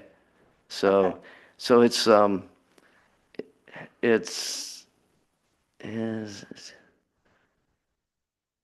yeah, I'm not great with math in my head. How many hours a day is it running? Is it usually run 24? It's 24 hours a day. For 5 days a week. Then 5 days a week. Saturdays are the carbon change outs, and then Sunday, nothing happens on site. I see. Okay. So, so you said, I'm sorry, it's, how many, it's 18,000 gallons is the frac tank? That's correct. And you Yeah. do how many per day? Those 8 to 9 is my understanding. 8 to 9. Okay. And so how many total frac tanks do you have? On site? Yeah. A lot. I don't know the exact number. Okay. Yeah. Okay, so that kind of goes into my next question. So you fill up the frac tanks and then they're sitting there waiting for the testing results to come back Right. before we ship So, it off? so first we have frac tanks that collect untreated leachate, right? Okay. And then, so there's settling that takes place of solids. We pump from those, then we try to stay above the settled solids and pump the liquid through the filtration processes and then through the carbon. The carbon has about 12.5 minutes of retention time in each of the stages of the vessel. and then it goes to a treated leachate tank. And that's where it's held until that tank is full, sampled, and then that's when the results are sent off to the disposal facilities. And then that leachate tank that was filled with the dirty leachate, if that's an okay term to use, what happens to that tank? Does it just get refilled with new leachate, or is it cleaned out in It some gets way? cleaned out, yeah. And what happens to those solids? Those solids go back to the landfill where so a lot of the leachate that we're treating comes from a settling area, and so they settle back out. And so we're treating leachate, not solids. And so, I'm sorry, do you know where the solids, they're put back into the landfill at somewhere? From where we're pulling the leachate, because we're not trying to. No, I The system's understand. not designed to handle solids in. That's fine, but do you have details about what's happening to those solids, or is that something someone else would? I don't have any details on that. Pat Sullivan, or? Do you know who would be able to answer what happens to the solids that are coming out of those? I can find out. I think Okay. someone from CTEH would be the Okay. best bet, yeah. Great. So, and then, so that tank gets cleaned out, and then more dirty leachate gets put in Yes, to that correct. tank. Yes. And then the leachate, after it's been treated, that gets tested. About how long does it take to get those testing results back? It's typically pretty quick, and we pay a lot of money for quick turn results, so. What's it's like pretty quick? 24 hours. Okay. Yeah. And if it's considered good enough to be accepted by the facility, then we send it off. And if it's not, it just goes back into the line and goes right back through. Yep. And then that tank, does it get cleaned again, or does it get reused because it's considered like a clean tank now? It's a clean tank now, so Okay. it gets reused. So Yeah. is there any residual in there that could potentially cause? There's such a little amount of water in there, and the concentrations are generally low that it's going to get diluted out. Okay. Okay, I had another question there, but I lost it. Maybe I'll find it. We'll see. It's all right. Okay, so could you pull the screen back up of the last one you had about the breakthrough curve? You able to pull that up? I don't have an electronic. Thanks. So I just had a technical question, and maybe it's just these are different samples, but if it seems like the gray sample that's on the 421 should be at the same place as where the yellow sample ended up, right? If you had to retreat it, right? It should be above that line at the 0.6. Oh, that doesn't mean it was retreated right away. This is a different It was put in sample. line, yeah. Okay, Right. because I was like, it should seem like that's. No, where no, we I should get it. I get it, yeah. Okay, so that was just different samples, so you're just kind of showing the trend. These aren't, it's not like the same line. Correct. Okay, Go back to the head of the line type thing. okay, great, thank you. I just want to make sure I was reading that correctly. So after this is treated, then it's no longer considered hazardous, correct? If it passes that. If it the passes test, that correct. test, okay. And then you mentioned that you test the used GAC, and so far it's been considered toxic or hazardous. Correct. And about how much are you using a week? What's the volume of GAC that's? Yeah, it's on the order of, let me see here, but I think about in the order of 5,000 to 10,000 pounds a week. Okay. And now, have you had any issues in terms of finding places to accept that volume of GAC on a weekly basis? I don't know the answer to that. Dylan Smith from Chiquita would know the answer to that. Okay.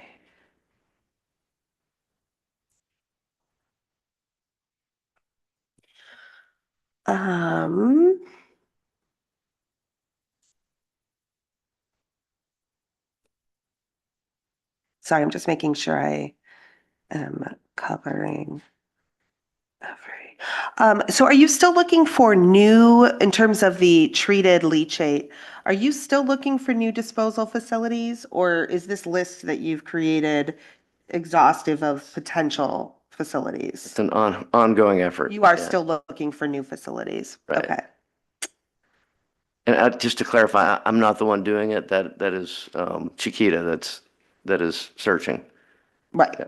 Okay. How long does the change out take for the GAC? It takes a few hours, on the order of 4 or 5 hours, but it's, there are logistics involved too, and it can take a little bit longer or shorter. So we're basically down for the day. Okay. We could probably do better than that if we put more manpower and more equipment on it, but call it a day. And in terms of how long this GAC is going to last, I presume it has to do with kind of how dirty the leachate is, right? Correct. So are you doing any kind of like testing on the front end to get an idea of, okay, we have a lot of dirty leachate here, maybe we're going to need to change this out early? Yeah, can you pull the graph back up? That's really what the gray line represents, is that's what's coming in.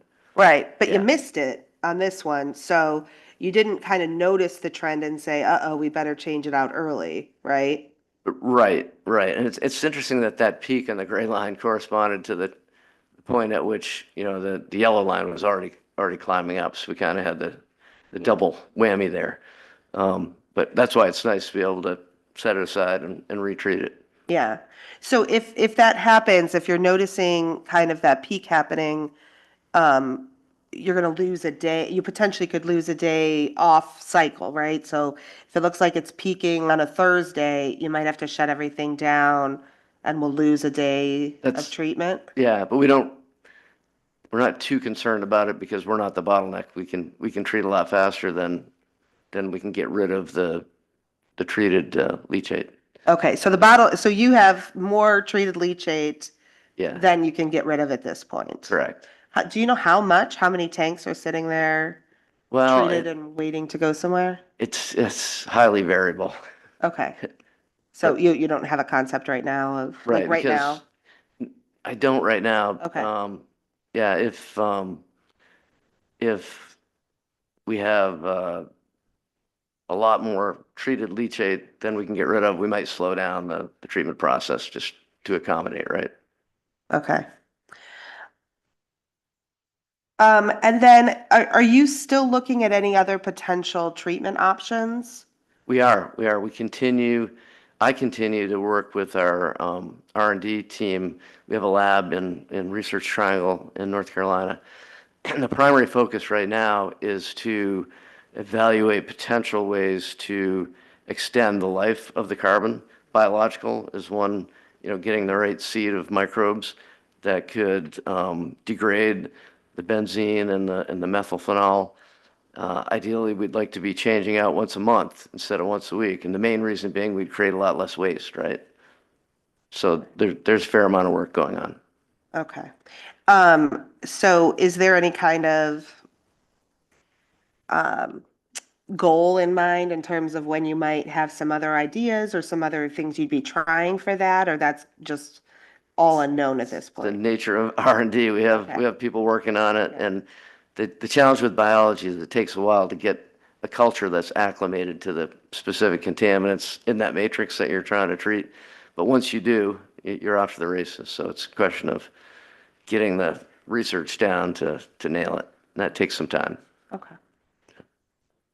No further questions. Thank you. Thank you. Board members? Mr. Balagopalan? Excuse me, Mr. Woodard. You mentioned earlier aeration. Is that air stripping?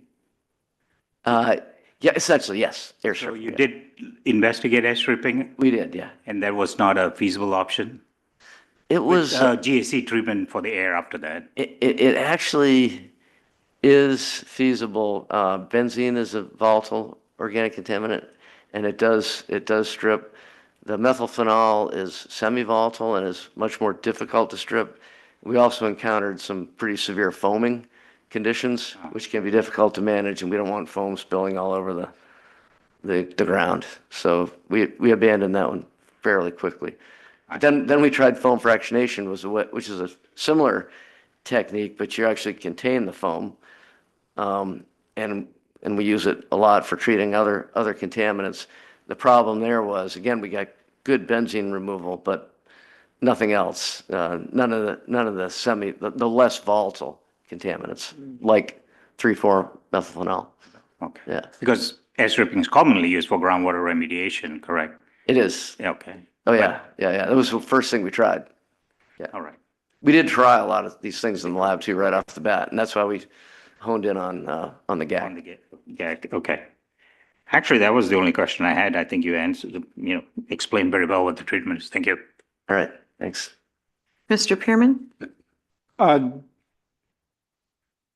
don't know if you are familiar with this, but the monthly report, Chiquita Files, talks about the landfill gas treatment system, which consists of 4 carbon absorber vessels and uses granular activated carbon media. Are you familiar with that aspect of their operation?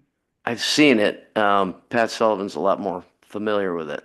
Okay, I'll save it for him. Okay.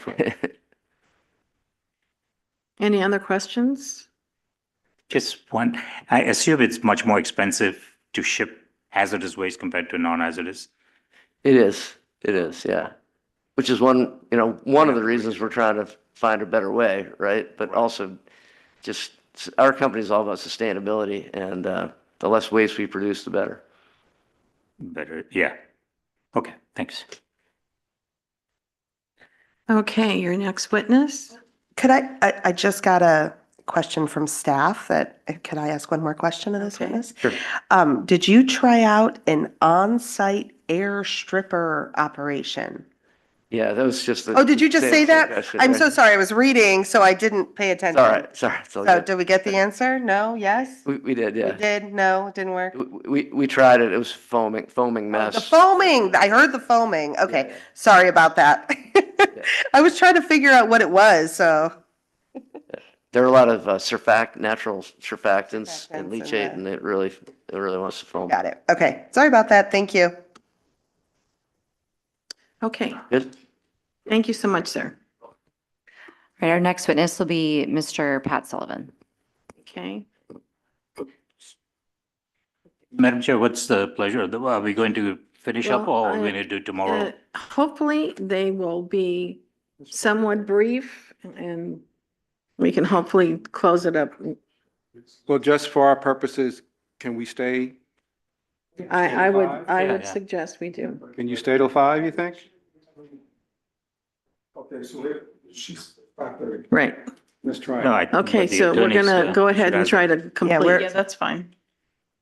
Okay. Hello, Mr. Sullivan. And can I say, Mr. Balagapal, you pointed this out earlier, but Mr. Sullivan and Mr. Bolton have not taken the oath yet. If we could do that Okay. now for maybe both of them. Well, All I right. actually did while I was by myself in the hotel room, if that counts.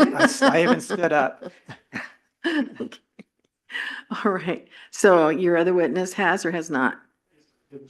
You also did? this morning, I did. Okay, they both took the oath Okay, virtually. so if we can be as brief as possible and to the point. Good afternoon, Mr. Sullivan. Could you please state and spell your name for the record? Patrick Sullivan, Patrick Sullivan. And you testified before this board previously, is that right? Yes, I have. What has been your role in the implementation of the stipulated order? My focus has been on the air quality, permitting, and compliance related aspects. And you serve on the reaction committee, is that correct? Correct. And you executed a declaration on April 19th in this matter, correct? Yes, I did. And so this was entered as Exhibit W for the hearing board. And your declaration covered topics such as the landfill gas treatment system, the landfill gas collection system, permitting, air monitoring, landfill excavation, and the biweekly virtual meetings between Chiquita and the district. Is that correct? Correct. And the declaration also included copies of the monthly Condition 8 reports. Yes, recent ones. So today I'd like to ask you about two main topics, the vapor testing related to the leachate treatment and the landfill gas flaring system, and the new air monitors that Chiquita is installing. Before we get into the main topics of your testimony, I just briefly wanted to cover the permit applications that were mentioned earlier this morning. We heard from Mr. Chen that AQMD was notified of 2 permit modification applications, but he hasn't seen them yet. Is it your understanding that Chiquita submitted those applications required by conditions 57 and 60 on Friday, April 19th by priority overnight? Yes, they were submitted on Friday the 19th. However, we discovered that since the district isn't open on Mondays, they couldn't be delivered on Monday when they were due. They were delivered on Tuesday, the 22nd. But to make sure they were there on time, we sent email to the district attaching those applications as well as giving them the tracking numbers for the delivery of the packages with the paper copies. Thank you. So let's talk about the leachate tank headspace vapor testing that was recently conducted. Under condition 56, Chiquita had to conduct sampling and analysis of the vapors in the headspace of certain specified leachate tanks. Is that right? Correct. And Chiquita submitted a report on the testing results on April 18th. Is that correct? Correct. And Chiquita at that time was still waiting on the TO15 data from the laboratory, right? Correct. So that initial report would just included the sulfur data. They were still waiting on the TO15 toxic organic data. And so Chiquita will be submitting a supplemental report, which will include this data very shortly. Is that your understanding? Yes, that's my understanding. Can you just briefly describe the sampling that Chiquita conducted? Sure. So the stipulated order required that they test basically 3 different stages of the process. You just heard that discussed in terms of the treatment process, but so untreated leachate, so a tank, the vapor space, head space of that tank of untreated leachate, one during the treatment process, and then one of the treated leachate that was post-treatment. So those are the 3 sort of sets of data that were collected and analyzed. And based on the results received so far, what are you seeing? So I'm seeing what I believe I had suggested, and I think in the last hearing, what we see is that though there are concentrations of both sulfur compounds and organics, so I have seen the organics data, it just hasn't been finalized and submitted. But the concentrations are significantly lower for those same constituents in the raw landfill gas. So the leachate headspace vapors have much lower concentrations than the raw landfill gas. And based on these results, in your opinion, can Chiquita's flares properly control these tank vapors? Absolutely. I mean, they're the exact same contaminants that we see in landfill gas at lower concentrations. So we're already handling gas that has much higher concentrations of these same constituents. So there won't be any issue with the flares or the thermal oxidizer destroying those contaminants. So let's discuss Chiquita's flaring capacity and a couple of related expert reports. On February 15th, the reaction committee submitted a determination on the usage of one of the portable thermal oxidizers and included an analysis of Chiquita's current flaring capacity. Is that correct? Correct. And this determination was submitted as Exhibit E, the very last exhibit to your declaration, correct? Yes.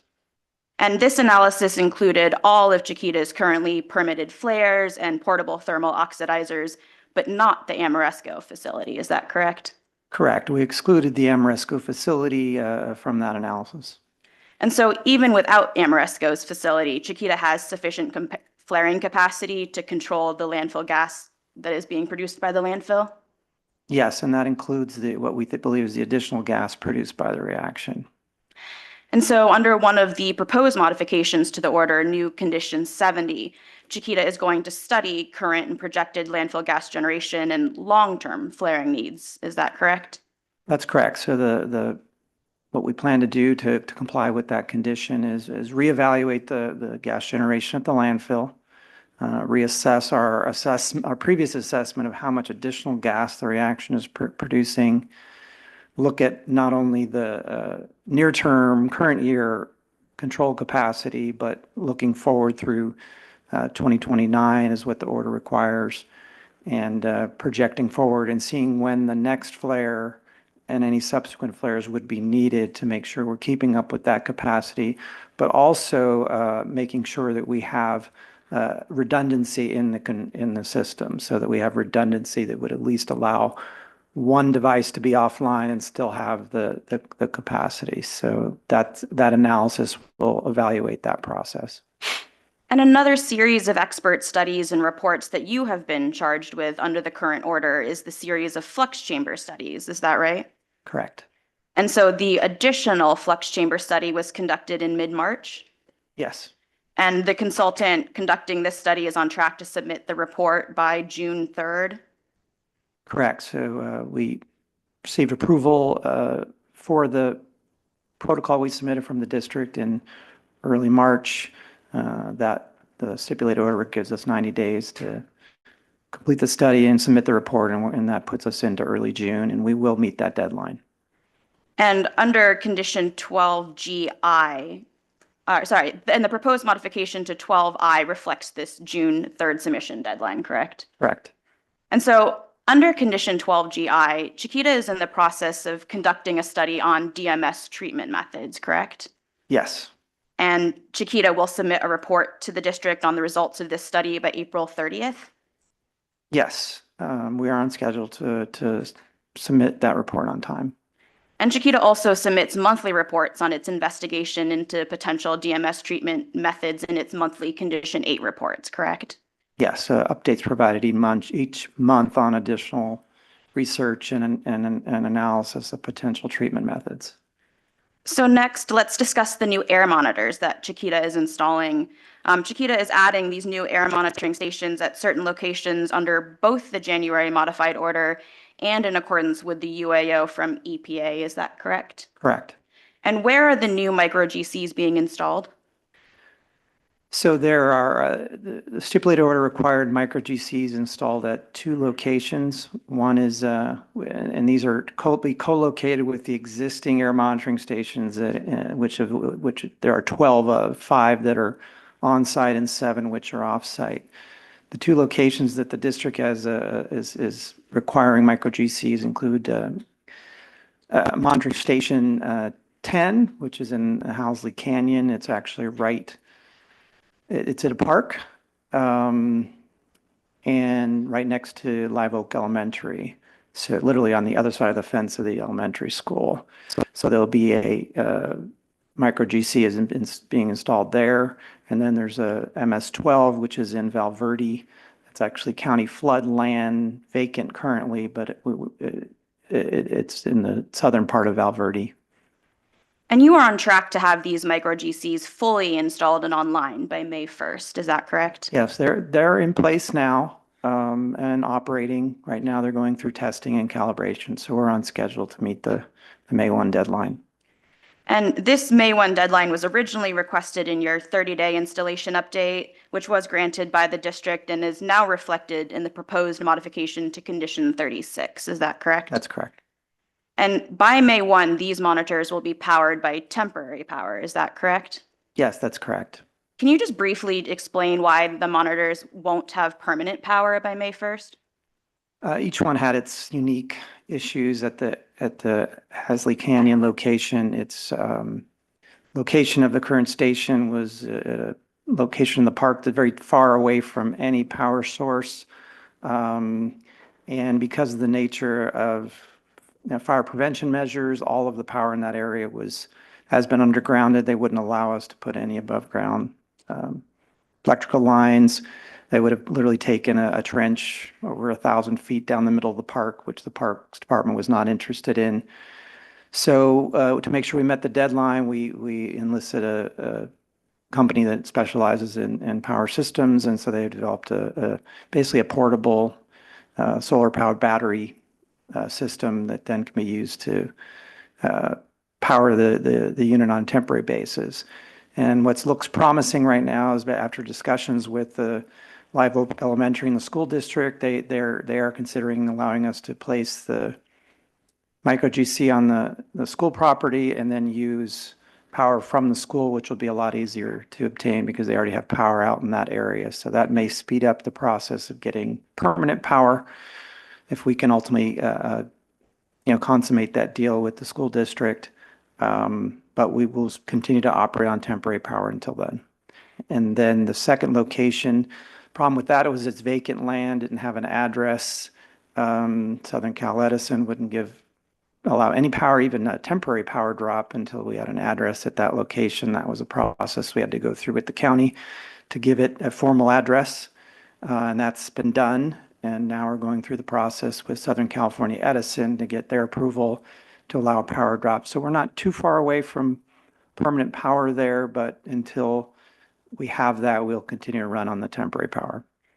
And until these micro GCs are installed and operational, Chiquita has increased its 24-hour canister sampling for VOCs at MS06 through MS12 to 3 times per week. Is that correct? Correct. Previously, it was once a week. Now it's at 3 times a week at all of those offsite stations. And I failed to mention previously the other 5 micro GC locations that were mandated by EPA in the unilateral administrative order.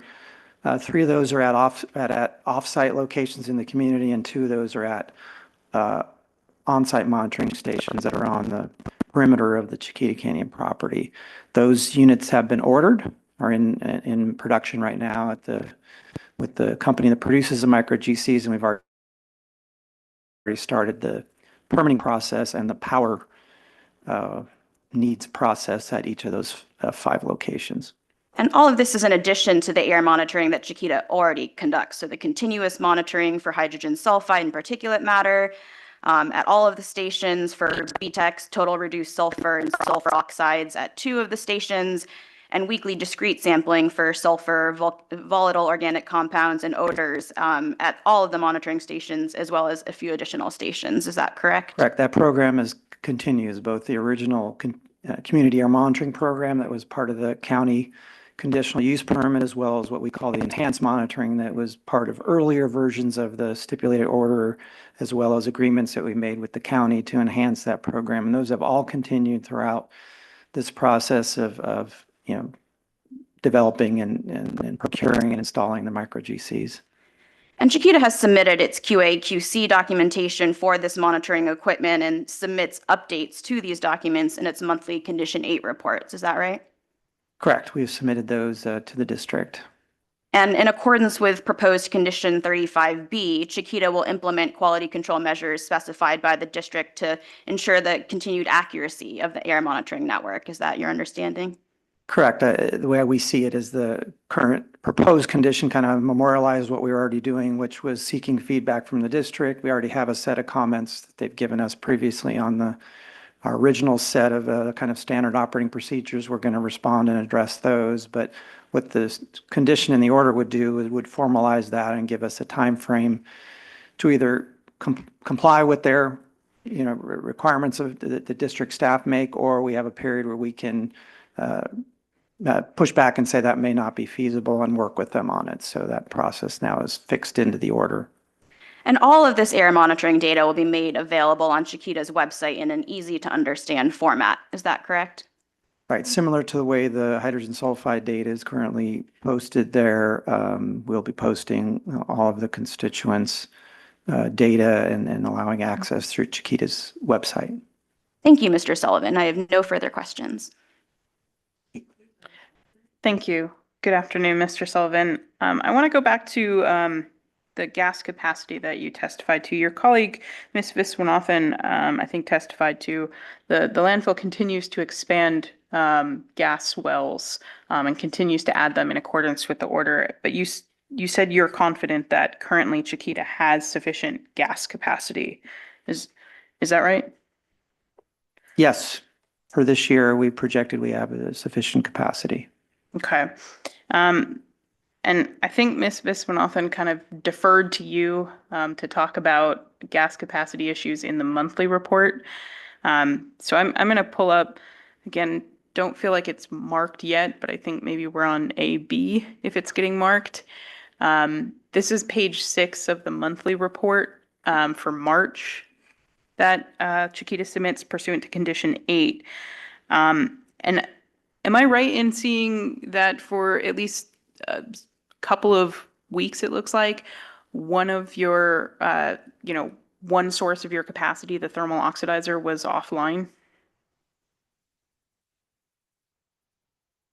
Yes. There was a period of time when the thermal oxidizer was offline.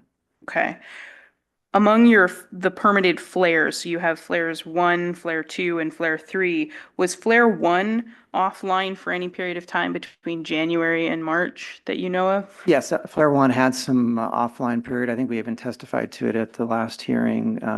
There were some parts that needed to be replaced because it's an older unit. It was harder to find those, so they had some extended downtime.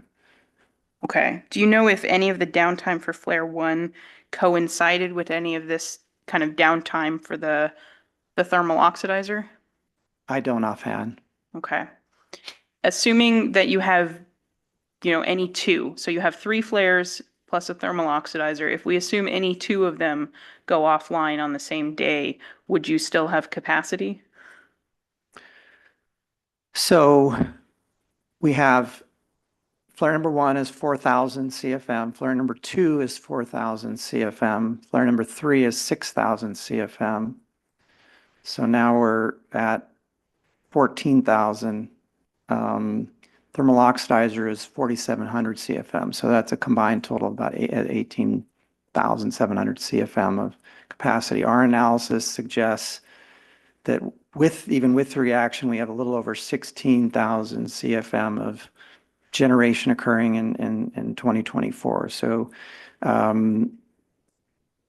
if we are missing that differential at any given time, there is a potential to have excess emissions.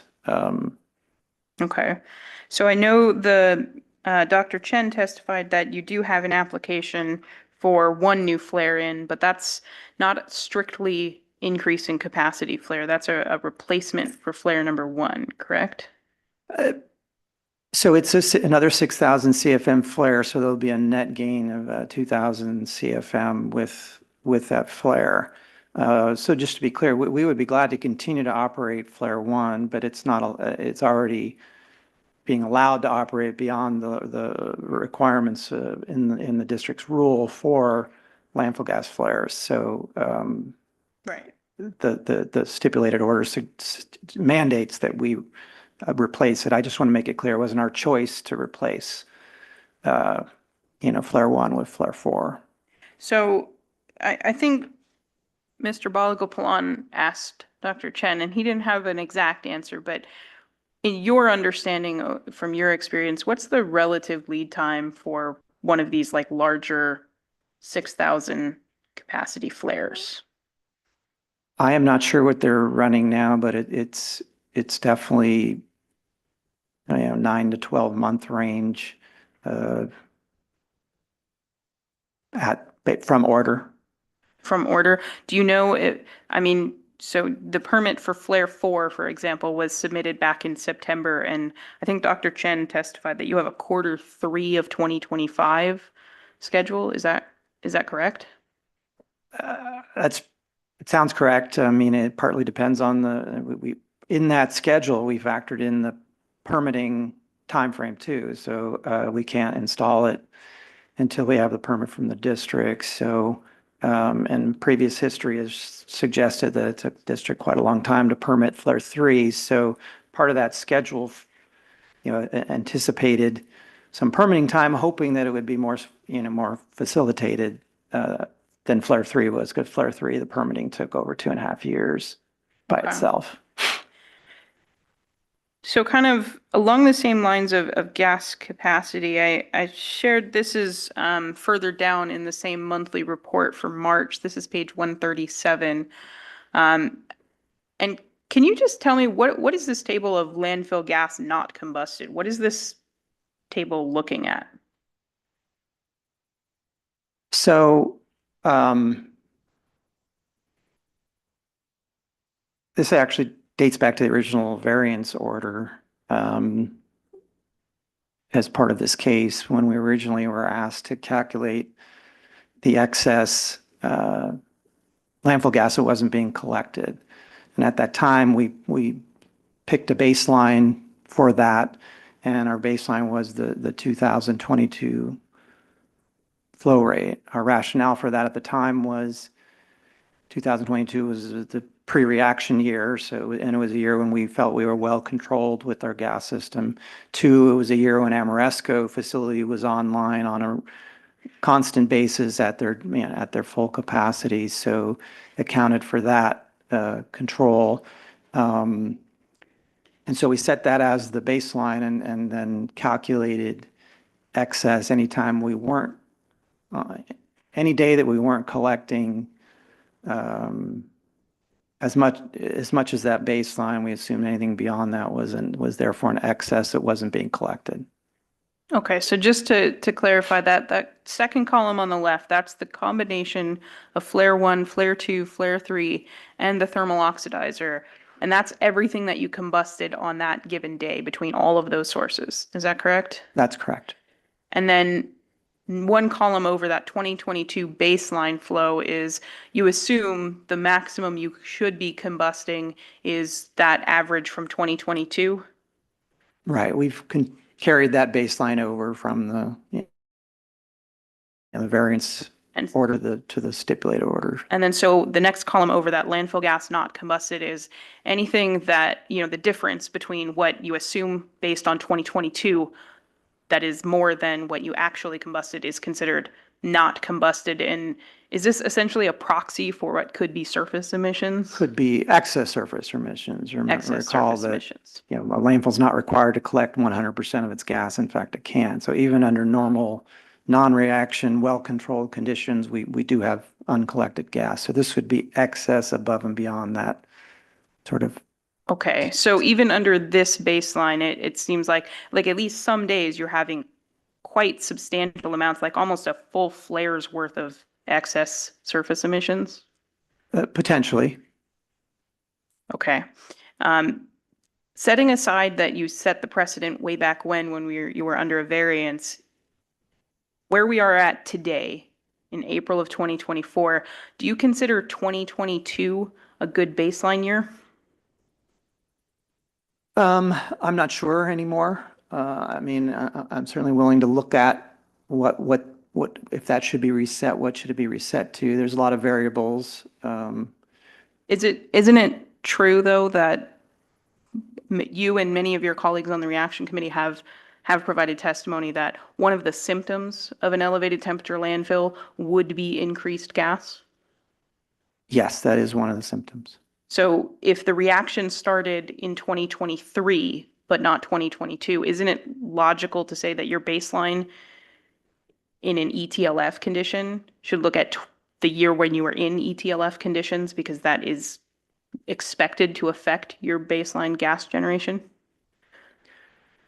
Well, there's more than one variable, right? So we were also looking at what was available in terms of control capacity. And for example, during 2022, we had the Amoresco plant online. 2023, we didn't. So it was based on real data, not on any sort of model or projection. But you have a full year of data for 2023, no? We do, and as I said, I'm open to reevaluating that. We certainly could reevaluate that as part of the, report and study as part of the stipulated order when we're looking at control capacity. Just looking at the month of March, you have several days of actual combustion that seem almost approaching, on one day, approaching 16 million. So does it seem fair to say that 12 million is not your real baseline? Possibly. Okay. So then when you have days where you have either, for whatever reason, you have flares or thermal oxidizers down and you're only combusting 8.8 million, like on March 19th, is it fair to say that the 3 million proxy for excess surface emissions might actually be an undercount? Possibly. Okay. Do we have a plan for when we're getting an additional kind of flare 5? Is that in the pipeline? So that's exactly what the condition in the stipulated order would do. We would reevaluate the gas generation, both under normal conditions of the landfill and its natural growth, plus the additional gas we think is being generated from the reaction, and then reassess the control capacity of the flares that we currently have versus when do we need flare 5 and maybe even when do we need flare 6, with the additional caveat that we were also planning to have redundancy of at least one device redundancy. So that analysis would then dictate when the next flare and even the next flare after that would be required to not only have adequate control capacity for a given year, but have redundancy. And then that would dictate when we would need to permit flare 5, for example. And I believe the condition actually states that we should submit a permit application for that next flare by a certain date. Okay, thank you. Those are all my questions. Thank you. Board members, Mr. Pearman? Certainly. First, there's been references to the monthly report excerpts, but it is Exhibit C to Sullivan's declaration, so I would think that it's in I don't think the March one is. I think the March one was submitted separate, which is what I was referring to. Oh, sorry, it was the previous one. Well, his declaration says March ABC, but I'll take your word for it. So you say yes or you don't think so, Mr. Sullivan? It is, and to clarify, the report that was submitted on April 22nd was the data for the month of March. I believe that's what Ms. Roberts is referring to. Yes, that's what I'm calling the March So report. that was submitted after Mr. Sullivan's declaration, and it is not included as a declaration. So I know I've got it. Is that something you're going to move into evidence? I would request that it be more, it did come from the respondent, so I think it should get a letter from a respondent, but I think it should be in evidence. It has been referred to multiple times. So that would be AB, if I believe correctly, because the blue slide deck I have is AA. And just to clarify, you did also ask for Dr. Woodard's slide deck, so we Right. have that if we want to put that in as. Yes, I'd like to also, did we already accept Dr. Richard Plus's? Place. His is AA. Okay. So we'll do Dr. Woodard as AB. AB, and then the document that you're referring to AC, Which is Okay. what you call the March the report. March report. Yeah. Submitted in April. Done in April. Okay. Right. Thank you for that clarification. Mr. Sullivan, there was talk by your counsel in the opening that there was some system by Chiquita set up to give, among other things, financial assistance to affected residents in the area. And there's been talk about assisting some schools in obtaining monitoring or filtering equipment. And I'm wondering, is there a protocol set up in a formal or informal way for, say, a small charter school that's affected perhaps to seek money from Chiquita for something like filters? Yeah, I have no involvement with that. All I can offer is that we will have micro GCs for air monitoring effectively at Live Oak Elementary and Hasley Canyon. And then one of the other stations that is being mandated by the US EPA will also be at a high school. So we will have 2 schools within the area that ultimately will have micro GCs for monitoring on them. There's a reference in your conditions to granular activated carbon meter in the landfill gas treatment system. There are 4 carbon absorbent vessels, only 2 or 3 are online, et cetera, at one time. What are the consequences if those vessels failed? So what you're referring to are the carbon absorption units that are used for treatment of the landfill gas rather than the leachate. Correct. And so what they do is they're intended to remove sulfur compounds from the landfill gas. Their original intent and why they were designed, installed, and permitted was to remove hydrogen sulfide. Traditionally, that was the only pollutant of concern relative to sulfur levels. So they were installed to reduce hydrogen sulfide levels so that we could comply with district rules and permit conditions. However,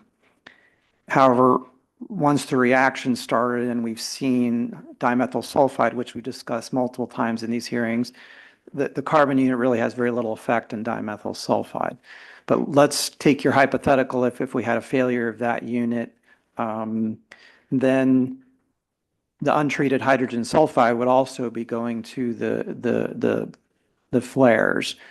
the flares can completely handle that. They would convert that to sulfur oxides, just as they do with any of the other sulfur compounds. We would have even greater excess sulfur oxides emissions, because we already have excess emissions and are violating our permit and conditions related to those and pay fees based on those. So that would obviously cause an even higher increase in those excess SOx emissions. However, the system could handle it. The system could bust and convert that H2S to SOx fairly readily. And so I guess you answered, you said that they originally put in the removal of sulfur, so those vessels don't have anything to do with controlling the temperature, though, in the landfill? No. Okay.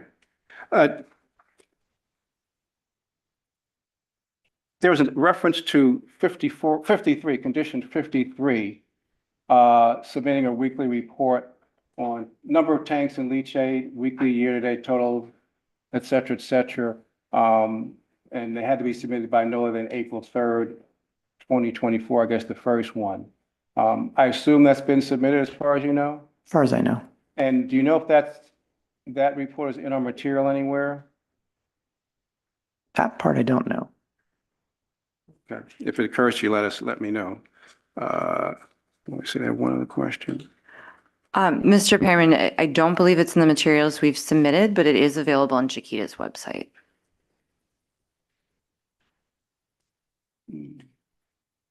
All right, thank you, that's it. Okay, any other questions, Mr. Bellicoplan? Yes, that seemed to be some miscommunication, I think, when Dr. Chen was here. He thought because you put the timeline third quarter 2025, there's no need to rush the permit, but it looks like you factored the delay. So the sooner you get the permit, the sooner then you can, for the flare number 4, the sooner you can order and get it installed. Correct. And that'll increase your capacity and so forth.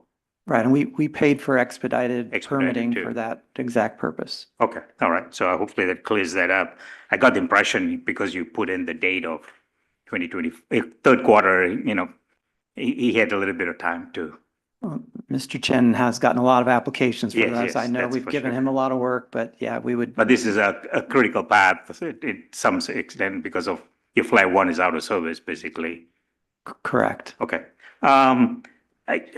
With your declaration, there were a number of pictures and taken, where they're showing seepage and they walked it and looked like they've been doing twice a day. But I see a lot of footage of pictures where there's seepage. And so so when it says did the seepage travel into the stormwater channel? There's some way it says yes. So, and then did it go into the stormwater basin? It says no. So what do? They put dirt in the channel to prevent it to go into the basin? Is that? That's my understanding, is they stopped the flow. To stop the flow? Because there's quite well, not quite a lot. I didn't go through all of them, just randomly going through. Also, I wanted to get some clarification. What do they mean when they say track the walk versus, I see in some instances, they cover it, and, or if it's wet, they remove it. But it's just a track the walk. Do you know the terminology? So it's the combination of covering, but then progressively walking over and. I see. So they cover and also they, okay. Basically compress and try to seal the cover. Because if you just throw dirt down, it may not have the effect, but if you. Right. Okay. Channel basin. Yeah, this is not you have ton of data you've been collecting, you've been providing, you got historical data, and we're close yet, I think, to identify what is causing the increased level of DMS, basically, right? Have you considered using some tool like AI or something to, look at the data, trying to see if we can see some trend or spot some, information from that and say, this, anything like that? I haven't Okay. done anything like that. Oh, right. Okay, I just thought I'll throw that in. I think that covers everything I had. Thank you. Any other questions for this witness? Okay, thank you, Mr. Sullivan. Thank you. So our next witness is Mr. Neil Bolton.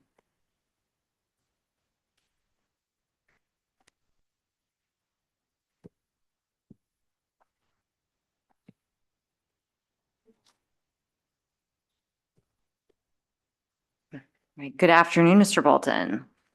Could you please state and spell your name for the record? Yes, Neil Bolton, Nealbolton. And you took the oath earlier today. Yes, I did. Could you please remind the board and the public what your role and area of expertise is? Yes, I'm part of the reaction committee, and my areas of expertise is landfill design and operational best management practices. You executed a declaration in this case on April 19th, is that right? That is correct. For the hearing board, this is Exhibit X.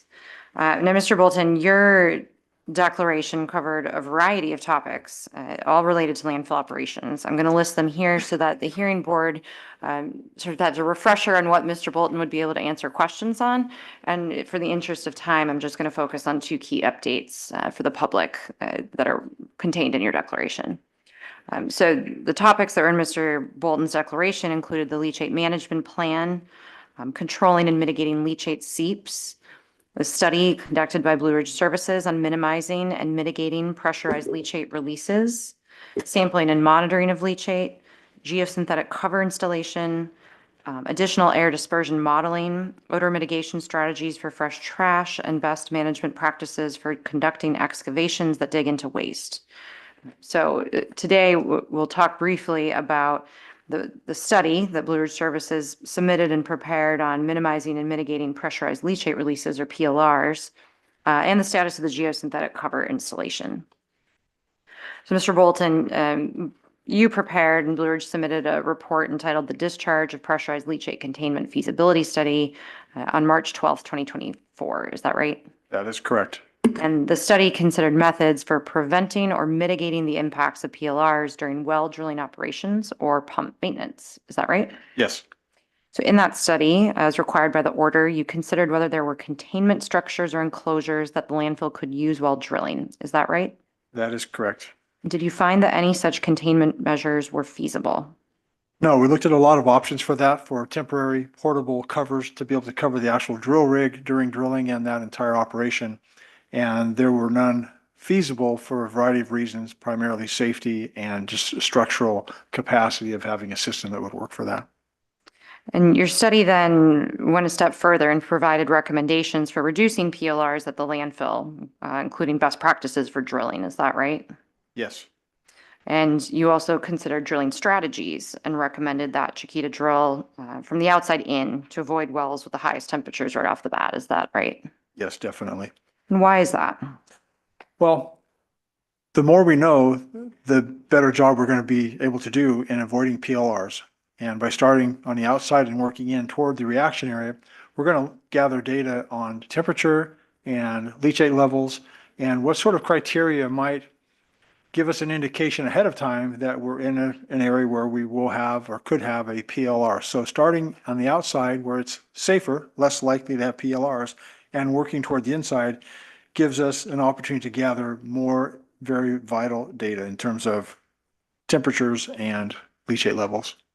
And do you think this drill, do you know, first, Mr. Bolton, whether Chiquita has been following this recommendation? Yes, they have. And do you think that that drilling strategy from the outside in has been effective in reducing PLRs? Oh, it absolutely has been effective, yes. Have there been any PLRs since the January hearing? There was one PLR in January, but it was not a significant PLR. It was more of a bubbling and some surface emissions right at the well site, and they were able to mitigate that by placing some additional bentonite seal and increasing the vacuum on that well once it was completed. And at this point, there's no continued, indication that that PLR is going on. Great, thank you. We're going to move now to ask a few questions about the installation of the geosynthetic cover. So as a reminder for the hearing board and the public, Chiquita is installing a geosynthetic cover under the primary oversight of the LEA, and both the AQMD and LEA have ordered different and overlapping areas to be covered. Is that right? That is correct. So since we were first before the AQMD in September, Chiquita has expanded the size of the cover from about 24 acres to about 44 acres. Is that right? Right. Do you know about how much of the cover has been installed so far? I was on site this morning. My understanding is about 9 acres has been installed, and there's a significant part on the north side where they're actually doing soil grading in preparation for continued installation. And so that 9 acres, about 5 of it is on the western slope and the other portion on the northern slope and parts of the top deck. Is that right? Yeah, if you just think of the north and the west slope where they meet, it's kind of a corner. Well, we've got geomembrane on 2 of those sides. We kind of bridge the corner and moving to the north and moving to the south. So Chiquita is currently moving to install the cover on the rest of the northern slope, and based on current projections, should be finished within a week. Is that right? Yes. And after completing the northern slope cover installation, Chiquita plans to move to the western slope to finish that up. Is that right? That's right, to move around the corner onto the west slope and then proceed to the south along the western edge. And that portion, finishing the western slope, that's targeted to be complete by early June. Is that right? Yes. And once the slopes are covered, then Chiquita would anticipate completing the installation by covering the required portions of the top deck. Is that right? That is right. And that is currently scheduled to be complete by around mid-July. Is that right? I think around July 12th is the last date that I saw for that, yes. So Chiquita's installation plans had been delayed this winter due to unfavorable weather conditions, wet weather, high winds. Is that right? That is right. Why did those weather conditions slow down the installation? And can you describe generally what issues Chiquita faced this season? Sure. The winds are significant in terms of being able to handle large sheets of geomembrane, but the precipitation is the bigger deal. We're working on slopes. We have to grade the soil. We have to compact the soil. We get it very smooth and roll it so that it's a nice smooth surface before we put the plastic down. And this winter and this spring, we've had continued rains every week, every 10 days, we're getting another rain event. And it just causes problems in terms of it being too muddy to safely work on those slopes. So there's not enough time to really dry out between events to complete the grading and the groundwork. I've been talking with Steve Casulo regularly during this spring, and he says, hey, just the time we get ready to go back in, we get another rainstorm. And the precipitation data that we've seen indicates that has been the case. And so even with those delays, though, Chiquita has at this point completed about a quarter of the installation. Is that accurate? About a quarter, yes. And continuing to make progress, hopefully with some dry weather for full installation soon. Yes, they're progressing well. Again, I was there this morning and things are moving along nicely. Right.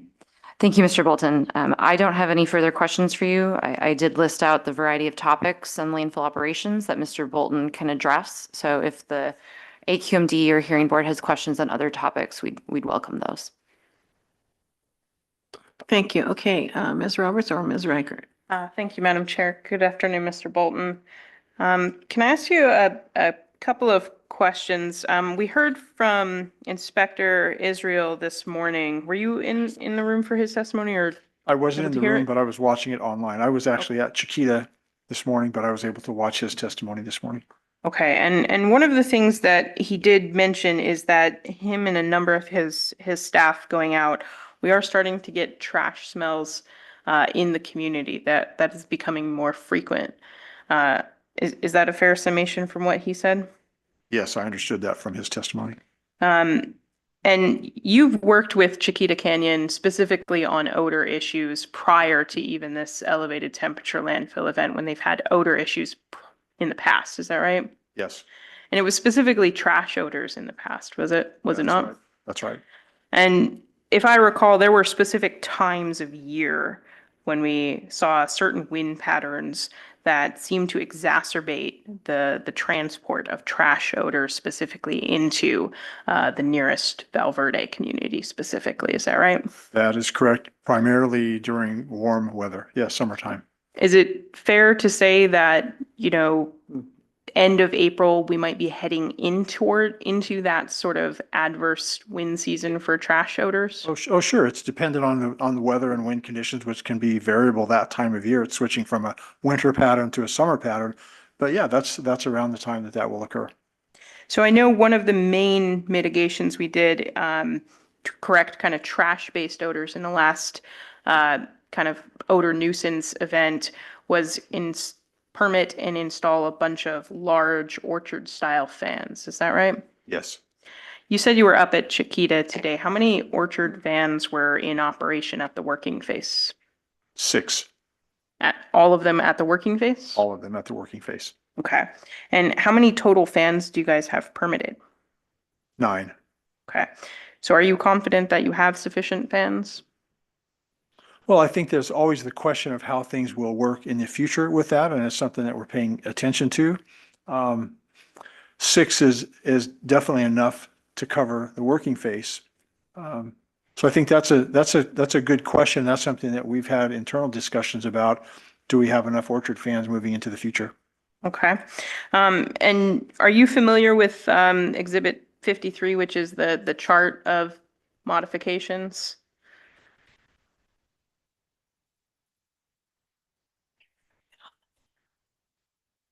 Okay.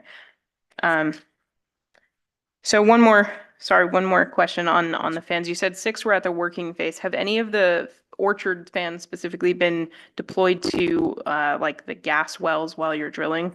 Yeah, that's a good point. That's one of the things that we talked about following Mr. Israel's note or comment that there were some fresh trash odors, that some of the orchard fans had been deployed to the well drilling locations because those were drilling in fresh trash. The first 40 or 50 or 60 feet of drilling is fresh trash. And so there were orchard fans, one placed at each drill rig location. And as we reviewed that and went back over our criteria for how to best mitigate the fresh trash odors, we made a recommendation that the orchard fans be focused at the working face and that we use the smaller tow and blow fans at the drill locations. And that was in fact happening today. I think they made that change immediately after our recommendation last week. And the idea is that even though the drill rigs are pulling up fresh trash, that's a pretty significant point source for fresh trash odor. It's a very small point. It's a 3-foot diameter hole. So the tow and blow fans can very effectively mitigate and mix and disperse that odor as we learned is effective. So we're back in a pattern of focusing the orchard fans at the working face and the tow and blow fans at the drill rig locations. Okay. So then going back to that Exhibit 53, that first condition is condition 1F, and it's being modified to now kind of how to trigger, not just for when you're just having odors generally go to the reaction area, but to distinguish between those, and if it's a working face, more trash-based odors go directly to the working face area. Does that make sense, given that we might be heading into the adverse wind for trash season? I have not reviewed this. I can take a minute to go through this if you like, but I have not seen these changes until just now. Okay. Can I ask you to review both the first condition number 1F, and then can I also have you go to page 7 and review condition 43F as well? I have a couple of questions. Yes. Okay.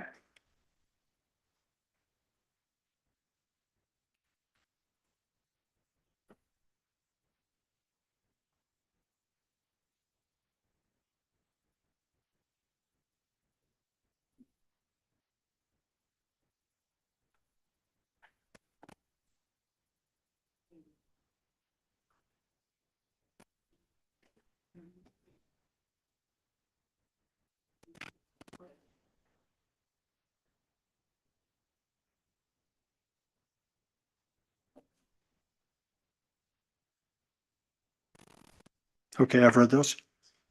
Okay, so starting with the first one, condition 1F, is it your understanding that now the people doing odor surveillance in the community, if they're smelling trash-specific odors, that's now going to trigger going directly to working face staff and make mitigation changes at the working face specifically?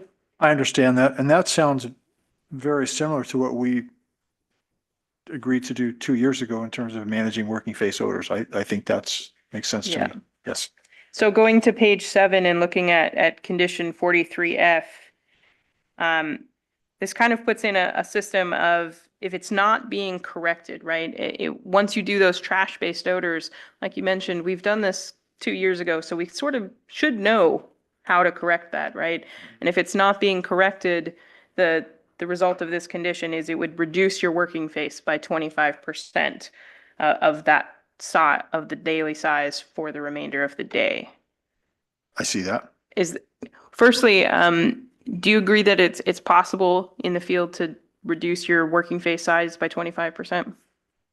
Well, I think we've already reduced the working face size very significantly for Chiquita. So another 25% would be a challenge to do that. Okay. But do you agree that, I mean, is it feasible that you agree that Chiquita could stipulate to that condition here today? I have not analyzed that aspect in looking at tonnage and the requirement of pushback and cover and all of that goes into that to determine that 25% is feasible. I'm not arguing that it's here, but I have not personally taken the time or had the ability to look at that and evaluate, is that feasible or possible to do that? Okay. Do you know if different staff maybe on the reaction committee was responsible for kind of reviewing that as it was being discussed? I do not know. Okay. Thank you. No further questions. Okay. Thank you, board members. Mr. Malagopoulos. Yes, good afternoon, Mr. Bolton. Just a quick, couple of quick, the UAO that, the plan that EPA approved and you're operating under. Yes. It did say to prioritize the landfill gas extraction under the membrane, geomembrane, in case it loses the vacuum. Is that the work that has been done as far as you know? That is it's in process. Yeah. You talk about the membrane, you're talking about the geomembrane. that's going on Geomembrane, top. yeah. Yes. And so I do see some pictures where there is the vacuum of the hose at least. And I do see where they've gone on inspection and reported it. And I thought you were going to, the approach was to then cover the geomembrane with dirt, cover it up, no? I don't think there's any need or we would be able to do that because some of it's on a relatively steep slope and to put dirt on top of that would be difficult. Okay. So how is the geomembrane working in your opinion, as far as? Well, it's working quite well. It's some of the challenges they've had previous weeks have been the rain and it's been too wet to work on that soil. Other challenges that they have, and they're doing a good job with that, there are a number of wells in that area, many, many wells. And around each well, they have to fit the geomembrane around it, weld it and attach it so that it's sealed. That's a lot of extra handwork. It's a complicated installation from that regard, but it's working well. It's going to provide an impermeable cover on that part of the landfill. And is one indication if you're collecting gas, that means it's working? That will be an indication that will come down the road. Once it's in place and we're able to start drawing from that area, we'll see that we're collecting gas from that. And that is going with through headers. And is that metered separately so you know how much is being collected from the geomembrane? I don't know how that's split out, how they'll be able to track quantities. That would probably be more of a Mr. Sullivan question. I don't know the answer to that. All right. And the just last question, I know it's part of your mitigation measures that you did talk about digging a hole and putting the leachate back in there. Yes, initially. That's a solution that can work at a lined landfill where you're pointing the leachate down to a liner to a leachate collection system. That can work for that. But that is that's for a very minimal leachate seep. If we have a significant amount of leachate coming out, we have to do more than that. And I think that our initial report pointed to that there was kind of a tiered approach. If we have a small amount of leachate, maybe we can put some soil on it, maybe we can dig it out. If it's more than that, we may have to put a sump and be able to pump that out and do something with that. Okay. All right. That's all. Thank you. I just have a comment. I heard some earlier discussion about the track walking and the cracks and the leachate seeps. And I just wanted to clarify for everyone that the leachate seeps aren't necessarily showing up at a crack. They don't show up at a crack. They're just weeping out of the side of the landfill through the soil, and the soil can be in good shape and uniform, and leachate can seep out the side. That's a typical leachate seep. The cracks are occurring where the soil is in tension, where we have settlement on top of the landfill, and there's tension in the soil, and those cracks occur when the soil just pulls apart, and that's where they're track walking, running the bulldozer back and forth across that to sort of knit that back together. And that also causes the fissures. That's exactly right. Yes, sir. Okay. Thanks for the explanation. Okay. I don't know if you've covered this. I apologize if I overlooked it, but in your declaration, paragraph 12, you mentioned Blue Ridge recommended several drilling-related control measures. It says recommended. Do you know if Chiquita accepted some or all of them? Yes, my understanding that they did, and the primary one was how we prevent the surging and swabbing that occurs within the wells when we're in a liquid flooded situation in the well. And we also suggested that Chiquita evaluate the installation of isolation chambers on new wells, which could minimize the risk of a PLR. Do you know if they accepted that suggestion? No, that's still on the table because, see, we don't need to put in, currently they use a system called the cactus wellhead. And the cactus wellhead looks like a saguaro cactus, and it has a T on one side where we can run gas out, a T on another side where we can take leachate out the side. And that is working well for them now. The isolation chamber is where we know we're in a PLR situation, and we're able to then pull the pump and all the equipment that's in the well up into the isolation chamber, close a valve, and then we can service the pump and it's sealed off. But because we haven't had PLRs and because we're working from the outside in, we haven't been in a situation where we've needed the isolation chamber. So we discussed this just last week with the Chiquita team. That is still on the table. And as we gather data working from the outside in with well installation, when we get to the point where we're going to have, we think, PLRs based on temperature or liquid levels or whatever that is, the isolation chamber is something that we can get the materials to build those fairly easily, and they can be implemented. We just haven't reached the point where they're needed yet, but it's still on the table. Well, you mentioned the PLR thing again. Reading about those in the report was kind of scary, but then I was comforted by the fact that you've got some procedures in place and there's only been one. But are you saying that's kind of inevitable those are going to happen? Say that again? You think the PLRs are inevitable? Because you just said that when they happen again. I was thinking you only had one since January, things are working out fine. Well, we've had one since January because we have not been drilling in the heart of the reaction area. With the temperatures that we've seen in some of those wells, I think there's a likelihood that we could have additional PLRs at some point. But again, that's to the point of why it's so important to work from the outside in, because we're gathering data with every well we drill. We're able to look at not only the temperature of the drillings that we pull out of the well, the trash comes out, they're able to stick a thermometer in it and check and see what temperatures we have, and we can tell when we're getting to a hot area. In fact, the excavator operators, if you're familiar with drilling, it's quite a long stem on the drill rig, and it goes down to a 3-foot diameter bucket auger, probably 5-foot so bucket auger, and it spins around, fills up with trash, they bring it up and they shake it out and empty it out. The operators are telling us that they can actually feel when there's some pressure that a PLR may be wanting to happen. We haven't been having that. We haven't had that now for several months, but I would not be surprised that we get back into those conditions as we drill closer and closer to the reaction area. And that's why we're gathering that data. We're tracking additional temperature data and leachate level data to make sure we can identify when we're in those conditions. And at that point, that's why it's especially important that we implement some of the drilling protocols that we suggested on our report, and also have resources like the isolation chamber we can implement if and when we get into those conditions. But we're staying out of those conditions by working outside in. It's given us time to see what criteria really lead us to a PLR. And then, thank you. Also, under your declaration, procedures during excavation, 28, condition 42, outlines the required procedure for performing excavations at the landfill while Chiquita's Rule 1150 excavation plan is pending approval. Has that plan been approved? I do not know that. That plan has not been approved yet, Mr. Pearman. Is this an unexpected delay, or would you have expected to have been acted upon by now, if you know? Well, I did not. I'm not the one who is tracking the status and schedule of that, but that's pretty important. I would think that would be something that we'd want to get in place very quickly. I don't know the details of where we are in that schedule. So my last question is, and maybe you'll say you can't answer it, but the problem is everyone's been punting. It seems to me, and maybe Woodard came closest, that assuming the GAC works well,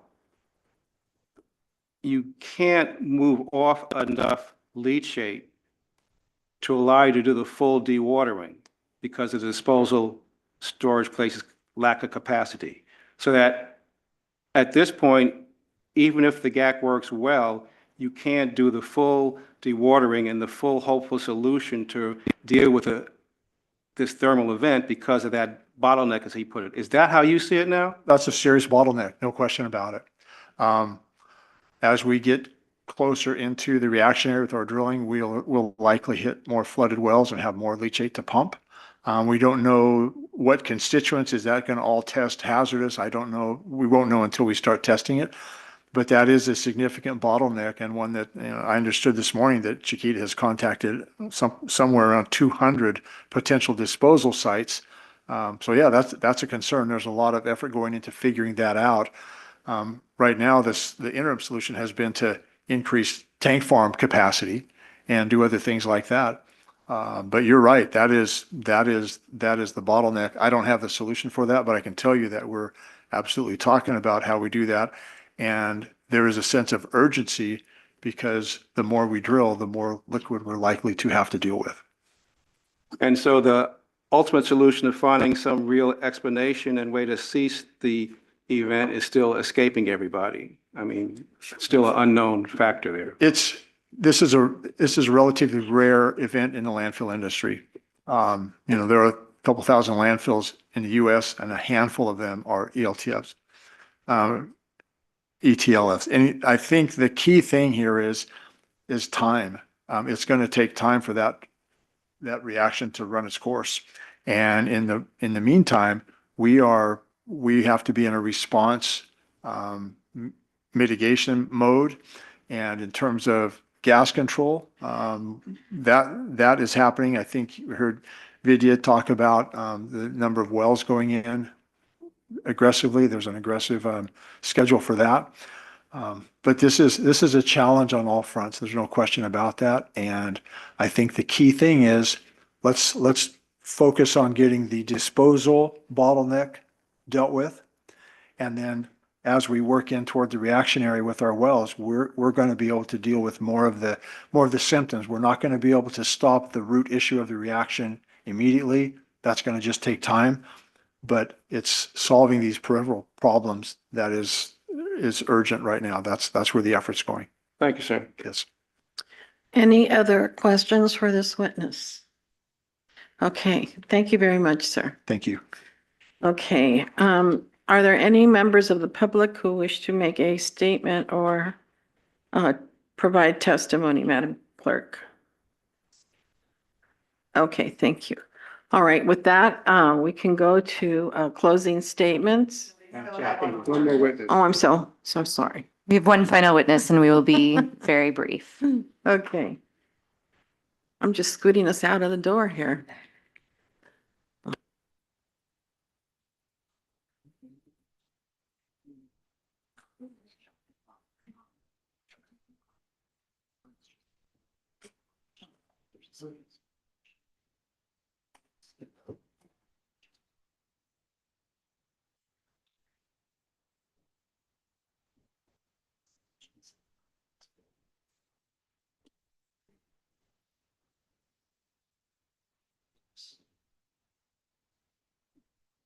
Check. All right, good afternoon, Mr. Adet. Can you please state and spell your name for the record? Good afternoon, everybody. My name is Robert Dick, ROBERTDICK. And did you take the oath this morning? I did.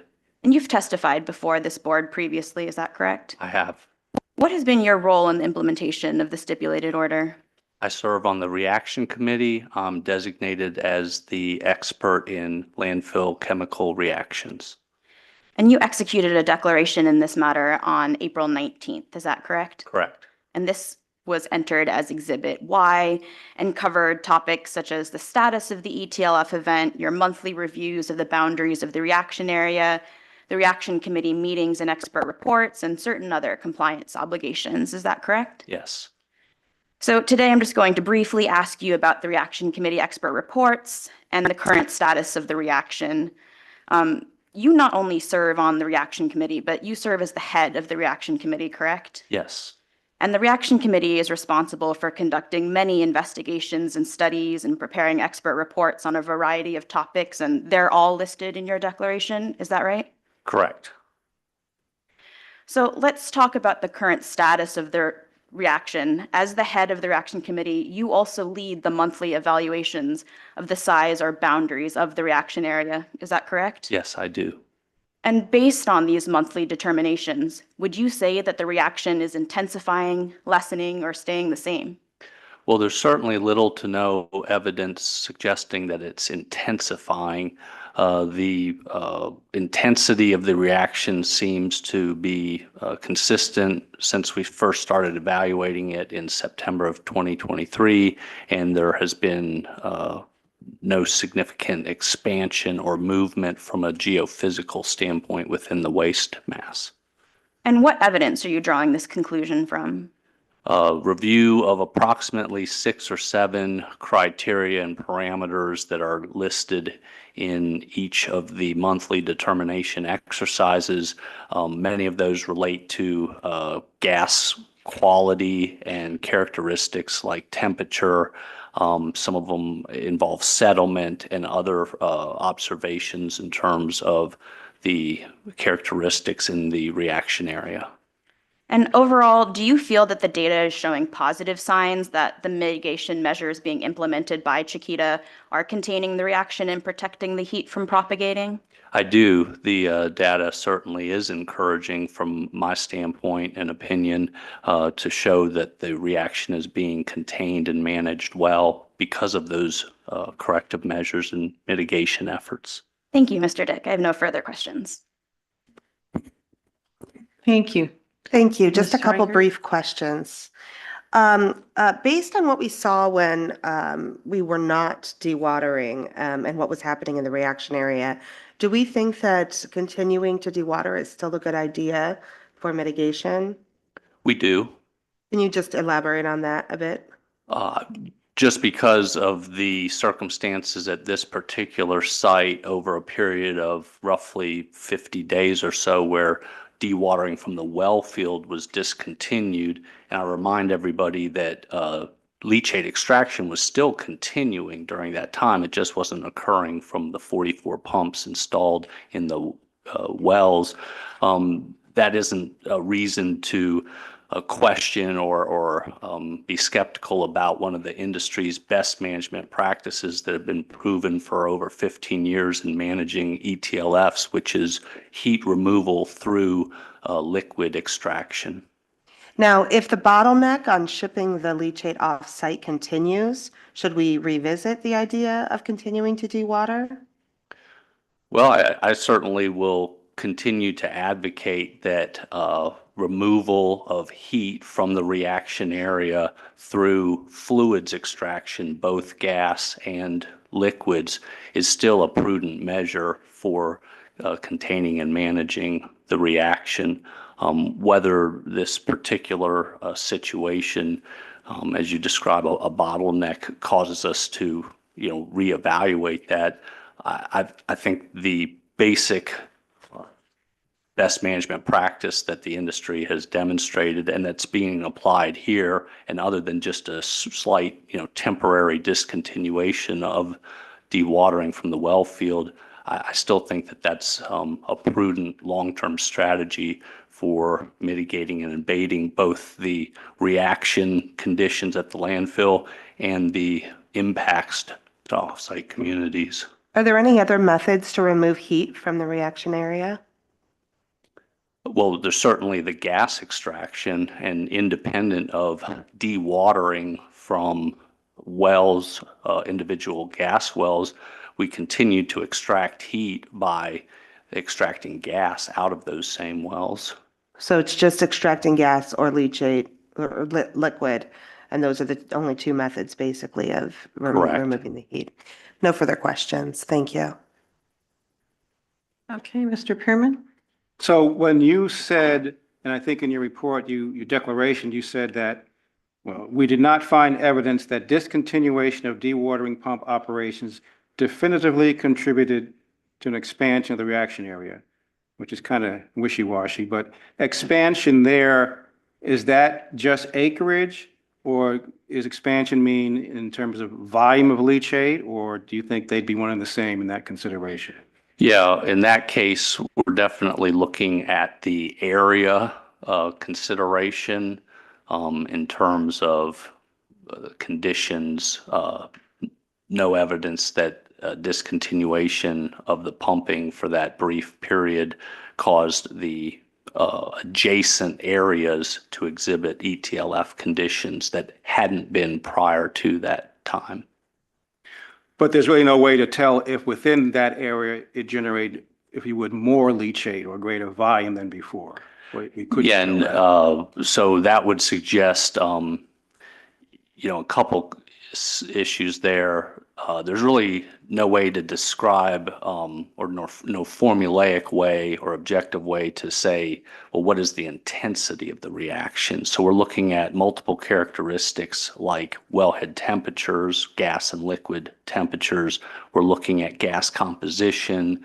We look at hydrogen content and settlement, and those are just a listing of some of the criteria that we're using, but there's no trigger or threshold that really describes the intensity of it like we have in other things, like a category of a hurricane or something like that. We don't have that type of rating system for the intensity of the reaction, but the statement is the premise of that is when looking at all the data for the wells, even within the reaction area, we didn't see a definitive correlation between cessation of pumping activities and all the things that you've heard testimony here today, like pressurized leachate releases, like wellhead temperatures. The hydrogen content didn't seem to go spike with increases in the wells in the reaction area.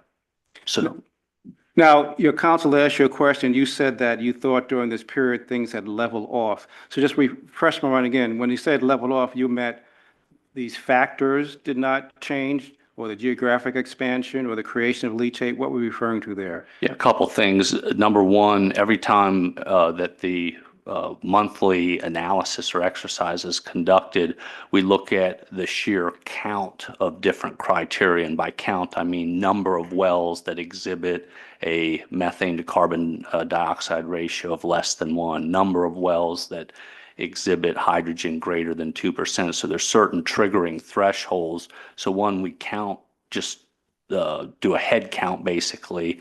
A second thing is to look at the actual values that are being recorded. So in the instance of hydrogen, well, we count the numbers that are over 2%, but we're also analyzing whether the hydrogen is increasing, not just being 3 or 4%, but being 13 or 14% as well. And then we're also looking to see if the boundary is increasing. So not just the number of count of wells, but if it's outside of the data-driven reaction boundary. So the term being stable or maintaining constant, being contained, my language like that, is based on a couple different analyses to consider the data. So is there a graph somewhere, or could you actually create one that essentially showed, presumably since 2022, those factors going up and up and up, and then in this period not going up anymore but level off? Is it that type of calculus you could make, or is this more subjective that you're talking about? There is some subjective and judgment to it. It's not entirely a formulaic or just an equation that gets applied. So in assessing and determining where to draw the line in the sand, we consider all of that, but we do apply some judgment to that. As far as graphically, we have not graphed the data in that case, but each month a site plan is prepared, a drawing indicating a boundary, and so we compare those from month to month, and that drawing is submitted to the AQMD. Thank you. No further questions. Mr. Bell. Just following up on Mr. Pearman, I think based on your declaration, the area, the data-driven reaction area may change depending on the data from the temperature monitoring probe that the LEA is required, right? Correct. And that's going to be a new data point that we'll be able to evaluate once those 20 probes start recording and compiling, aggregating the data. And what's the criteria? What's the temperature that has to be for you to say, oh, it's expanded? What's the range of temperature that you're looking for? Yeah, that's a great question.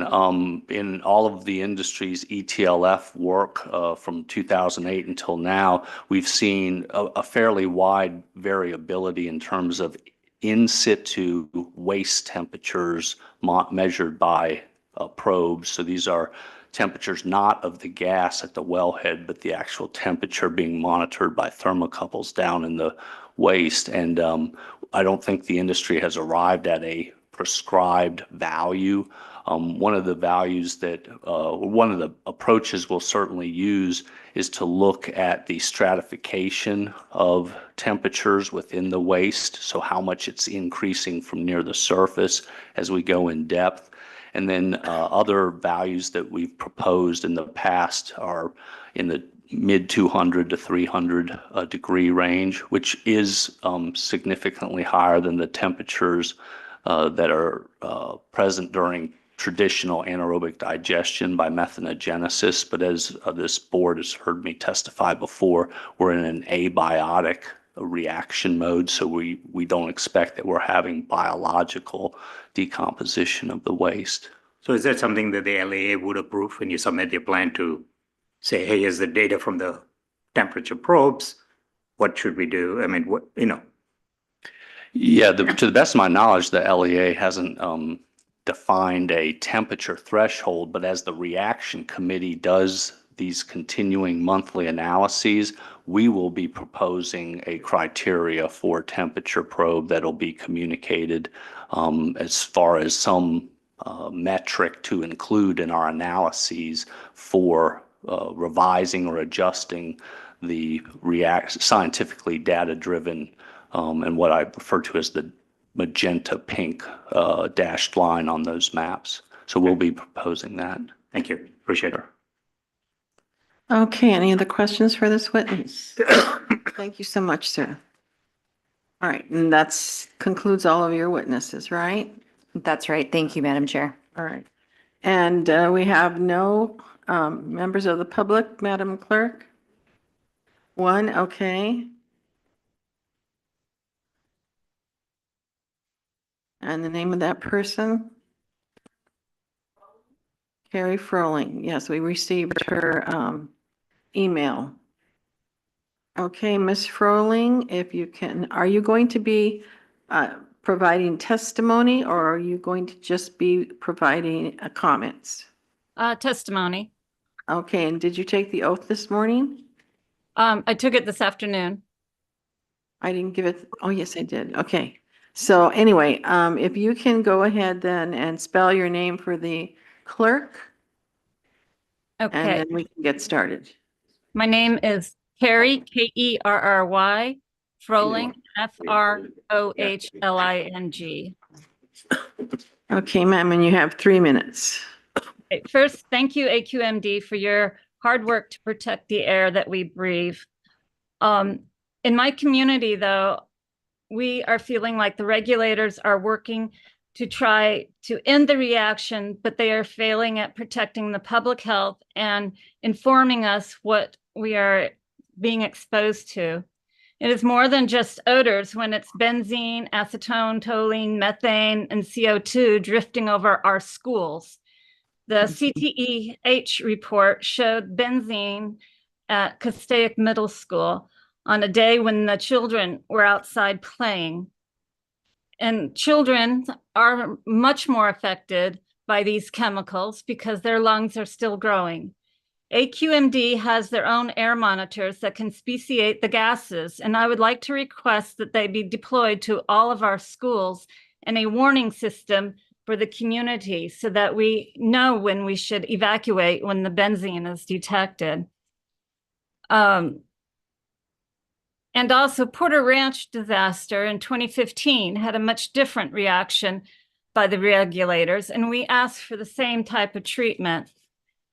The dewatering is now exposing our community to hazardous leachate and conditions because Chiquita must store it in tanks on their property. What happens if there's an earthquake or a wildfire? There is an earthquake fault near Chiquita. And finally, how is there fresh trash if this is the old cell? Close this landfill, please. All of this data dump is bullscat. Thank you. Thank you, ma'am. Okay, do you have questions for this witness? No Ms. questions Roberts? from the district. Thank you for your testimony, Ms. Froling. Ms. No Morgan? questions either. Thank you for your time. Any board members have questions for this witness? Okay, seeing none, all right, thank you very much. And we can go ahead and go to closing statements. Thank you, Madam Chair. Given the time, I'll be very brief. There is ample good cause to grant this stipulated modification as proposed by the parties in what is now Exhibit 54. I will highlight again for the board condition number 74. We would ask that the board deliberate over that to set a next status hearing. The district would request August, and we would also specifically request the board to deliberate over whether that can be in the community and set on a Saturday. Thank you. Thank you. Ms. Morgan. Thank you, Madam Chair. Chiquita again wants to take a moment to thank the district staff and the hearing board for the dedication to this important matter. We appreciate the hearing board's close attention to detail and review of the lengthy materials and the thoughtful questions of Chiquita's reaction committee and leachate treatment consultant today. We agree with the district that based on today's testimony and the record before you, there is good cause for the board to adopt the proposed stipulated modifications to this order. As we've heard consistently from Chiquita's witnesses, solving this reaction will take time. And as we've heard in the testimony today, between the restarting of the dewatering in many of the pumps in the landfill and the other mitigation measures that were testified about, we believe that Chiquita is on the right track. And we look forward to continue to working together with the district towards our shared goal of slowing and stopping this reaction. Thank you very much. Okay, we can go ahead then and start deliberation. I'll go ahead and begin. It's amazing, really, all of the work that has been done between the last hearing and now on both sides. And I commend both the district staff as well as Chiquita staff. We still have obviously a problem that still has to be addressed, but I think we are finally on the path of action. And that's what this board wanted, action, not just rhetoric, not just reports. We wanted action. And I really do think that we are on that path. In regards to having the meetings out in the vicinity on a Saturday, I think that's a great idea. I think we do owe it to the community to be out there and for them to be able to ask us questions directly and to watch how this process works.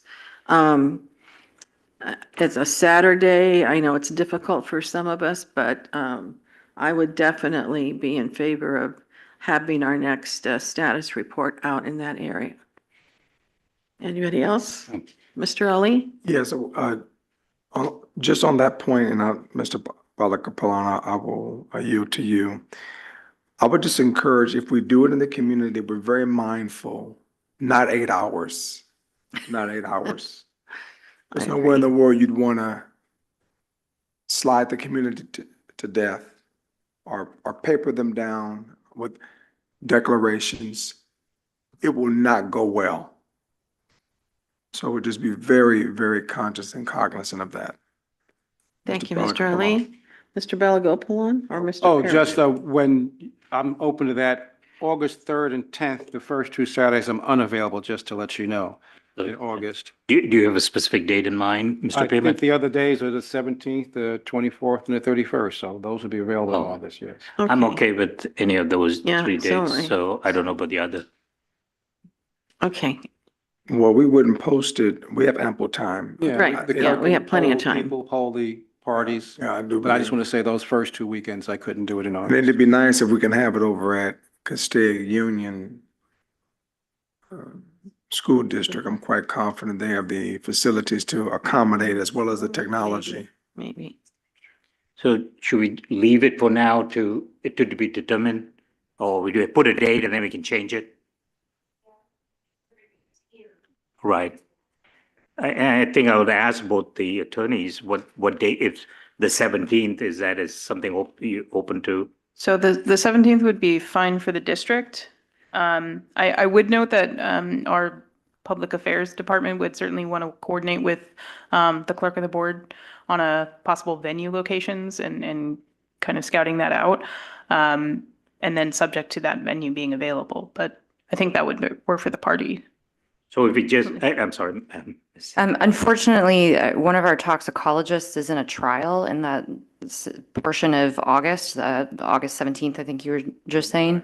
So we understand it's difficult to schedule for our entire reaction committee to be there, but we do think that the toxicologists would be particularly important in the community meeting.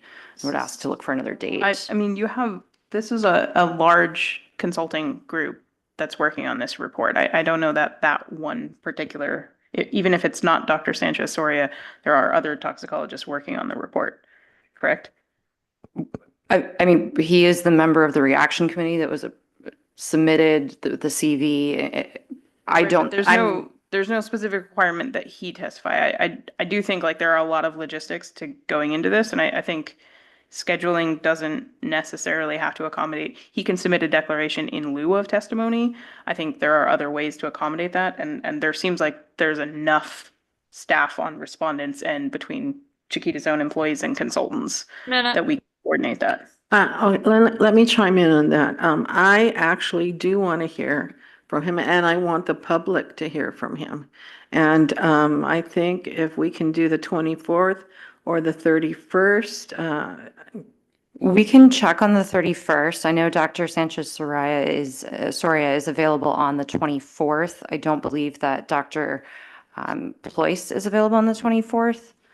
So we can check on the 31st. We don't have that availability. So why don't we just table this right now? Let the clerk of the board contact all parties and figure it out, because I think, as I said, Dr. Soria's testimony is vital, I believe, and I want the public to hear it. Dr. Abraham. Yeah, two things for exhibits. I wonder if we can try to have them all in either a week or 7 days or something before that date. And I'm wondering if we would benefit from a pre-conference hearing with the chair and whoever else, or from the clerk, just to make sure that we have all of our I's and T's dotted, crossed, so that we can have a seamless event in front of the public. So what I will also say is, if we're doing this for the benefit of the community, then let's be very, very mindful, again, back to that consciousness. School starts the latter part of August. Ugh. And so people are out doing last minute shopping, et cetera. So the further this moves down into August, it becomes somewhat of a lost leader. And I think we have to really be mindful, because you want to do something great, but you will find yourself in an auditorium with just a handful of people, and those who you were desirous of attending are simply involved and engaged with other last minute holiday, close out summer engagement. So perhaps even if we were to look. It's Labor Day weekend. Right. So 31st, so we're getting closer down. Yeah. So perhaps we would consider another day. Maybe we would consider not a Saturday, but maybe a Wednesday or.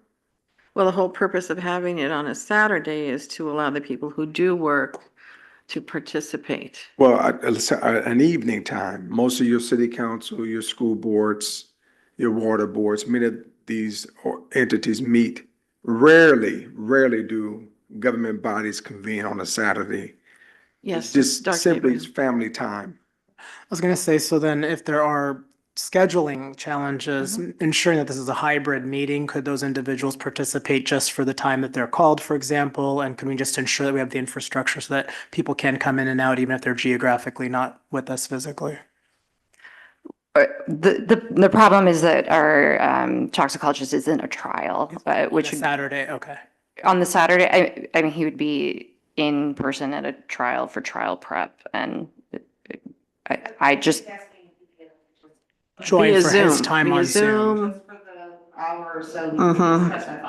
we can certainly check, but he's in a 3-week trial in August. Okay, So and let me say one more thing. Historically, I'm going historically, the AQMD, whether it is the governing board or whether it has been the hearing board, they've always had it on a Saturday when they go out to the public. And the Public Affairs is the one who coordinates the venue and will work with the clerk of the board for the date. And as all we need to do is tell them, okay, we would like you to look at these 2-3 dates. And I agree that maybe the 31st is not a good one because people do go out of town. So I would say that either the 17th or the 24th, if we can't get those people physically here, or there actually, that we have some type of technical setup that AQMD can do and have them participate via Zoom. Well, and I just, if I can add, I would again emphatically encourage a midweek evening. I just believe that people have been locked up for years. People want to enjoy the summertime with their children. They want to enjoy the weekend. This is just a very inopportune time. You literally have school starting and you have a holiday toward the end of the month. You have 2 Saturdays that are out. You only can literally look at the 17th and the 24th. If someone's in trial prep, they can attend. I just think that perhaps you look at a Wednesday evening or look at a Thursday evening. But again, it's whatever the desire is, really the desire of the hearing board, not the desire of the petitioner. It's what the board believes is in the best interest to Well, I ensure wasn't that. trying to say it's up to them. I was just trying to say No, historically what has occurred. I got the historical context, but a lot has changed in the past. And so I think that we need to be very, very cognizant of that. I just don't believe that we can ought always to. have the Department of So Public folks, Affairs look so at Madam any Chair, can we dates. have one conversation, please? This is the historical fact about this board. Whenever the hearing board's talking, other people are talking as well. So why don't you go ahead and finish talking? All I wanted to say was we can have them look at other dates as well. Sure, thank you. Dr. Abraham. I was going to say, just understanding what the purpose of that meeting and why we're in the community. So if there needs to be, are there other solutions like break out the piece that needs to be done in public and then bring a hearing before the hearing board on a Tuesday, Wednesday, or Thursday and try to figure out the scheduling or whatnot and accommodate people via Zoom if we need to. Yeah. But maybe that way we can find the right time with the, you mentioned public affairs, for example, and maybe take those considerations. Are weeknights better, a 3-hour chunk for the public to just provide testimony or something? For myself, I would say a Saturday is better, and because again, during the weekday, they will be busy with things to do in the evenings and so forth with their family. And so Saturday, those who are available will show up if they're, and I think that would be traffic wise going in and coming back also will be probably better on that weekend also. So for that reason, I would stick to a Saturday date, either 17th or the 24th, or leave to be determined late August, and the venue to be decided later, based on public affairs. Okay, I'm okay with Saturday. You okay with Saturday? I'm okay with Saturday. Okay, so I may have a The conflict on one of those consideration about Saturdays. So you're out for 2, I may be out for Just a 1. moment, just a moment. Yeah, I would agree with Saturday, just for the reason that you said, Mr. Bella, go pull on the traffic. And I have to fight the Yeah, you traffic got it, for Lo. 3 hours probably. So Mr. Pearman is out for 2, I may be out for 1. So we'll have to just figure out the timing and if. So we have to put something in our orders. Order. I guess we simply say that we'll look to have the public meeting in a weekend in August on a Saturday, and we'll ask the clerk to try and arrange that. If it can't be arranged, she'll let us know, and we'll go to Plan B. Right, Perfect. I agree with that. Okay. Well, she says she needs a day, so I would assume you just said the 13th, the 3rd and the 10th, August 3rd and August 10th. 4th, yeah. Yeah, the 17th and the 24th, that's it. Correct, yes.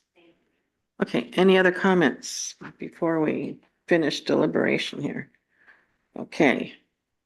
Mr. Balagopalan? Oh, yeah, I'll go ahead and make the motion Okay. to, I was just going to say, I do believe, from what we heard today and all the declaration and the response to our questions and so forth, that I do find good cause to grant the modification to the stipulated order abatement. So, if there's no other discussion, I'll go ahead and make the motion. Make it. Okay, I know, Mr. In the matter of Chiquita Canyon. Hang on, let me 1 second. Chiquita Canyon LLC, located at 29201 Henry Meyer Drive, Castaic, California 91384. I move the motion that we grant I move that we find good cause to modify the stipulated order abatement as per the proposed conditions, the stipulated modification in Exhibit 53 with the change to condition number, sorry, what was that again? The date for the meeting? 74, is it?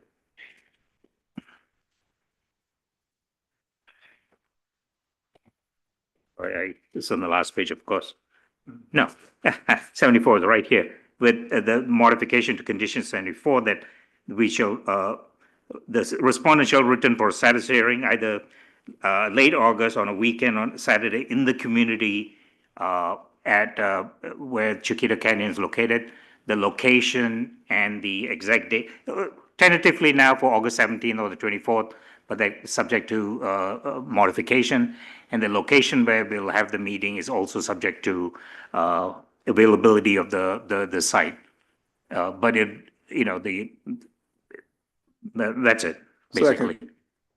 Okay. Any discussion on the motion? All right, Mr. Ali. Aye. Dr. Abraham. Aye. Mr. Pearman. Aye. Mr. Balagopalan. Aye. And I also vote aye, so that is unanimous. We are accepting of that motion to go ahead and for good cause. I think that all of the people who have attended here today, thank you very much for staying late. It's almost 5:45. So I think we did some good work here today, and I appreciate your presence and all of the work that you did do, as well as my board members. Thank you very much. And we are adjourned.